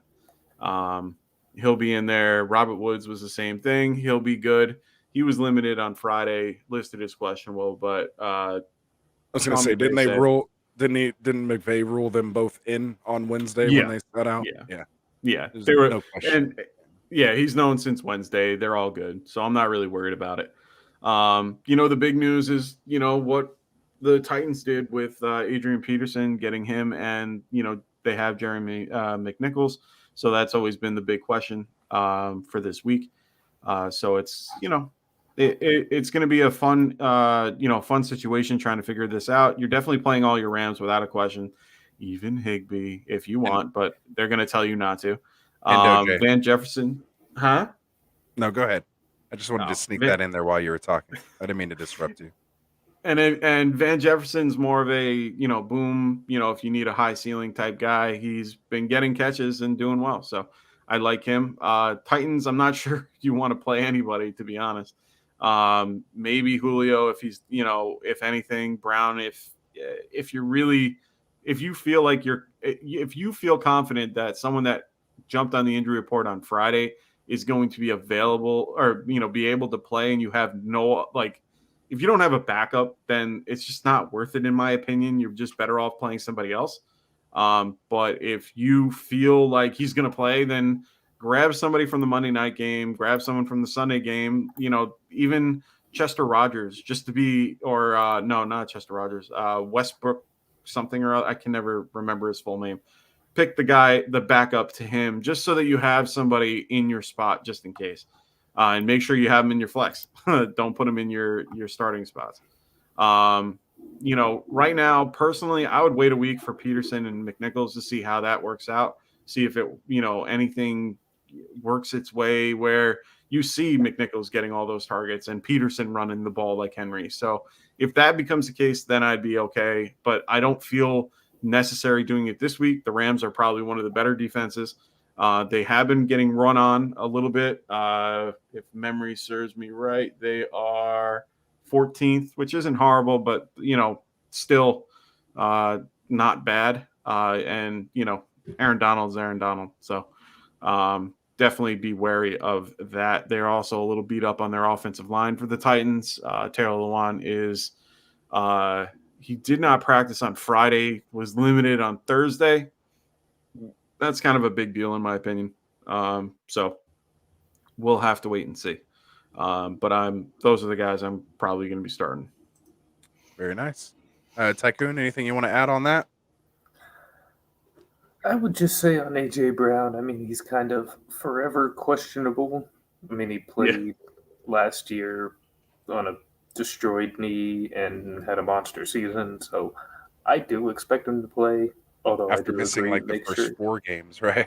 I mean, I'm not. Did he miss like the first 4 and still have a nice year? I don't know if he missed them all, but he missed a couple and didn't do much in the others. Right. Yeah. But yeah, I'm not that worried about it. But I would say, excuse me, for everybody else, yeah, I'd be wary just because the Rams have a strong defense. So most of what Mike said, I tend to agree with. But AJB, I don't worry so much. But I do agree. Go pick up somebody else that's part of the Sunday night game or the Monday night game, just in case he does get ruled out late. Keep your bases covered, but I would take the chance and not start somebody from the main slate. Yeah. Yep. All right. Cool beans. Agreed. Let's finish out so that. Yeah, to me, pretty much. Yeah, as long as Brown is playing, I'm firing him up. So if they say he's playing, like you said, those knees, they're going to give him those days off. If they're flaring up at all, they're not going to make him practice. So again, it could have just been, more precautionary. We'll know Friday more off, so he doesn't have to take Sunday off. Yep, exactly. So that's what I'm at least hoping it is, because I have a lot of shares of AJ Brown. So everywhere. Everywhere. Not as many shares as Tycoon. I don't think anybody does, but it's all good. I think you have more leagues just yourself than like all of my fantasy people combined. If I take you out of the leagues, that because you can't count against yourself. It's possible. But if I add up all the leagues of everybody else there, I think you have more than everybody in my leagues combined. So let's see. So Monday night game, we'll get to it here. Last game on the docket. We have the Chicago Bears at the Pittsburgh Steelers. We have the Steelers favored by 6.5. A very low scoring game we're expecting on Monday night. 39.5 point over under. A lot of stuff going on here. David Montgomery, is he going to play? Big Ben popping up on the injury report as of late. What to do in this backfield, obviously, with Khalil Herbert. Darnell Mooney, is he a thing? A-Rob, we've talked about him here. A lot of guys here. Tell us what you think, Mike. Yeah, so I mean, right now, David Montgomery is currently activated from the IR, so he has a 20-day or 21-day window to practice and/or to play for them to, actually play him. He might get run this week, but they are very unsure about it at this point. It doesn't look like Damian Williams will be playing. I mean, right now he hasn't practiced all week. So we'll see how that goes. But Khalil Herbert is fine to go. I think they'll probably split carries if Montgomery plays. So I'm still not going to be playing Montgomery if he comes back. Especially being a Monday night game, you're definitely not going to play him. Khalil Herbert, you can feel a little bit better about, but lower expectations. He's going against the Steelers. They're still a decent backfield decent defense. So I would just temper expectations. Darrell Mooney actually showed up on the injury report today with a groin injury. He was limited in practice, but he's okay for now. Just keep an eye on it. On the Steelers side of the ball, Ben has 3 separate injuries. He has a pec, hip, and a right shoulder, all bad. So good luck. Deontay Johnson, I'm still going to play him because Ben tends to target him so much. Eric Ebron looks like he's better. So it looks like, Pat Freiermuth, you can probably start fading slowly, but I still like him. You're still playing Najee Harris without a problem. He's Najee. He's volume-based. He will get what you need. They're basically just going to funnel the offense through him. There's not much else other than, I can't really trust Fields in this until we see more. Not worth my time in any other league other than a super flex. And that's even pushing it. So, yeah, that's all I have to say about that. Cool. And like I've been saying, anything else you want to add on that? Anything you disagree with there? Have a little bit of a different take, Tycoon? No, not in particular. Yeah, I think even in the Superflex field is pushing it this week against Pittsburgh. I think he's in for a very rough day. I mean, there's only 4 players I would start on both teams combined, and that's Herbert, the Steelers defense, Deontay Johnson, and Najee Harris. Those are the only 4 fantasy considerations in this matchup, as far as I'm concerned. I'm agreeing. Pretty much agree with you there as well too. So I don't think you can go wrong with that. So we finally made it through it. One of our longest shows ever. We finally cracked that 4-hour mark. I was really trying to stay under that. But we did it, Mike. I guess that means we're growing though. We're getting more questions, we're getting more interaction. And we're just breaking stuff down more, man. It's getting nitty gritty out there. Trying to help everybody out here in the chat was popping all night. It was crazy, man. It was a lot of fun. Jay, I kind of answered you there in between one of Mike's breakdown, but just in case you're still watching or if you watched later, you got Darrell Henderson or Mixon the rest of the season. Quickly, guys. I said Hendo just because of the schedule. I like Mixon, but and Hendo. all that stuff. But yeah, so I think we're there. So that's it. I'm gonna get out while we can, guys. Before I do, of course, I want to give the floor again to Tycoon. Let me get this question out of his face. Perfect. See, get this question out of his face, Tycoon. Giving you the floor, man. Tell people where they can find you, how they can follow you, and what you guys are up to. I'll be very quick this time. Again, just follow me on Twitter. You can see me right over here at FF_Tycoon. At FF_Collective, KOLLECTIV. That is the group that I have co-founded. You can go there, find wonderful articles, podcasts, and prop bet picks, because we do a lot with prize picks. And I know the Get Right Boys have a partnership there with Underdog. You can do similar things. So, if you're loyal to Underdog, you can still take a lot of these picks, typically very similar, if not the exact same lines on these guys over in bingo. See, over in the prop bets section. Go make yourselves a bit of money. And you can also find me over at the Fantasy Boardroom here on YouTube. That is my podcast. That is my show. I do every Wednesday night, typically around 8 o'clock Pacific.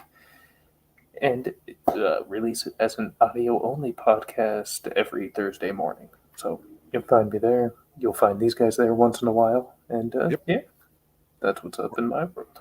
We're no strangers to the boardroom. We always come well dressed. I threw on my collar for today's shirt, or for my shirt today for today's show. And man, it's late. We got to get out of here. But yeah, man, obviously, as you guys know, we'd always appreciate you guys helping supporting our guests out here. Tycoon's no guest, he's family. So go support him, man. Let's help him get those YouTube subs up. So yeah, other than that, Mike, you've been talking all night, so I doubt there's anything else you have to say. And if you do, I know you're going to bring it Sunday morning. We will see Hell you guys yeah. there at 8 o'clock 11 a.m. Our time. Remember, we are falling back, so don't join us an hour early. We will be getting in that extra hour of sleep. Tycoon will be up, rolling his sleeves up, getting into that nitty gritty fantasy stuff. So that's how we do it out here. You know, ooh, we said, whoa, whoa, you guys are shining the light over there. Nah. Love it, guys, man. A lot of fun. Tycoon, I can't thank you enough for the time that you give us here, your knowledge that you're breaking here for all of us here at Get Right. Pleasure to be a guest. Again, man, you're never a guest, your family. No, family. Open invite as always, as you know. Mike, couldn't do this without you, brother. Thanks for holding down this Friday show. Likewise. So happy for our connection and having you here, part of Get Right. For everybody out there, all of our ambassadors, everybody who makes and contributes to Get Right, whether it's helping in the chats, helping, again in the sleeper community itself. Anything you guys do, man, for the channel, we all appreciate it. As you guys know, we just do this for fun on the side. Other than that, man, we're out. I think it's I'm tired of hearing myself talk at this point. Good luck to everybody out there. We'll be back here Sunday morning. We'll see you then, actives, inactives, and good luck, man. Win those championships. We're all here with you. We're out. I should have had it queued up. I already know it's going to be too late, so I'm just going to have to ruin the ending. But I'll get the timing down one night. All right, guys, we're out.